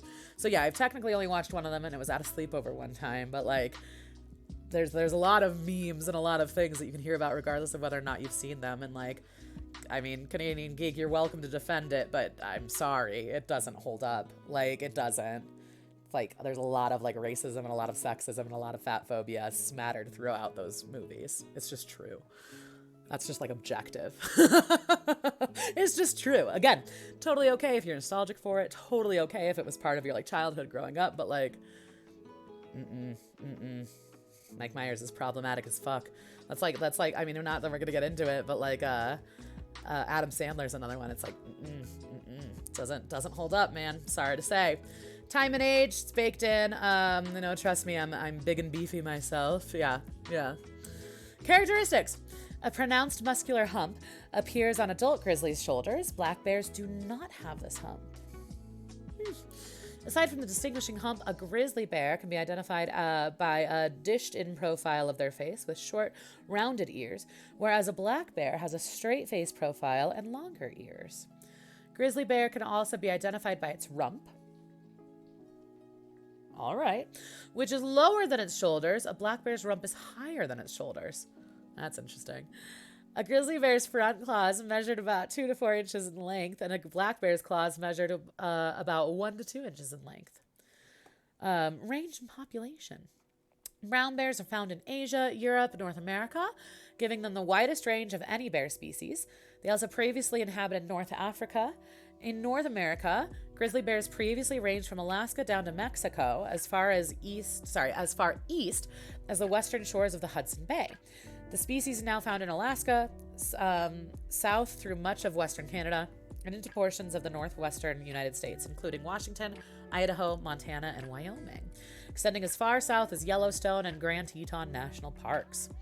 In Canada, there are approximately 25,000 grizzly bears occupying British Columbia, Alberta, the Yukon, the Northwest Territories, Nunavut, and the northern part of Manitoba. An article, hold on, have we looked at these beautiful pictures? Let's just this one, first of all, is very cute. It's very cute, this bear in the Cleveland Zoo. Those claws? Danger fuel. Scary. Adam Sandler in Reign Over Me was good. Totally not a comedy though. Yeah, what was the other one that was not a comedy that he was in? Punch Drunk Love. That's another one. I don't know if it holds up, but I remember thinking that he was very good in it. Yeah. Those claws though, right? Very good for climbing trees. Very good for mauling people. And then look at this guy. This little cute guy. And then this guy just catching fish, living his dreams. Okay. An article published in 1954 suggested that they may be present in tundra areas of the Ungava Peninsula and the northern tip of Labrador, Quebec. In British Columbia, grizzly bears inhabit approximately 90% of their original territory. There are approximately 25,000 grizzly bears in British Columbia when the European settlers arrived. However, population size has since significantly decreased due to hunting and habitat loss. In 2008, it was estimated that there were 16,014 grizzly bears. A revised grizzly bear count in 2012 for British Columbia was 15,075. Population estimates for British Columbia are based on hair snagging, DNA-based inventories, mark and recapture, and a refined multiple regression model. In 2003, researchers from the University of Alberta spotted a grizzly on Melville Isle in the high Arctic, which is the most northerly sighting ever documented. Day ender hand. Those are day ender hands. Yeah, that's, yep. The Alaskan population of 30,000 individuals is the highest population of any province, state in North America. Populations in Alaska are densest along the coast, where food supplies such as salmon are... Did I just say salmon? Salmon. It's okay if you say salmon. Anyway, salmon are more abundant. The Admiralty Island National Monument protects the densest population, 1,600 bears on a 1,600 square mile island. What? There's one bear per each square mile?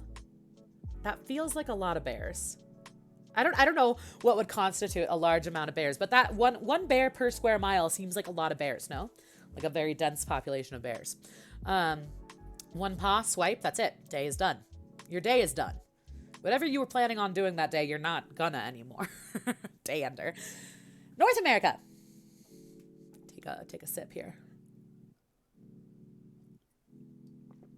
There are about 55,000 wild grizzly bears located throughout North America even. 30,000 of which are found in Alaska. Only around 1,500 grizzlies remain in the lower 48 United States. Of these, around 1,000 are found in northern Continental Divide in northwestern Montana. About 600 more live in Wyoming, in the Yellowstone Teton area. There are an estimated 70 to 100 grizzly bears living in northern and eastern Idaho. Its original range included much of the Great Plains and the southwestern states, but it has been extirpated? Local extinction, okay, in most of those areas. Combining Canada and the United States, grizzly bears inhabit approximately half the area of their historical range. Although the once abundant California grizzly bear appears prominently on the state flag of California and was the symbol of the Bear Flag Republic before California's admission into the Union in 1850, the subspecies or population is currently extinct. The last known grizzlies in California were killed in the Sierra foothills east of Fresno in the early 1920s.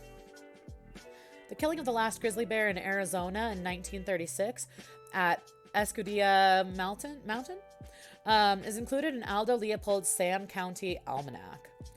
In September 2007, a hunter produced evidence of one bear in the Selway Bitterroot Wilderness ecosystem by killing a male grizzly bear there. In the North Cascades ecosystem of northern Washington, grizzly bear populations are estimated to be fewer than 20 bears. One sighting of a grizzly bear in 2010 has been recorded. There have been no confirmed sightings of a grizzly in Colorado since 1979. Really? So we gotta have different kinds of bears here then, and they're not grizzly bears. Maybe you have brown hair bears here? There are bears here, I just didn't know that they are not grizzly bears technically. The more you know. Other provinces and the United States may use a combination of methods for population estimates. Therefore, it is difficult to say precisely what methods are used to produce total population estimates for Canada and North America, as they were likely developed from a variety of studies. The grizzly bear currently has legal protection in Mexico, European countries, some areas of Canada, and in all of the United States.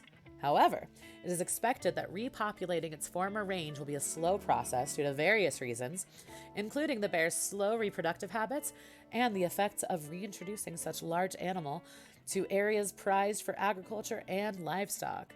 Competition with other predators and predation on cubs are other possible limiting factors for grizzly bear recovery. The grizzly bears also benefit from scavenged carcasses from predators as an easy food source when other food sources decline. Grizzly bears are just like bear squared. Sorry, what? Sorry. Grizzly bears are just like bear squared in terms of terrifying to me. What do you mean bear squared, Fun? What does that mean? Are you talking about were you talking about the like one bear per square mile, or is bear squared something different? All right, biology. Here we go. Hibernation. Grizzly bears hibernate for 5 to 7 months each year, except where their climate is warm, as the California grizzly did not hibernate. During this time, female grizzly bears give birth to their offspring, who then consume milk from their mother and gain strength for the remainder of the hibernation process.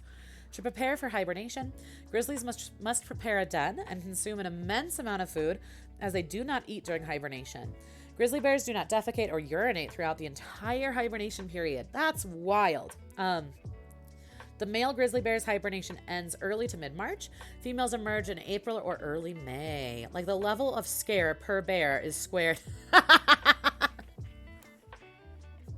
Sorry, it's like all of the rhyming. The level of scare per bear is squared for a grizzly bear. Okay, so what you're saying, so I just want to read that one more time. The level of scare per bear is squared for a grizzly bear. Yeah, that's some Dr. Seuss shit. I understand though. So what you're saying is like your fear of bears is even more scary when we're talking about grizzly bears specifically. Is that the idea? Scare per bear is squared for a grizzly bear. I fucking love that. That makes sense. Fun. That makes sense. I'm sorry. I was not laughing at you or your fear of bears. I was purely laughing at the Dr. Seuss nature of that sentence. That's really all it was. It is some Dr. Seuss shit, yeah. It was pretty good, Fun. Okay, in preparation for winter, bears can gain approximately 180 kilograms. What? 180 kilograms, 400 pounds during a period of hyperphagia before going into hibernation. God damn. The bear, I mean, it makes sense. They're like, it's months, right? Like 7 months, but still, that's wild. A bear often waits for a substantial snowstorm before it enters its den. Such behavior lessens the chances predators will find the den. The dens are typically at elevations above 1,800 meters, so 5,900 feet, on north-facing slopes. There is some debate amongst professionals as to whether grizzly bears technically hibernate. Much of this debate revolves around body temperature and the ability of bears to move around during hibernation on occasion. Grizzly bears can partially recycle their body waste during this period, although the inland or Rocky Mountain grizzlies spend nearly half their life in dens. Coastal grizzlies with better access, you were saying this, better access to food sources spend less time in their dens. In some areas where food is very plentiful year-round, grizzly bears skip hibernation altogether. Reproduction. Except for females with cubs, grizzlies are normally solitary, active animals. But in coastal areas, grizzlies gather around streams, lakes, rivers, and ponds during the salmon spawn. Females, sows, like a cow, sow, produce 1 to 4 young, usually 2, that are small and weigh about 450 grams. 1 pound, they're little babies. A sow is protective of her offspring and will attack if she thinks she or her cubs is threatened. I love that phrase, mama bear, for that reason. It's like, I will fuck you up. I don't need the love of bears with their little babies. Okay, sorry. Grizzly bears have one of the lowest reproductive rates of all terrestrial mammals in North America. This is due to numerous ecological factors. Grizzly bears do not reach sexual maturity until they are at least 5 years old. Once mated with a male in the summer, female delays embryo implantation. Wild! That's wild! Okay, the female delays embryo implantation until hibernation, during which miscarriage can occur if the female does not receive the proper nutrients and caloric intake. On average, females produce two cubs in a litter. The mother cares for the cubs for up to 2 years, during which the mother will not mate. Look at these bears. Okay, once the young lever are killed, females may not produce another litter for 3 or more years, depending on the environmental conditions. Male grizzly bears have large territories, up to 4,000 kilometers squared, 1,500 square miles, making finding a female scent difficult for such low population densities. Population fragmentation of grizzlies may destabilize the population from inbreeding depression. The gestation period for grizzly bears is approximately 180 to 250 days. Litter size varies between 1 and 4 cubs, typically comprising twins or triplets. Cubs are always born in the mother's winter den while she is hibernating. While she is in hibernation? She gives birth during hibernation? My mind is blown. Female grizzlies are fiercely protective of their cubs, being able to fend off predators, including large male bears.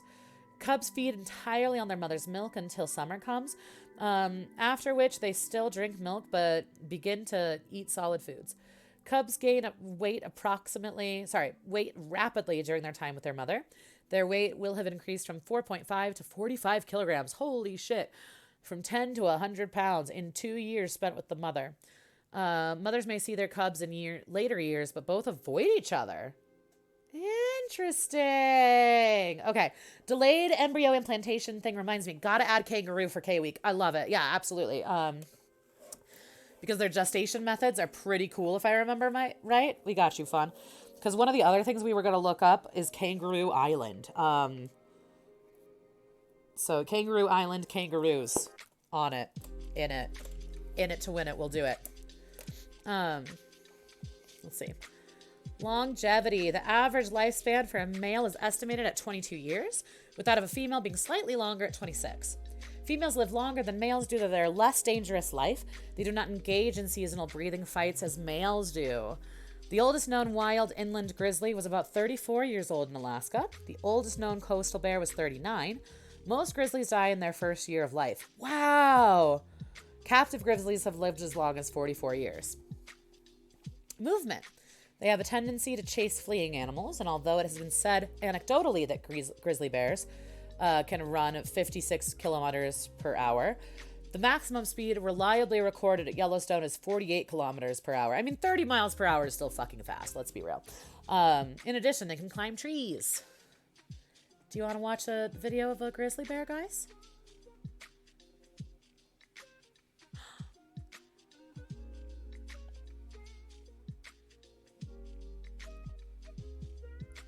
Look at them. Bear cam. Cute. Cute. They're cute, right? Oh, in the river, catching fish, being bears. You love to see it. All right. Diet.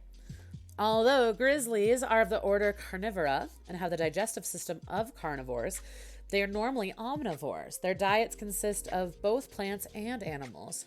They've been known to prey on large mammals when available, such as moose, elk, caribou, white-tailed deer, mule deer, bighorn sheep, bison, even black bears, though they are more likely to take calves and injured individuals rather than healthy adults. Grizzly bears feed on fish such as salmon, trout, and bass, and those with access to more protein-enriched diet in coastal areas potentially grow larger than inland individuals. Grizzly bears also readily scavenge food or carrion left behind other animals. Grizzly bears will also eat birds and their eggs and gather in large numbers at fishing sites to feed on spawning salmon. They frequently prey on baby deer left in the grass, and occasionally they raid the nests of raptors such as bald eagles. Yeah, it's funny, like watching a video of them, I'm like, they're so cute, but in real life I would be fucking terrified, I'm sure. Coastal Canadian and Alaskan grizzlies are larger than those that reside in the Rocky Mountains. This is due in part to the richness of their diets. In Yellowstone National Park in the United States, the grizzly bear's diet consists mostly of white bark pine nuts, tubers, grasses. What are tubers, real quick? Okay, potatoes, that's what I thought. Grasses, various rodents, army cutworm moths, and scavenged carcasses. None of these, however, match the fat content of salmon available in Alaska and British Columbia. With a high fat content of salmon, it is not uncommon to encounter grizzlies in Alaska weighing 540 kilograms, 1,200 pounds. Grizzlies in Alaska supplement their diet of salmon and clams with the sedge grass and berries. In areas where salmon are forced to leap waterfalls, grizzlies gather at the base of the falls to feed on and catch the fish. Salmon are at a disadvantage when they leap waterfalls because they cluster together at their bases and therefore easier targets for the grizzlies. Grizzly bears are well documented catching leaping salmon in their mouths at Brook Falls and Katmai National Park and Preserve in Alaska. They are also very experienced in chasing the fish around and pinning them with their claws. We were talking about those claws earlier. At such sites as Brook Falls and McNeil Falls in Alaska, big male grizzlies fight regularly for the best fishing spots. Grizzly bears along the coast also forage for razor clams, frequently dig into the sand to seek them. I didn't know that they ate clams. That's really cute and silly. I don't know why, but the idea of a bear eating a clam I think is funny. During the spring and fall, directly before and after the salmon runs, berries and grass make up the mainstay of the diets of coastal grizzlies. If I remember right, black bears don't eat carrion, so that's why you can play dead for them, but not for grizzlies. Interesting. I mean, that makes sense.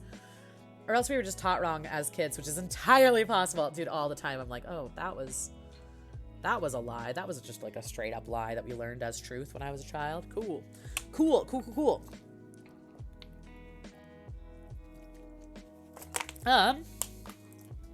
Inland grizzlies may eat fish too. Most notably in Yellowstone, grizzlies eating Yellowstone cutthroat trout. The relationship with cutthroat trout and grizzlies is unique because it is the only example where Rocky Mountain grizzlies feed on spawning salmonid fish. Okay. However, grizzly bears themselves and invasive trout threaten the survival of trout population, and there is a slight chance that the trout will be eliminated. Meat, as already described, is an important part of a grizzly's diet. Grizzly bears occasionally prey on small mammals such as marmots, ground squirrels, lemmings, voles. The most famous example of such predation is in Denali National Park and Preserve, where grizzlies chase, pounce on, and dig up Arctic ground squirrels to eat. In some areas, grizzly bears prey on hoary mammoths. Look at this little guy. Overturning rocks to reach them, and in some cases preying on them when they are in hibernation. Larger prey include bison and moose, which are sometimes taken by bears in Yellowstone National Park. Because bison and moose are dangerous prey, yeah, definitely. Terrifying to take on a bison or a moose, my God.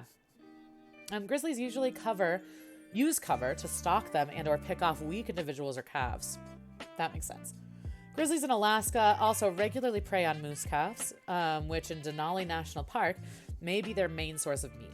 In fact, grizzly bears are such important predators of moose and elk calves in Alaska and Yellowstone that they may kill as many as 51% of elk or moose calves born that year. Damn. Grizzly bears have also been blamed in the decline of elk in Yellowstone National Park, when the actual predators were thought to be gray wolves. Interesting. In northern Alaska, grizzlies are a significant predator of caribou, mostly taking sick or older individuals or calves. Several studies show that grizzly bears may follow caribou herds year-round in order to maintain their food supply. In northern Alaska, grizzly bears often encounter muskox. Despite the fact that muskox do not usually occur in grizzly habitat and that they are bigger and more powerful than caribou, predation on muskox by grizzlies has been recorded. Let's see. Oh, apparently, I have it backwards. Black bears will eat carrion. And it's actually grizzly bears you can play dead with. Apparently, it's because a grizzly attack is more likely to be defensive and a bear attack is more likely to be predatory. Okay, that's interesting because I was going to say, so it's not necessarily about what they eat so much as the way in which they like engage with prey or with attackers. That's interesting, fun. Huh, that's really interesting. I never knew. Grizzlies along the Alaskan coast also scavenge on dead or washed up whales. Usually such incidents involve only one or two grizzlies. Come on, there we go. At a carcass, but up to 10 large males have been seen at a time eating a dead humpback whale. Dead seals and sea lions are also consumed. Although the diets of grizzly bears vary extensively based on seasonal and regional changes, the plants make up a large portion of them, with some estimates as high as 80 to 90%. Various berries constitute as an important food source when they are available. These can include blueberries, blackberries, salmon berries. Oh my god, salmon berries are a real thing? I thought that they were just a Stardew thing. Is that so silly of me? I really thought that salmon berries were just a fucking Stardew thing. I'm sorry. It's just like the shelduck thing. I didn't know. How was I supposed to know? All my knowledge is from video games. I didn't know, Mr. Lavender Town. I really didn't know. Yeah, I hope you don't have to test it. Bears are so cool. Gonna be heading out. Love the rabbit hole Wikipedia. Yay, I'm glad you liked it. Mr. Lavender Town, thank you for hanging out. I'm glad you were here. I'm sure I'll see you soon, either in your stream or my stream or somebody's stream. Hope you have a wonderful day. I really, truly didn't know that salmon berries were actually a thing. Can I add it to the list for S Week? Genuinely, I just thought that they were a Stardew thing, which is naive of me, but I really did think so. It's really fucking funny. Salmon berries. It's probably because they're just not common where I'm from. It's not like a thing that's like grown here or sold here that I know of. I didn't know, fun. I didn't know. All right, anyway, salmon berries. Where was it? Where's salmonberry? I'm lost. I don't know where I was. Where's the word salmonberry? All right, hold on. Oh, I didn't mean to do that. Hold on. Thank you. Okay, there we go. Okay. Just got to control F that shit. All right. Anyway, salmon berries, cranberries, buffalo berries. All sorts of berries I didn't know anything about. Soap berries. Oh my God. So many berries. Huckleberries. I knew that. I knew that one. I didn't know they looked like that though. Depending on the environment, insects such as ladybugs, ants, and bees are eaten if they are available in large quantities. In Yellowstone National Park, grizzly bears may obtain half their yearly caloric needs by feeding on miller moths. Oh man, miller moths are the worst. Eat those up. I think moths are really cool in concept, but in theory, but in reality, they're miller moths especially are like very annoying. Just during the summer here in Colorado, they just that must be like a migrational thing where they like come to Colorado during the summer, but it's just like so many of them. They like come into your house and like, just like fly around like moths do. I don't like it. Okay, anyway. For example, many grizzly bears... Wait. Miller moths that congregate on mountain slopes. When food is abundant, grizzly bears will feed in groups. For example, many grizzly bears will visit meadows right after an avalanche or glacier slide. This is due to an influx of legumes, which grizzlies consume in massive amounts. When food sources become scarcer, however, they separate once again. All right, I might skip ahead just because there's a lot. There's a lot about grizzlies here. There's a lot. I am curious about interaction with humans. Let's get into that a little bit. Just a little bit. Okay. Native American tribes living among brown bears often view them with a mixture of awe and fear. That makes sense. North American brown bears have at times been so feared by the natives that they were rarely hunted by them, especially when alone. At traditional grizzly hunts in some western tribes, such as the Gwich'in, the expedition was conducted with the same preparation and ceremoniality as intertribal warfare and was never done except with a company of 4 to 10 warriors. I mean, smart. Bears are scary. Beautiful and scary. The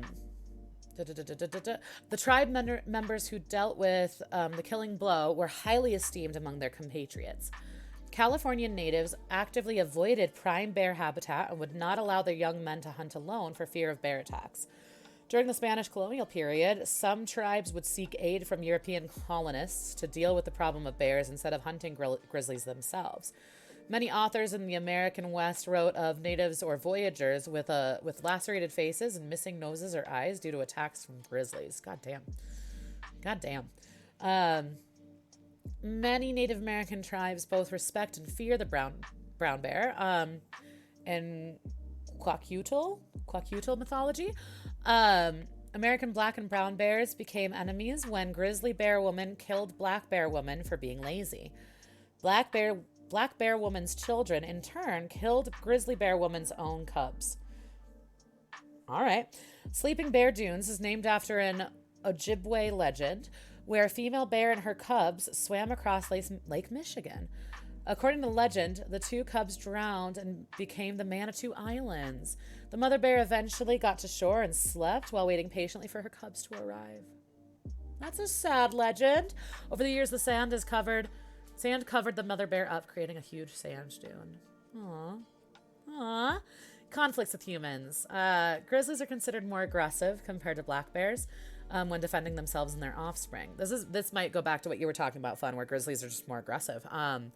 Unlike the smaller black bears, adult grizzlies do not climb trees well and respond to danger. So they can't, in terms of like fight or flight, the flight option is not as readily available to them. That's interesting. Adult grizzlies do not climb trees well and respond to danger by standing their ground and warding off their attackers. That makes total sense.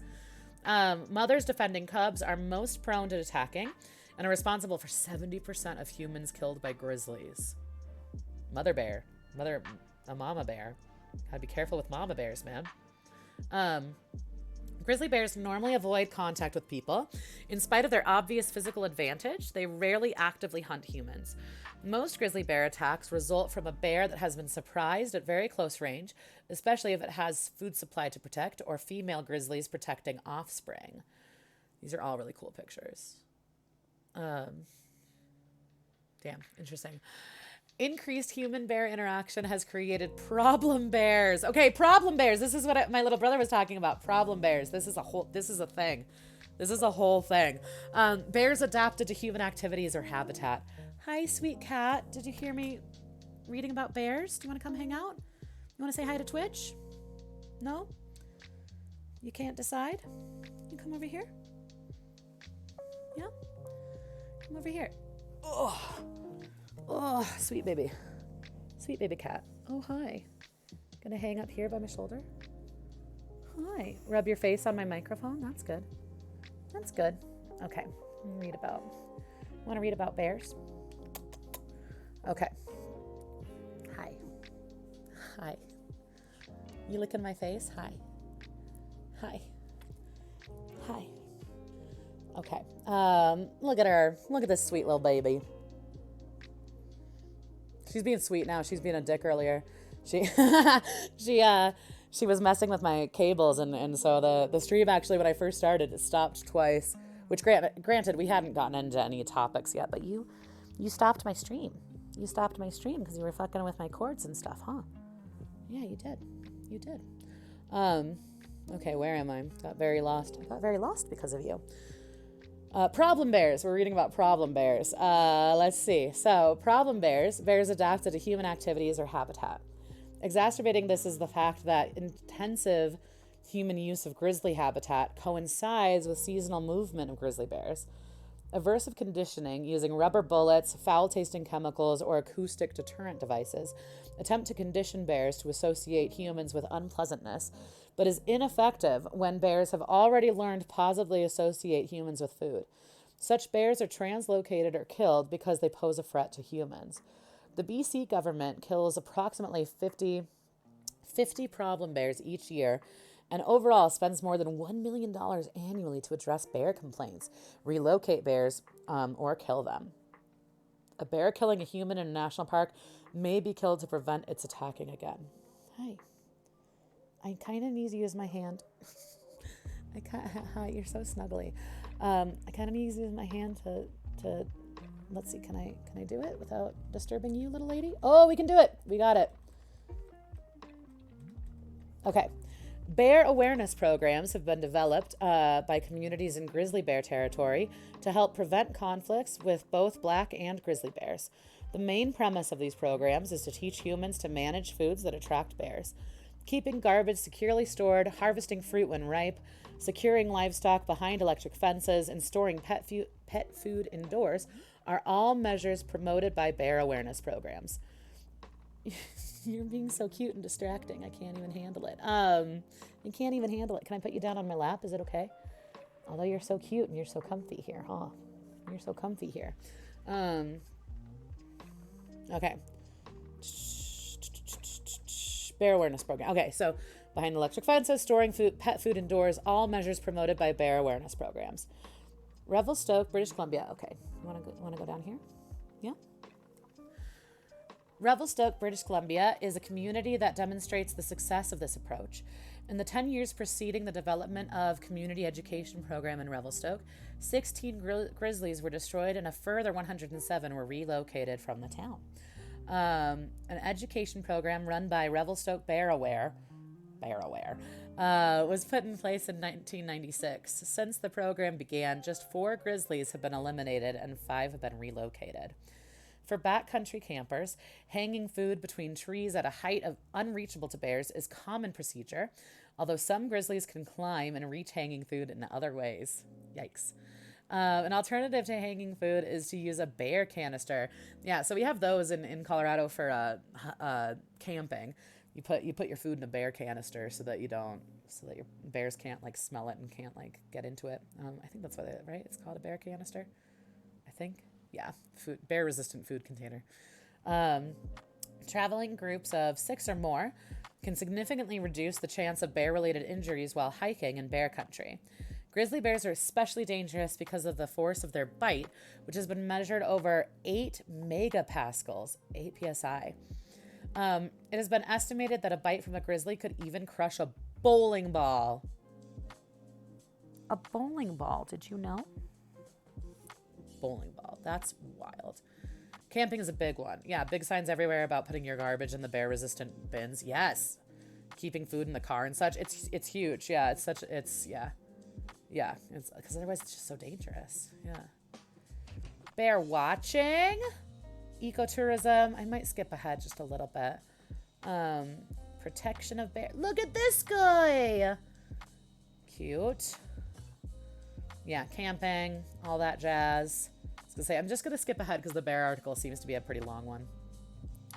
You can look at some conservation efforts, maybe. Conservation efforts have become increasingly vital investment over recent decades as population numbers have dramatically declined. Establishment of parks and protected areas are one of the main focuses currently being tackled to help reestablish the low grizzly bear population in British Columbia. One example of these efforts is the Kutsumateen. I'm so sorry, I'm probably saying that wrong. Kutse grizzly bear sanctuary located along the north coast of British Columbia. I was gonna say, yeah, so fun. A lot of this stuff is kind of in your backyard, right? At 44,300 hectares, so 109,000 acres in size, it is composed of a key habitat for this threatened species. Regulations such as limited public access as well as a strict no hunting policy have enabled this location to be safe haven for local grizzlies in the area. When choosing the location of a park focused on grizzly bear conservation, factors such as habitat quality and connectivity with other habitat patches are considered. The Refuge for Endangered Wildlife, located on Grouse Mountain in Vancouver, is an example of a different type of conservation effort for the diminishing grizzly bear population. The refuge is a 5-acre terrain which has functioned as home for 2 orphaned grizzlies since 2001. The purpose of this refuge is to provide awareness and education to the public about grizzly bears, as well as providing an area of research and observation of this secluded species. Another factor currently being taken into consideration when designing conservation plans for future generations are anthropogenic barriers in the form of urban development and roads. Yeah, these elements are acting as obstacles, causing fragmentation of the remaining grizzly bear population, habitat, and prevention of gene flow between subpopulations. This in turn is creating a decline in genetic diversity, and therefore the overall fitness of the genetic population is lowered. In light of these less developed areas, or by way of tunnels and overpasses or busy roads. Sorry, I think I skipped. In light of these issues, conservation plans often include migration corridors by way of long strips of park forest to connect to less developed areas, or by ways of tunnels or overpasses of busy roads. Using GPS collar tracking, scientists can study whether or not these efforts are actually making positive contribution towards resolving the problem. To date, more corridors are found to be infrequently used, and thus genetic isolation is currently occurring, which can result in inbreeding and therefore an increased frequency of deleterious genes through genetic drift. Current data suggests female grizzly bears are disproportionately less likely than males to use these corridors. Interesting. Which can prevent mate access and decrease the number of offspring. In the United States, national efforts have been made since 1982 for the recovery plan of grizzly bears. A lot of the efforts made have been through different organizations' efforts to educate the public on grizzly bear safety, habits of grizzly bears, and different ways to reduce human-bear conflict. The Interagency Grizzly Bear Recovery Committee is one of many organizations committed to the recovery of grizzly bears in the lower 48 states. There are 5 recovery zones for grizzly bears in the lower 48 states, including North Cascades ecosystem in the Washington state. The National Park Service and U.S. Fish and Wildlife initiated the process of an environmental impact statement that started in the fall of 2014 to begin the recovery process of grizzly bears to the North Cascades region. A final plan and environmental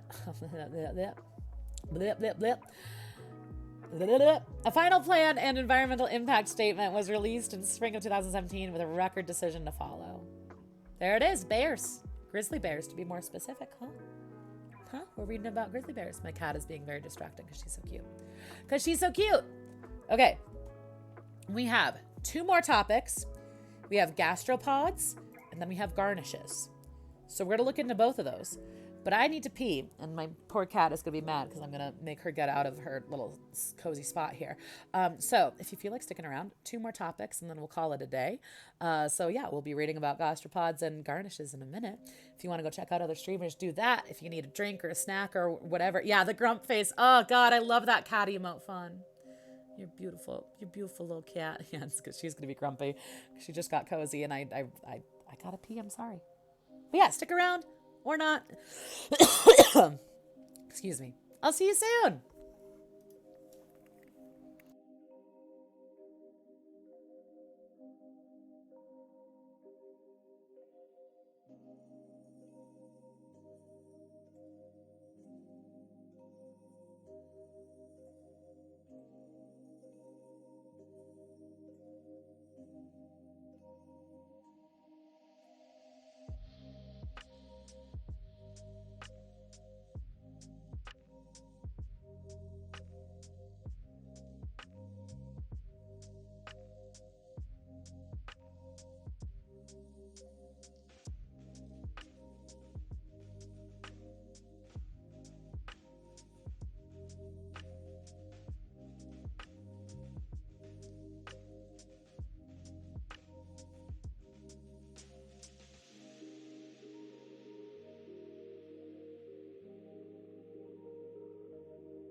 All right. If you stuck around, thank you so much. If you didn't, I don't blame you. Totally understandable. Two more topics, team. Two more topics for G Week. So we're gonna get just into it. But to everyone who's been chatting and lurking, thank you for hanging out. I always appreciate it so much. All right, here we go. Gastropods. Gastropods, commonly known as snails and slugs, belong to a large taxonomic class of invertebrates within the phylum Mollusca, called Gastropoda. This class comprises snails and slugs from saltwater, from freshwater, and from the land. There are many thousands of species of sea snails and slugs, as well as freshwater snails, freshwater limpets, and land snails and slugs. Just want to look at all these weird slugs and things. Beautiful. Weird. Love it. Let's see. The class Gastropoda contains a vast total of named species, second only to the insects in overall number. The fossil history of this class goes back to the late Cambrian. As of 2017, 721 families of gastropods are known, of which 245 are extinct and appear only in the fossil record, while 476 are currently extant with or without a fossil record. God damn. Gastropods are so cool. Love them. Do you have a favorite gastropod, or just like in general, do you like gastropods? Fun. Gastropoda, previously known as univalves. Okay, that's the term I'm more used to, as univalves. Sometimes spelled gastropoda, are a major part of the phylum Mollusca and are highly diversified class in the phylum, with 65,000 to 80,000 living snail and slug species. The anatomy, behavior, feeding, and reproductive adaptations of gastropods vary significantly from one clade to another group to another. So stating many generalities for all gastropods is difficult. One of those pictures is a nudibranch. Okay, let's see. We got a black slug, we got a abalone, we got a land snail, we got a sea hare, a limpet, nudibranch. This guy? Oh, cool. Okay. I didn't know anything about nudibranches. Been a while since invertebrate biology, so I may have just forgotten one. Dude, nudibranch. Nudibranch. Okay. That makes sense. Man, the CH noise always fucks me up when it can make a K noise, and then I'm like, well, how do I ever know? Nudibranch, thank you. Let's see. Okay, so univalves. The anatomy, behavior, and feeding and reproductive adaptations of gastropods vary significantly from one clade or group to another. Whoa, my cat just came in hot. Hi. You're back. Okay, but last time you sat over here, you fucked with everything and you ended my stream twice. You did. You ended my stream twice earlier today, remember? Remember how you ended stream twice earlier? Do you remember?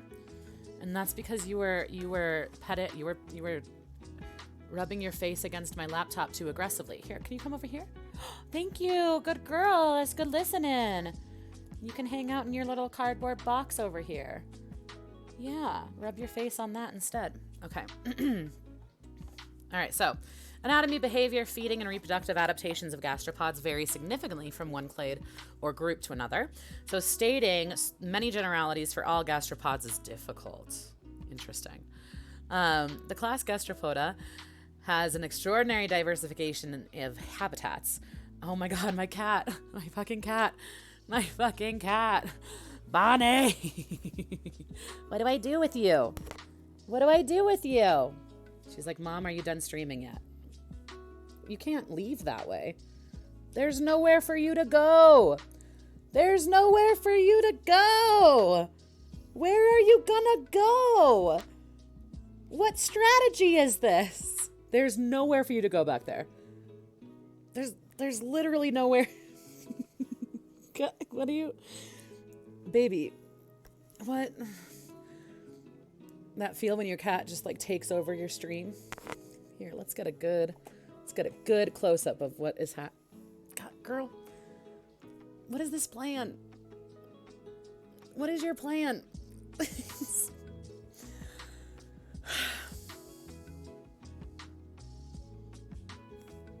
There's literally nowhere for you to go.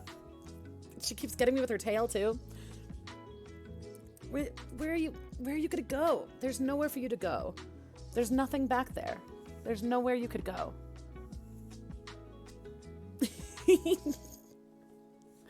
What are you doing? What are you doing? You woke up from your nap and you chose violence. You chose violence. She's like, Mother, I've taken a nap and I'm now feeling like a cat again. Hmm? What is your plan? Did you mute my microphone? I hope not.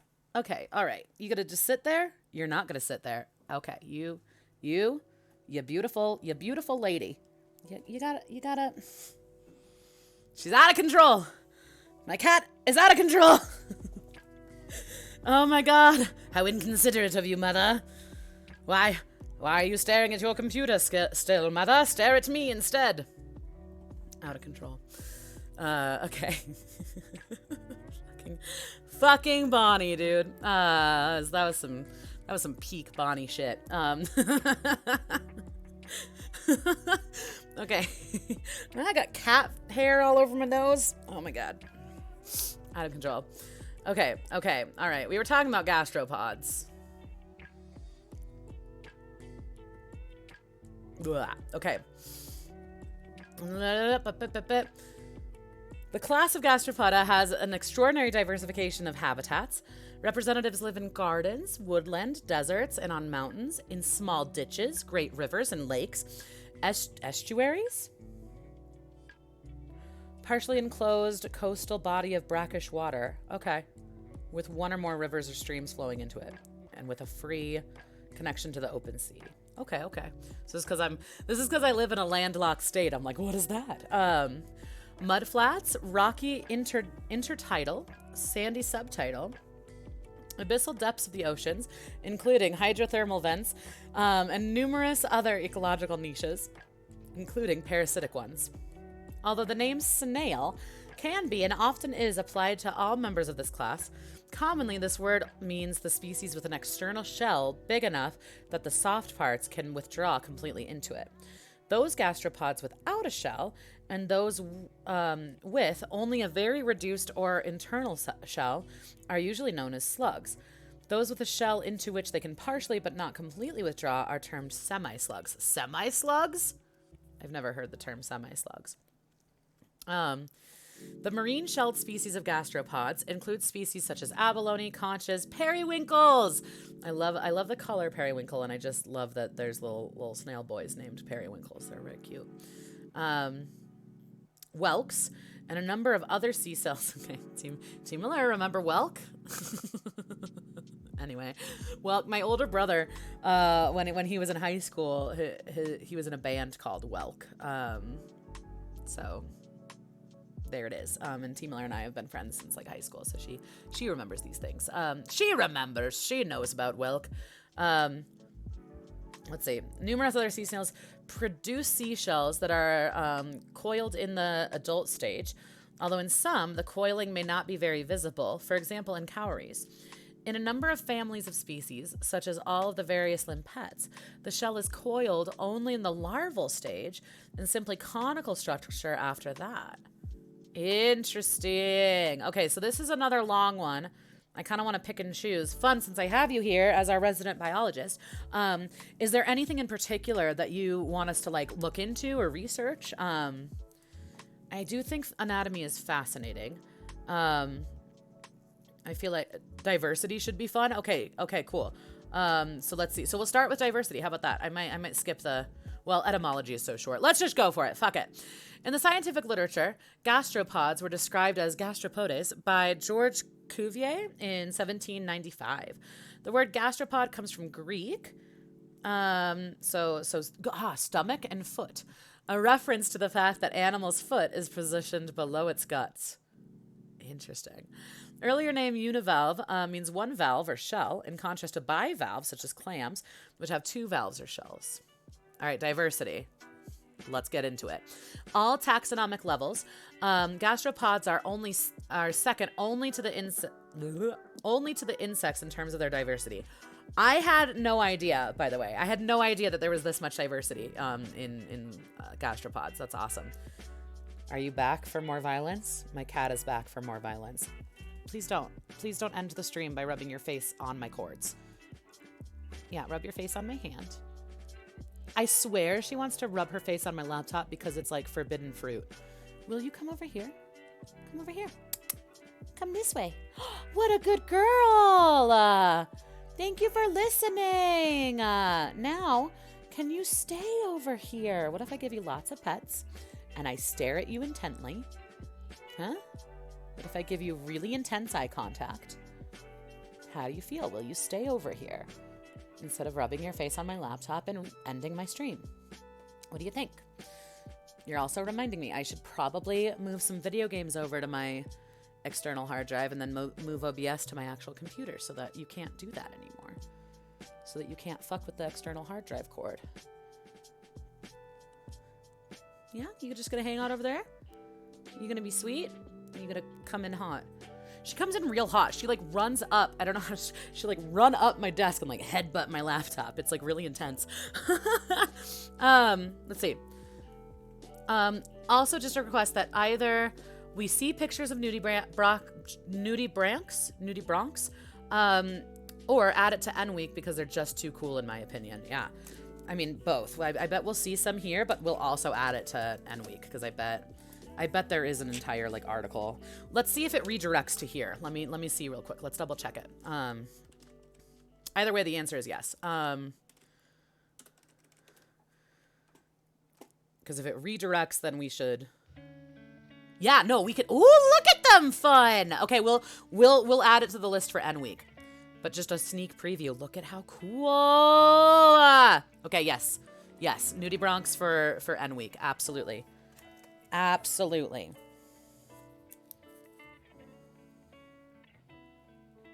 Absolutely into it, here for it. Let's do it. We'll do it. They look beautiful. They look amazing.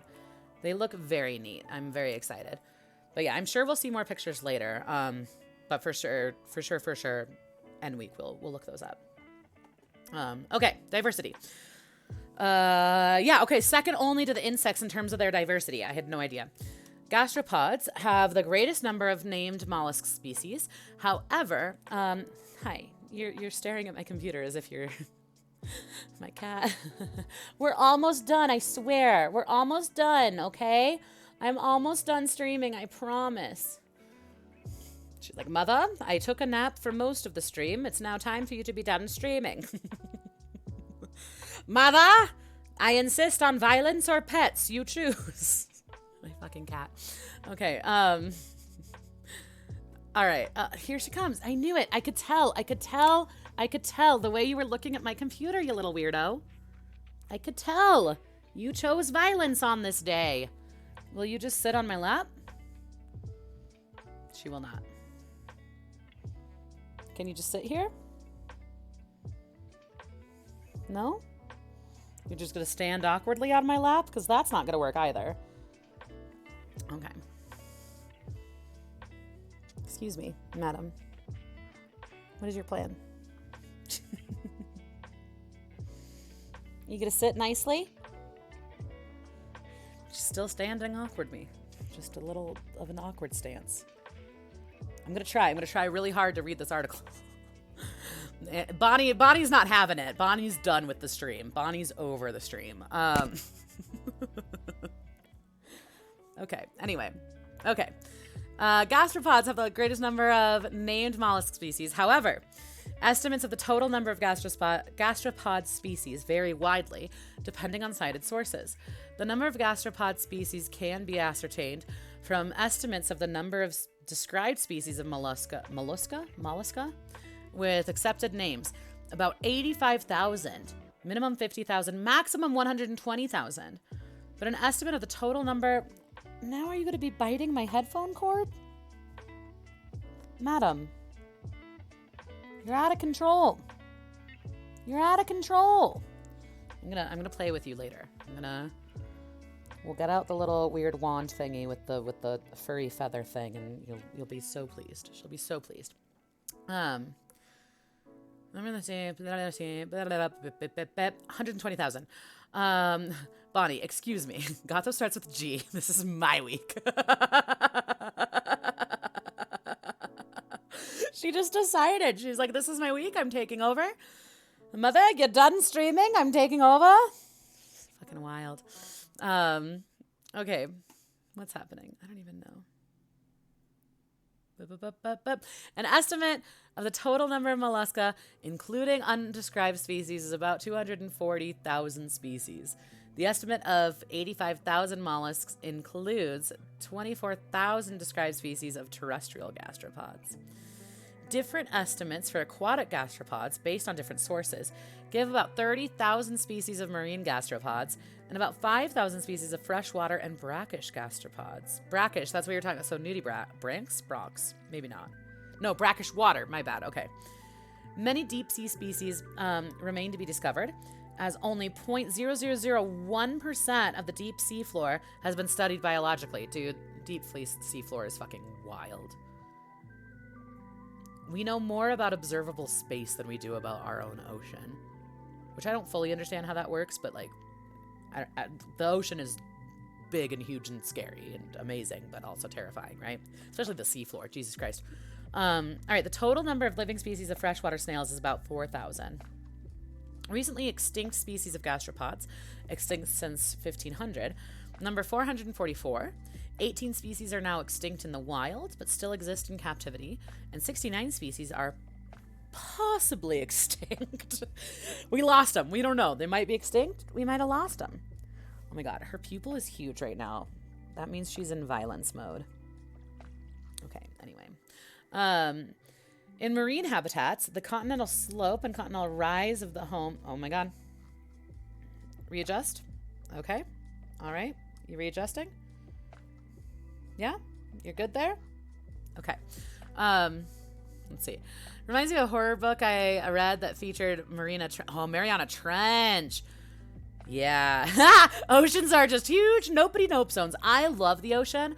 I'm one of those. Again, I think it's because I'm from a landlocked state. But like, anytime I'm near an ocean, I like want to jump in. That they are terrifying though, right? Like I think I just have to like not consciously think about how terrifying the ocean is. So that I can swim in the ocean when I'm there. But like, yeah, no, big nobody nopes.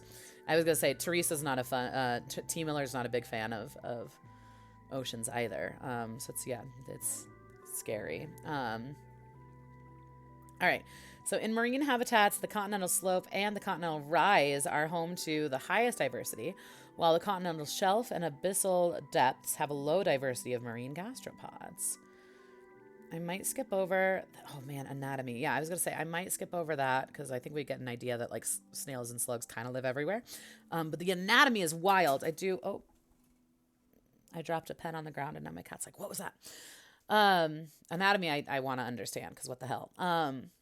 Snails are distinguished by an anatomical process known as torsion, where the visceral mass of the animal rotates 180 degrees to one side during development, such as the anus. Sorry, I don't know why that word anus is so funny.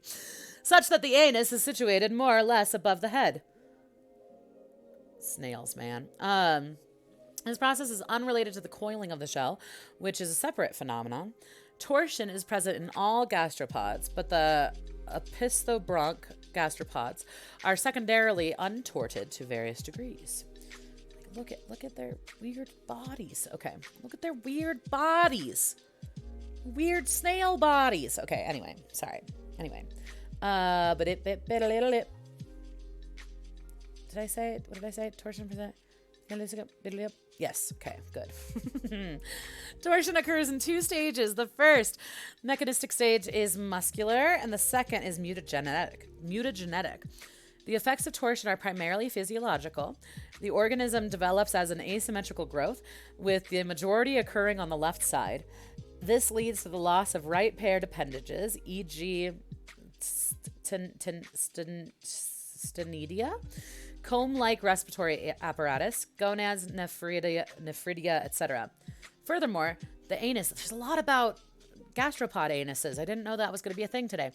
Furthermore, the anus becomes redirected to the same space as the head. This is speculated to have some evolutionary function. As prior to torsion, when retracting into the shell, the first posterior end would get pulled in and then the anterior. Now, the front can be retracted more easily, perhaps suggesting a defensive purpose. Interesting. Okay. However, this rotation hypothesis is being challenged by the asymmetry hypothesis, in which the gastropod mantle cavity originated from one side only of a bilateral set of mantle cavities. Gastropods typically have a well-defined head with 2 or 4 sensory tentacles with eyes and a ventral foot, which gives them their name, Greek gaster, stomach, and pos, foot. The foremost division of the foot is called the propodium. Its function is to push away sediment as the snail crawls. The larval shell of the gastropod is called the protoconch. Protoconch? Weird. Okay. The principal characteristic of gastropods is the asymmetry of their principal organs. The essential feature of this asymmetry is that the anus, man, they're all about the anus, huh? About the anus generally lies to one side of the median plane. The ctenidium, gill combs, and the osphradium, olfactory organs, the hypobronchial gland or pallial mucus gland, and the auricle of the heart are single, or at least are more developed on one side of the body than the other.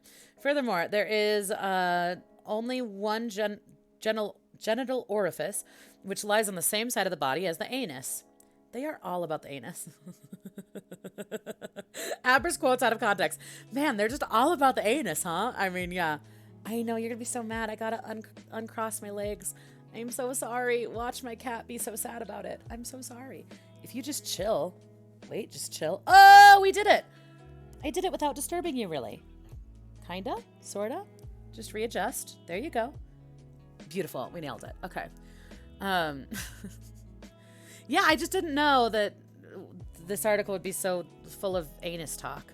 I just didn't know. I just didn't know. Fun. It's always a surprise. It's always fun when we're talking about animal biology and specifically like animal reproduction, like where we go. Hi. Okay, shell. Most shelled gastropods have a one-piece shell, typically coiled or spiraled, at least in the larval stage. This coiled shell usually opens on the right-hand side, as viewed with the shell apex pointing upward. Numerous species have an operculum, which in many species acts as a trap door to close the shell. This is usually made of a horn-like material, but in some mollusks it is calcareous. In land slugs, the shell is reduced or absent, and the body is streamlined. That's the kind of slug that I'm like most used to seeing, I think. Some gastropods have adult shells, which are bottom-heavy due to the presence of a thick, often broad, convex ventral callus deposit on the inner lip and adapical to the aperture, which may be important for gravitational stability. Body wall. Some sea slugs are very brightly colored. This serves as either a warning when they are poisonous or contain stinging cells, or to camouflage them on brightly colored hydroids, sponges, and seaweeds on which many of the species are found. Interesting. They are very, yeah. Well, the nudibranchs are sea snails, right? Or sea gastropods, I should say. Yeah, they are. It's wild that like them being brightly colored makes them more camouflaged. Lateral outgrowths on the body of nudibranchs. There they are. There they are, fun. There they are. Look at them go. Okay, so lateral outgrowths on the body of nudibranchs, sorry if I'm saying that wrong, are called serrata. These contain an outpocketing of digestive gland called the diverticula. Okay. Sensory organs and nervous system. The sensory organs of gastropods include olfactory organs, eyes, statocysts, and mechanoreceptors. Gastropods have no hearing. They have no hearing. Wild. Okay. In terrestrial gastropods, land snails, and slugs, the olfactory organs located on the tips of the 4 tentacles are the most important sensory organ. The chemosensory organs of the epistobranch, marine gastropods, are called rhinophores. Okay. The majority of gastropods have simple visual organs, eye spots, at either the tip or base of the tentacles. However, Eyes in gastropods range from simple ocelli that only distinguish light and dark to more complex pit eyes to even lens eyes. In land snails and slugs, vision is not the most important sense because they are mainly nocturnal animals. The nervous system of gastropods include the peripheral nervous system and the central nervous system. The central nervous system consists of ganglia connected by the nerve cells. It includes paired ganglia, the cerebral ganglia, pedal ganglia, sphradial ganglia, pleural ganglia, parietal ganglia, and visceral ganglia. There are also sometimes buccal ganglia. So much ganglia. All the ganglia. Digestive system. The radula of gastropod is usually adapted to the food that the species eats. The simplest gastropods are limpets and abalones. Herbivores that use their radula. Hold on. When we're talking about radula, can I just... Anatomical structure used by mollusks for feeding. Okay, sometimes compared to a tongue. Minutely toothed... chitinous ribbon, which is typically used for scraping or cutting food before the food enters the esophagus. Okay, so weird teeth tongue. So herbivores that use their hard radula to rasp seaweeds on rocks. Many marine gastropods are burrowers and have a siphon that extends out from the mantle edge. Sometimes the shell has a siphonal canal to accommodate this structure. A siphon enables the animal to draw water into their mantle cavity over the gill. They use siphon primarily to taste the water to detect prey from a distance. Gastropods with siphons tend to be either predators or scavengers. Respiratory system. Although all marine gastropods breathe with a gill, but many freshwater species and the majority of terrestrial species have a paleo lung.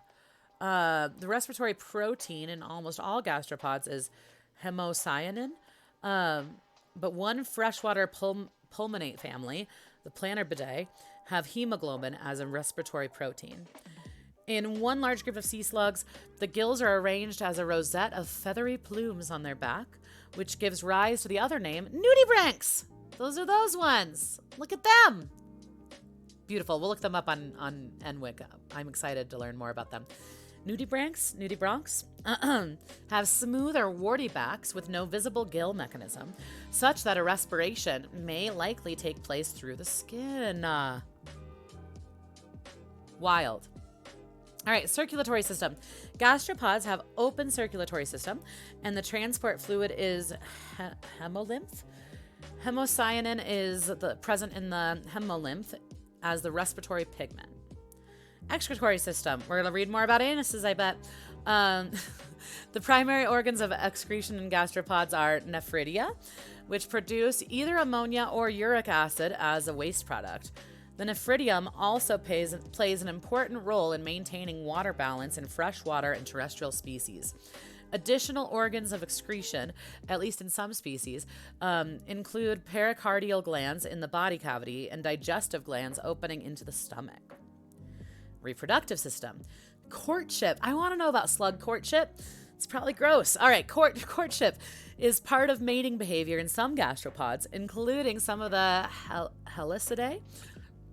Again, in some land snails, an unusual feature of the reproductive system of gastropods is the presence and utilization of love darts. What is that? Is that a penis? A love dart is a sharp calcareous or chitinous dart, which some hermaphroditic land snails, and slugs create.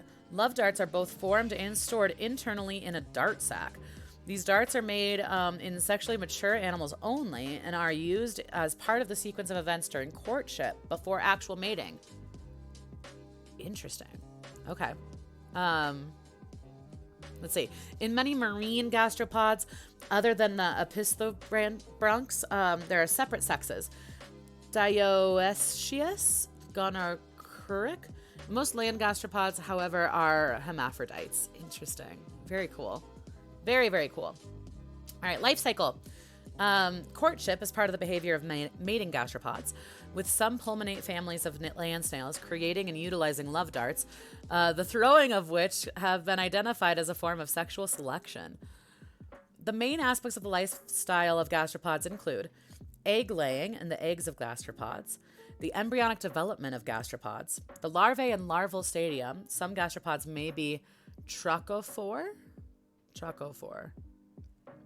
of free-swimming planktonic marine larva. Okay. Or villager. What does that mean? Okay, planktonic larva. Okay. Estivation and hibernation. Each of these are present in gastropods only. The growth of gastropods. Courtship and mating in gastropods. Fertilization is internal and internal or external according to the species. External fertilization is common in marine gastropods. Cool. Feeding behavior. The diet of gastropods differ according to group considered. Marine gastropods, including some that are herbivores, detritus feeders, predatory carnivores, scavengers, parasites, also a few ciliary feeders, in which the radula is reduced or absent. Land-dwelling species can chew up leaves, bark, fruit, decomposing animals, while marine species can scrape algae off rocks of the seafloor. Certain species, such as the Archaeogastropoda, or Gastrostropta, maintain horizontal rows of slender marginal teeth. Weird. So weird. I never thought of them as having teeth before. I don't know if that's like silly to say, but I never did. I never thought about it. I guess I thought about it, but it never occurred to me that they would have teeth. In some species that have evolved endoparasites, such as Eulimid, Thionicola doglile, many of the standard gastropod features are strongly reduced or absent. Few sea slugs are herbivores, some are carnivores. The carnivorous habit is due to specialization. Many gastropods have distinct dietary preferences and regularly occur in close association with their food species. Some predatory carnivorous gastropods include, for example, cone shells, Testoxyla, Daudabardia, ghost slug, and others. I want to look at these pictures real quick because I've been missing the pictures. What is this? Mating behavior. Egg strings. Weird. Egg strings? Weird. Egg strings. Okay. Snail eating a dandelion seed head. What? So wild. So wild.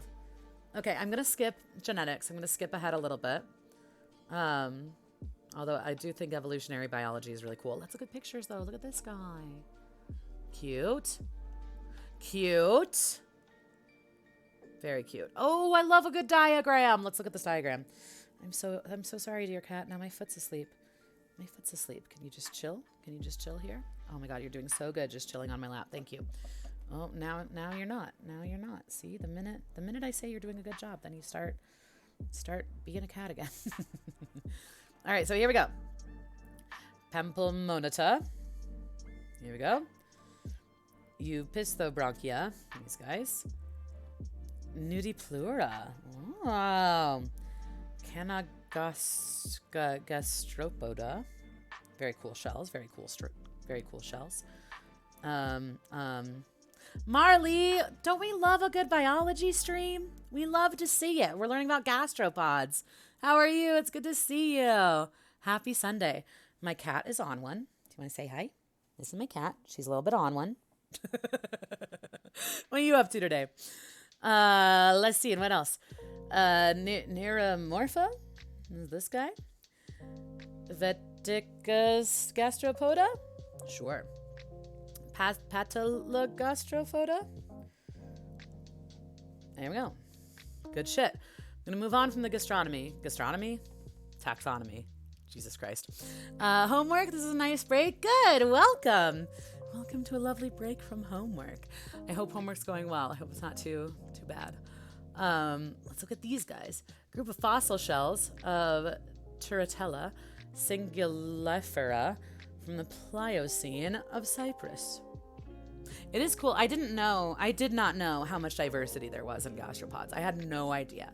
Did you know, Marley, that they're the second most diverse like group, second only to insects in terms of like biodiversity? I had no fucking clue. I did not know this. Look at these shells. 5 views of a shell. Fulguropsis species. This is cool looking. I had no idea either. I didn't realize. Oh my God, my cat. Hi. She's really done with the stream. My cat's like, can you please be done streaming now? I'm gonna have to clip it later. She like jumped up on my shoulder and was like really, yeah, just on one. Okay, let's see. We're gonna skip ahead. So there's a lot about snails. There's a lot. Oh, that's it. That's it for gastropods. We did it. Gastropods. Amazing. Incredible. They're so good. All right, we're on to our last topic. I was gonna say, Marley, if you have something that starts with the letter G, I'm happy to indulge you, because you're one of my favorites. Don't tell the others. Sable, hi! Great book is Spirals in Time. Maybe I'll put that down for S Week. Where'd my pen go? Spirals in Time. What are you up to today, Sable? I hope you're doing well. You know what's funny? I was gonna raid you the other day, and you had just hosted Willow when I was about to raid you. But it's good to see you. I'm glad you're here. Spirals in Time. I was going to say, Sable, you're another favorite. So if either of you have one more G topic, let me know. Otherwise, garnish is going to be the last G topic for us today. A garnish is an item or substance used as decoration or embellishment, accompanying a prepared food dish or drink. In many cases, it may give added or contrasting flavor. Some garnishes are selected mainly to augment the visual impact of a plate, while others are selected specifically for the flavor they may impart. This is in contrast to a condiment. I think this is fascinating linguistically. Okay, so this is in contrast to a condiment, a prepared sauce added to another food item, primarily for its flavor. A food item which is served with garnish may be described as being garni, the French term for garnished. German Shepherd. Okay.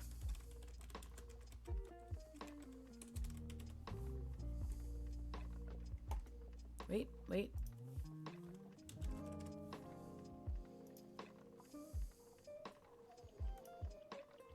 All right, on it. Many garnishes are not intended to be eaten, though for some it is fine to do so. Parsley is an example of a traditional garnish. This pungent green herb has small, distinctly shaped leaves, firm stems, and is easy to trim into a garnish. Let's take a look. A garnish makes food or drink items more visually appealing. They may, for example, enhance their color, such as when paprika is sprinkled onto a salmon salad. They may provide a color contrast, for example, when chives are sprinkled on potatoes. They may make a cocktail more visually appealing, such as when a cocktail umbrella is added to an exotic drink. Okay, see, I'm curious because in my mind, a garnish had to be edible. So it's interesting that they're considering something like a cocktail umbrella to be a garnish. I wouldn't have previously thought so, but cool. When a Mai Tai is topped with any number of tropical fruit pieces. Sushi may be garnished with buran, a type of plastic grass, or a leaf. I've seen the plastic grass before. Sometimes a garnish and a condiment will be used together to finish the presentation of a dish. For example, an entree could be topped with a sauce as the condiment, along with a sprig of parsley as a garnish. A garnish may be so readily identified with a specific dish that the dish may appear incomplete without the garnish. Examples include a banana split sundae with cherries on top, or buffalo wings served with celery stick garnish or blue cheese dressing. Interesting. Food and entrees. Garnishes for foods and entrees include. We have a lot. Almondine, a culinary term indicating a garnish of almonds. I've heard of like chicken almondine or whatever. What is this? We're just going to go through caviar, bawang goreng, crisp fried shallot, common and garnish in Indonesian cuisine. Sun-dried tomatoes, love them. Celery, chives, chili pepper, julienne, rings, decoratively sliced chili threads, cilantro, croutons, cucumbers, duchelles. Is that just like the mixture of mushrooms? Yeah. Minced mushrooms. Okay, yeah. Oh man, so good.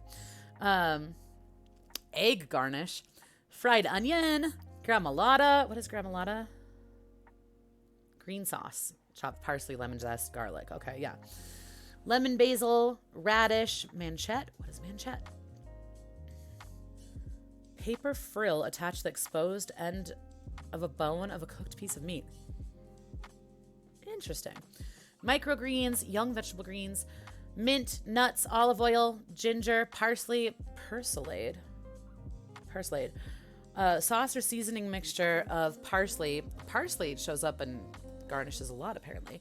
Chopped together with seasonings including garlic, herbs, oil, and vinegar. Sauteed mushrooms, edible seaweed. Yeah, nori I was thinking of. And then sashimi, yeah. Sesame seeds, walnut. Oh my god, desserts or sweets. Caramel, chocolate, cocoa powder, flaked coconut, confetti candy, coulis. Edible flour, sliced fruit, gamol? What's that? Powdered coatings, toppings, fillings, or dips in Korean cuisine. Okay. Honey, maraschino cherries, mint, sprinkles, syrups, vark. That's vark. Filigree foil sheet of pure metal. Oh, I didn't know this was called vark. Typically silver, but sometimes gold. I'm more used to seeing like gold flake. Decorative South Asian sweets and food. Silver and gold are edible, though flavorless. Interesting. Shout out Shirley Temples with a cherry. We love a good Shirley Temple. Like Shirley Temple or cherry coke that's like made with like actual grenadine. It's like next level. Next level. Let's see. Vark, wafer, nuts, wedding cake topper. Okay, see, this is what I'm saying. I'm like, I'm curious about things that are not necessarily edible, right? The idea of like plastic being a garnish. I guess it makes sense, like anything decorative that you add to like a dish, but in my mind it had to be edible, so I'm a little bit, the things that are like made of plastic, I'm like, really? Beverages. Garnishes for drinks may include cinnamon sticks, cocoa powder. I was thinking about Bloody Marys. Bloody Marys have like the ultimate garnishes, right? Carrot sticks, celery, pepper, salt. Eggnog may have nutmeg. Yeah, nutmeg's another one. Let's see. Cherries, lemon, lime, orange, pineapple, strawberries. Yeah, any kind of like fruit kind of a thing. Cocktail garnish, cocktail onion, cocktail umbrella, green olive, mint, twist, sugar. Some French garnishes. Brunoise. 1 to 3 diced vegetables. Chiffonade. Finely shredded lettuce or sorrel stewed in butter. Oh. Croûtes. Is that croutons? Coulis. Croutons. Julienne. Pasta. I love... You ever see pasta as a garnish? I love the idea of that, but what? Profiteroles. Royale. Royale, a small decoratively shaped piece of egg custard. Huh. Threaded eggs.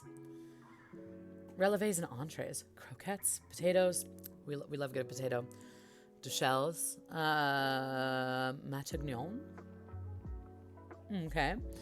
Mirepoix. Polonaise. Salpicon. Fritters. Ooh, what is this all about? Indonesian festive tumpeng rice cone. Garnished with decoratively sliced chili pepper and cucumber. Okay, the crisp fried shallot. Talked about young carrot leaf. Celery, chili pepper, cilantro, cucumber, flaked coconut, emping, nutcrackers. Okay, krupuk, more crackers, lemon basil, tomato, some Japanese garnishes. Beni shoga, so pickled ginger. Oh, I do love pickled ginger. It's like one of my favorite parts of sushi is the pickled ginger. Gari, is that the thinly sliced ginger? So wait, what is this one then? Julienne pickled ginger. I guess sometimes you get pickled ginger with your sushi and then other times you get gari. Either way, I love it. Katsuobushi, so bonito flakes, scallion or tree onion for miso soup. Edible seaweed, sesame seeds, shiso leaves, lots of different garnishes. So this is Korean garnishes. Chrysanthemum leaves, that's fancy. Egg garnish, that's funny. I don't think of like something that's like protein rich too. I don't think of them as necessarily a garnish, but like I guess it works.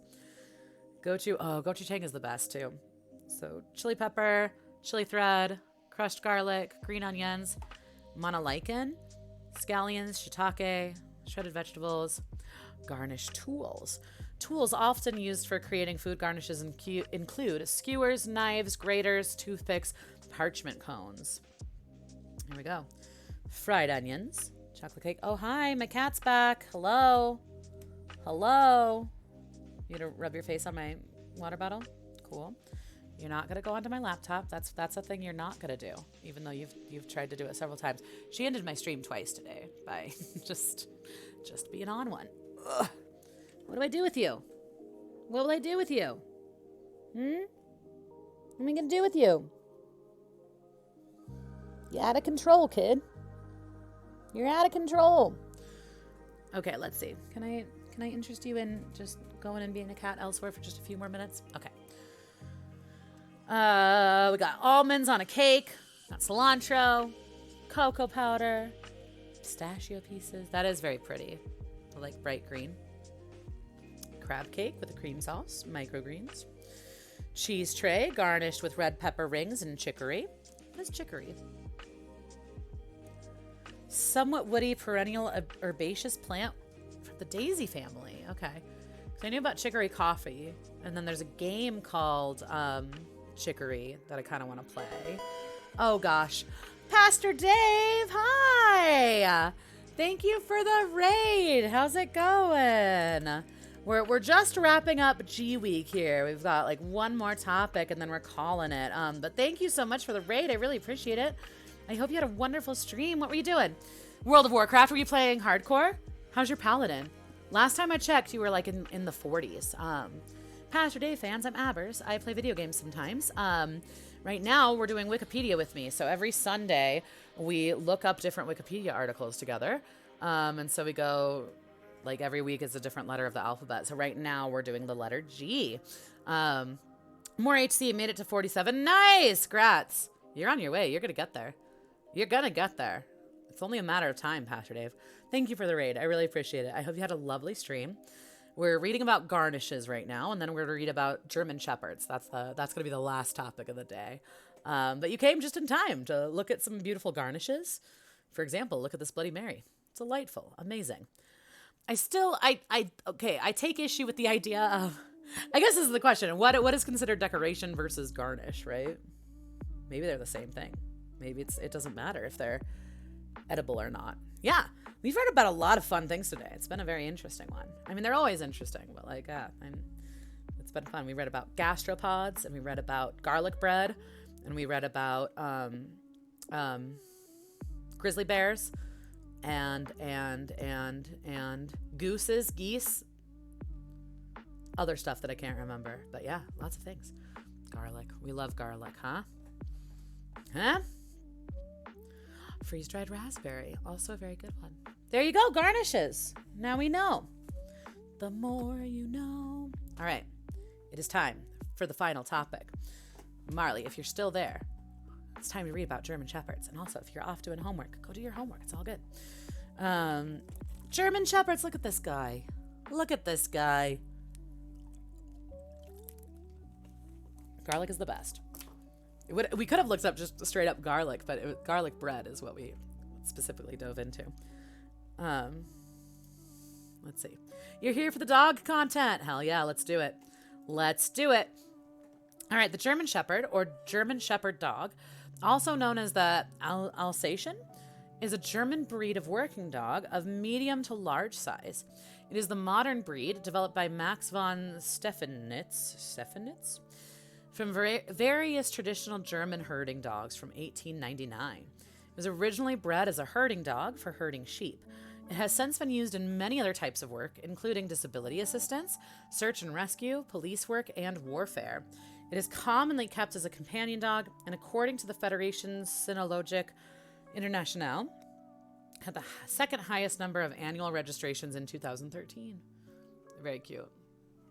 Very cute. Marley, is there anything in particular that you would like to hone in on here? We got the history, we got the naming, description, temperament, modern breed, variants, use as a working dog, popularity numbers, health, pop culture. Let me know. Let me know. We'll probably just kind of get into it, and I'll just skip around as I see fit. But if there's anything in particular, you let me know. Oh my God, my cat. she's really over the stream. Are you attacking this right now?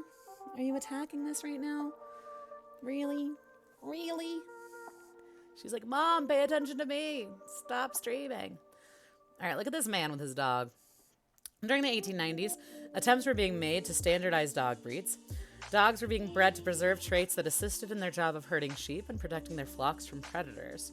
In Germany, this was practiced within local communities, where shepherds selected and bred dogs. It was recognized that the breed had the necessary skills for herding sheep, such as intelligence, speed, strength, and keen senses of smell. The results were dogs that were able to do such things, but differed significantly both in appearance and ability from one locality to another. Interested in temperament and controversy? Before they stereotype dog breeds in a rude way? Yeah, totally. I was going to say, we'll get into it. Because the history is going to be a lot. Let's see, the naming. I am kind of curious about the naming. Hey, bud. Hey, bud. Hey, cat. Hey, cat of mine. Can you not? Can you just not? I love you. I will play with you so soon, I promise. I will play with you so soon. You see, she was napping when I started stream, so I didn't play with her. And now she's like, Mother! Mother, I'm choosing violence. Bonnie, hey, stop.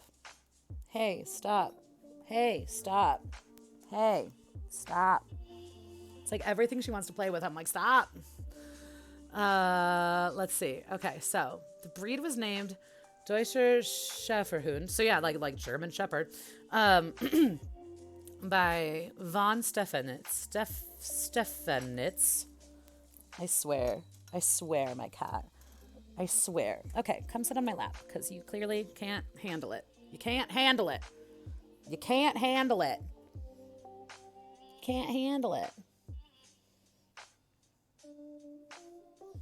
Okay. I feel like on my lap, she's a little bit better if she's just like chilling on my lap. Let's see. So literally translating to German Shepherd dog, the breed was so named due to its original purpose of assisting shepherds in herding and protecting sheep. At the time, other herding dogs in Germany were referred to by this name. Thus, they became known as Alte Deutsche Schäferhund, so old German herding dogs. Okay, interesting.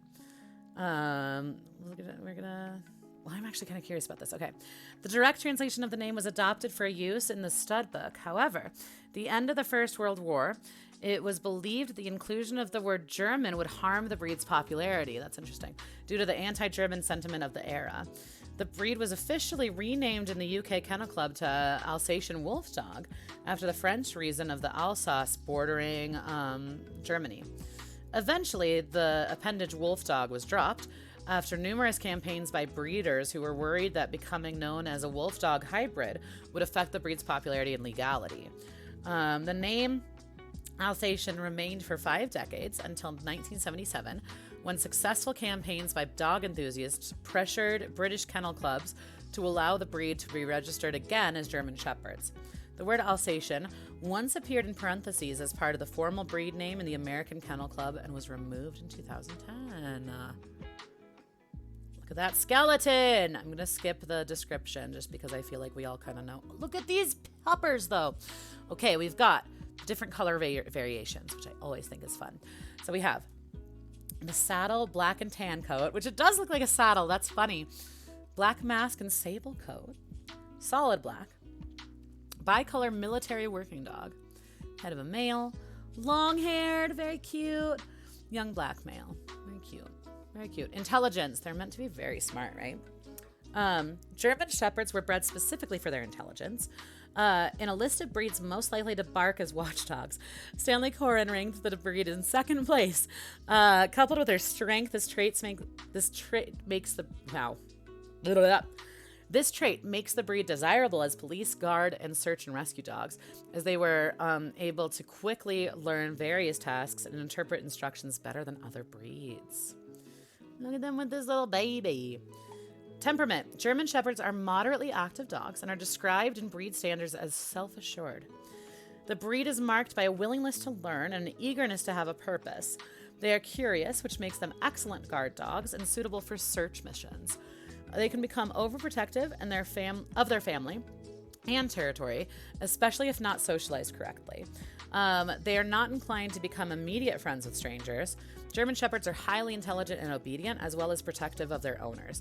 I think that, like, with a lot of dogs that, like, get, like, a bad rep, like, we're talking, like Dobermans and, like, pit bulls and things, like, I feel like a big part of the temperament thing is also how they're raised, right? So certainly, like, certain dogs are, like, bred to, like, have a specific, like, you know, purposes or functions or whatever.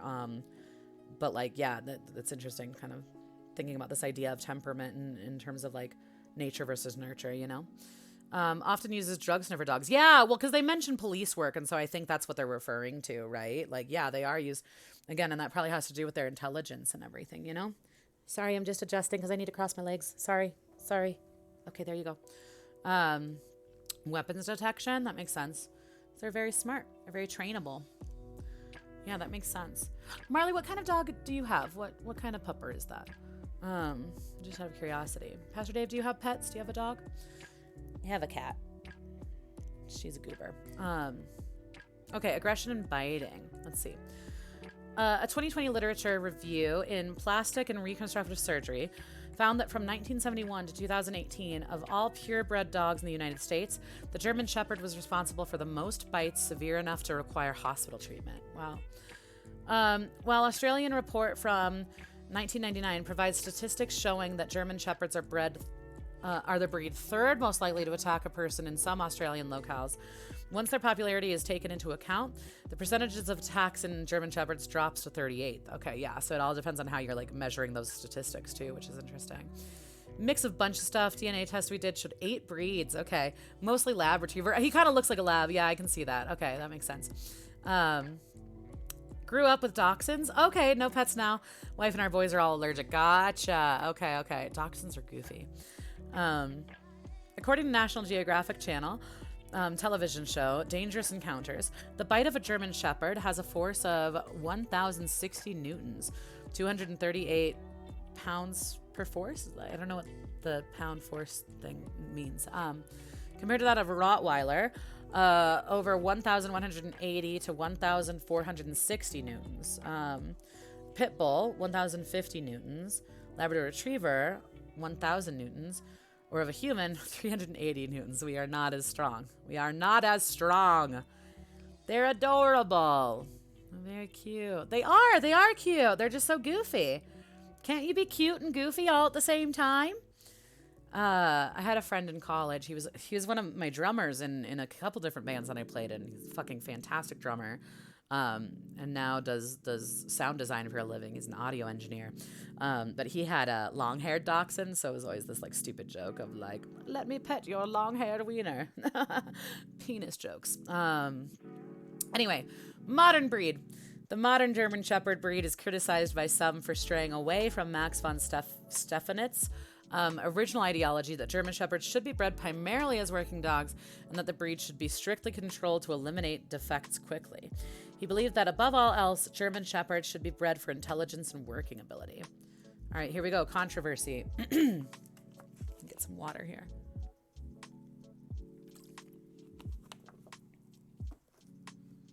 The Kennel Club in the United Kingdom is involved in a dispute with the German Shepherd breed clubs about the issue of soundness in the show strain of the breed.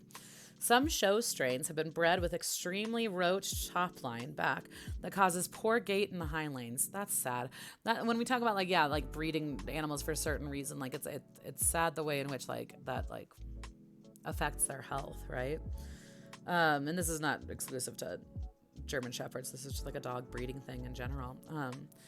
The debate was catalyzed when the issue was raised in the BBC documentary Pedigree Dogs Exposed, which said that critics of the breed described it as half dog, half frog. An orthopedic vet remarked on the footage of dogs in a show ring that they were not normal. The Kennel Club's position is that this issue of soundness is not a simple difference of opinion. It is the fundamental issue of the breed's essential conformation and movement. The Kennel Club has decided to refrain judges to penalize dogs suffering from these problems. Interesting. Kennel Club also recommends testing hemophilia. Is it hemophilia? Is it the same thing? Wow, I didn't know that dogs could have hemophilia. Okay. And hip dysplasia. Hip dysplasia is really common in bigger dogs, yeah. Other problems with the breed. Variants. Look at this fluffy boy. The East European Shepherd. Let's see. Variety of the German Shepherd bred in the former Soviet Union with the purpose of creating a larger, more cold-resistant version of the German Shepherd. Lacks the physical deformities bred into the Western show lines of German Shepherds. Man, dog shows are a whole other thing, man. Whole other, like, world and subculture. Anyway, I think I'm one of Russia's most popular dog types. The King Shepherd. Oh my God, look at this guy. So fancy. Okay. The King Shepherd is a variety of the German Shepherd bred in the United States. Its breeders hoping to rectify the physical deformities that have been bred into the original breed. Shiloh Shepherd. Variety of the German Shepherd bred in the United States. So cute. Developed in the 1970s and 1980s to correct behavioral and conformational issues that have been bred into modern German Shepherds, and was bred for its large size, length of back, temperament, and soundness of hips. It's been recognized since 1990 as the American Rare Breed Association. Highly recommend the movie. Okay, Marley, I fucking love Christopher Guest, and Best in Show is so fucking good. Best in Show is so fucking good. Okay, Best in Show, if you want to watch a movie about dog shows, like, yeah, the documentary thing. Spinal Tap is like the like classic one by Christopher Guest that like I feel like everyone like refers to as in terms of like mockumentary style kind of movies. Dude, Best in Show is so good. It's so good. I was just thinking about it actually. Have you seen Waiting for Guffman? That Waiting for Guffman is like, if you were ever in theater, like I was a theater nerd in high school, right? If you've ever done like community theater or like high school theater, Waiting for Guffman is hilarious and amazing. A Mighty Wind, if you want to watch one that's all about like folk music, like, yeah, no, they're all, yeah. Best in Show is so good. It's so good. I'm glad that you mentioned it. Yeah, it's great. It's great. It's hilarious. All right, White Shepherd. Look at this guy. The White Shepherd is a variety of the German Shepherd bred in the United States. White-coated German Shepherds were once banned from registration in their native Germany. But in United States and Canada, the coloration gained a following, and the breed club was formed specifically for the white German Shepherds, calling their variety the White Shepherd. The variety is recognized as a separate breed in the United Kennel Club. Here's another guy. Look at this guy. So, I obviously love dogs. The White Swiss Shepherd dog is a variety of German Shepherd bred in Switzerland. It descends from American White Shepherds. The first stud dog of what was to become the breed was an American dog born in 1966 and imported to Switzerland. The variety was recognized by the Fédération Cynologique Internationale as a separate breed in 2003 and is now recognized by a number of national kennel clubs. Let's see. Fanaria. Okay, the first time I watched This Is Spinal Tap, I didn't know it was a mockumentary. Yeah, right? Until it got to one extreme example when it was finally like, oh, okay, that couldn't have happened. Dude, are you talking about Stonehenge? Because the Stonehenge thing is fucking hilarious. I mean, there's so much. Spinal Tap is great. Gotta turn it up to 11. If you like dog movies too, highly recommend Megan Levy. Okay. Which does have a German Shepherd as the main character. Oh, okay. I've never heard of that one. Have not seen Waiting for Guffman. It's on my watch list. It's so good. I haven't seen it in a while, so it's always hard recommending older movies because I'm like, I don't know how it holds up. But again, it's like mockumentary style about like local theater, like community theater. It's fucking great. The drummer exploding. Okay, yeah. I mean, you know what's fucked up though, fun? Because that kind of stuff actually does happen. So going to music school and taking some different classes, like. You, if things are not wired properly, you can get electrocuted really easily on stages, actually. And so, like, there's like a lot of like kind of checks you're supposed to do to make sure that like you're not gonna get electrocuted on stage. So, like, exploding is like obviously like hyperbole, but I remember I had an audio production teacher, an audio production professor, who was like, if you see someone being electrocuted on stage, drop kick them.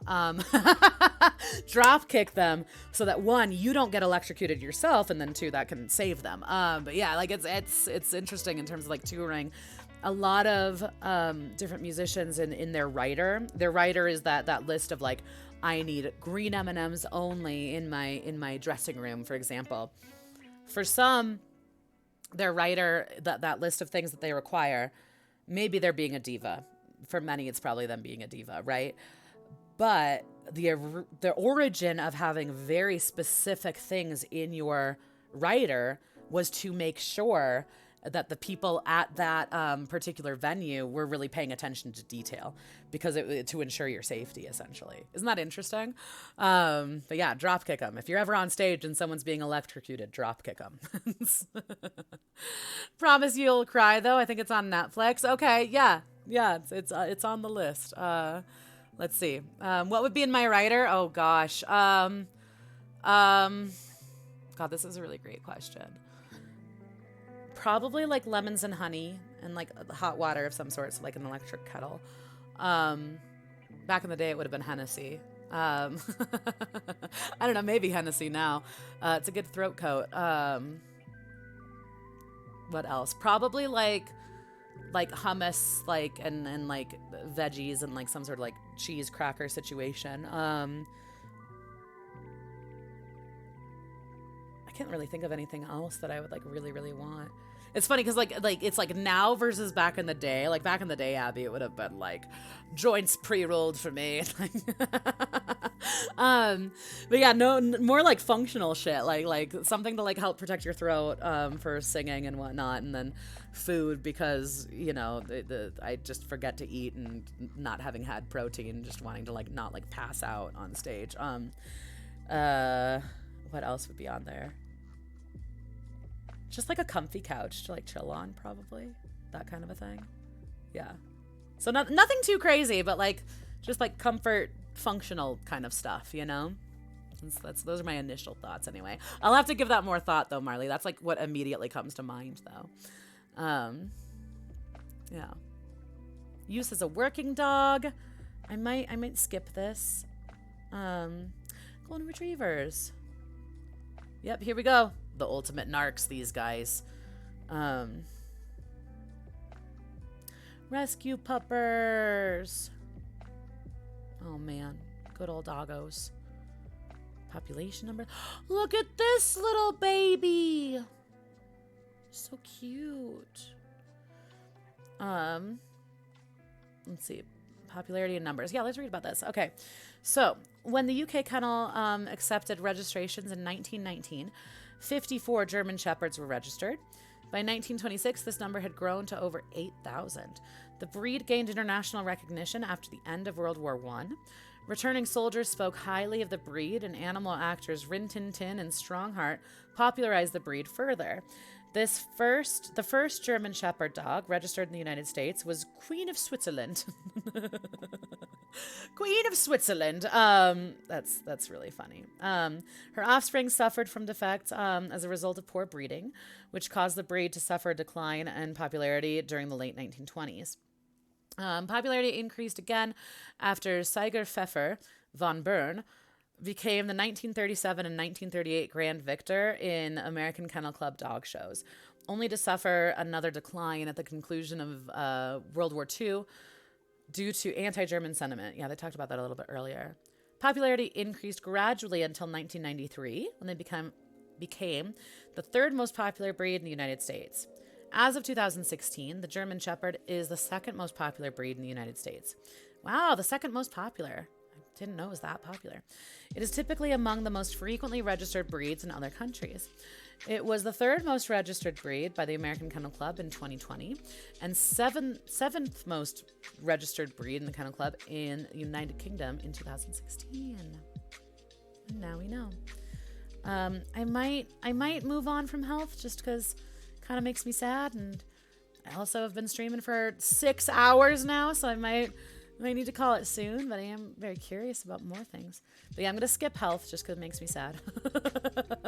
Pop culture. Let's read about pop culture. Hi, you're so comfy and cozy and cute, and also my foot's asleep and I'm sorry. I'm sorry. Do you want to continue sitting on my lap? Oh my God, like a rag doll right now. Here. Good? You good? Are you good? Okay. Popular culture. German Shepherds have been featured in a wide range of media. In 1921, Strongheart became one of the earliest canine film stars and was followed in 1922 by Rin Tin Tin, who is considered, by whom, the most famous German Shepherd. I mean, I would say that's probably true because, like, colloquially, I can't really think of another, like, famous German Shepherd, but who knows. Both have stars on the Hollywood Walk of Fame. That's interesting. Batman's dog, Ace the Bat Hound. Look at this guy. Cute. Appeared in Batman comic books initially in 1955 through 1964. From 1964 onwards, his appearances have been sporadic. The German Shepherd named Inspector Rex. Okay, that's another. I do remember Inspector Rex as well. Star of an Austrian police procedural drama program of the same name, which won many awards, where German Shepherd Rex assists the Vienna Criminal Police homicide unit. The show was aired in many languages. Cantor was a famous and very successful police dog in Hungary in the 1950s and early 1960s. After his death, his story was fictionalized by 2 crime novels, Rudolf Sasmos, titled Cantor Investigates, and Cantor in the Big City. A 5-part thriller series for television titled Cantor was produced in 1975, which was loosely based on the actual dog's story, setting the events more than a decade after real Cantor died. It became one of the staple productions of Hungarian television history, making German Shepherds the most popular dog breed in the country ever since. The taxidermy mount of Cantor's body is on display at the Police Museum in Budapest. Wow. Taxidermy is wild. Thank you for skipping health issues. I just didn't want to. I was just like, I don't. It's going to make me sad. I'm glad you agree. I'm glad you're with me on that, Marley. Here's some notable individuals. We talked about a lot of them.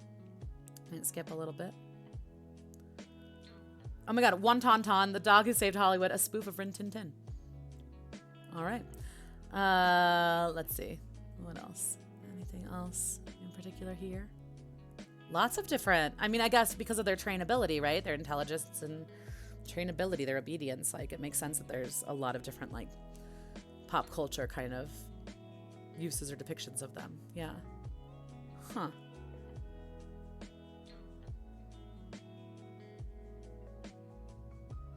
All right, that's it. That's it for German Shepherds. Guys, that's it for G Week. We did it. So many good G topics. If you joined me and you chatted or lurked or anything, thank you so much. I had so many lovely raids. We had Atari and we had Pastor Dave and we had Gimp. 3 raids today, so thank you all. Very sweet. I always appreciate you guys hanging out and giving topics. If you like this, I'll be here again next Sunday. ABCDEFG H. Next week will be H week. So if you want to come hang out on H week, bring your topics that start with the letter H. I'll be streaming again on Wednesday, probably playing Cuphead. I have tomorrow off of work, so I might stream tomorrow. I don't know. So maybe I'll see you tomorrow. If not, I'll see you Wednesday. Thank you again for being here. Link it. Thank you for being here. It's good to see you. Fenaria and Marley. And breathe, baby, breathe. I'll breathe in a minute. I'll breathe in a minute. All the love. I appreciate you all being here. Thank you for hanging out. Who we gonna raid, guys? Where are we gonna go? We gotta figure out who's online right now. You can follow me on all the social thingies if you feel so inclined. If you don't feel so inclined, don't do it. Don't do it. Only if you feel inclined, okay? Let's see. Let's see who's online.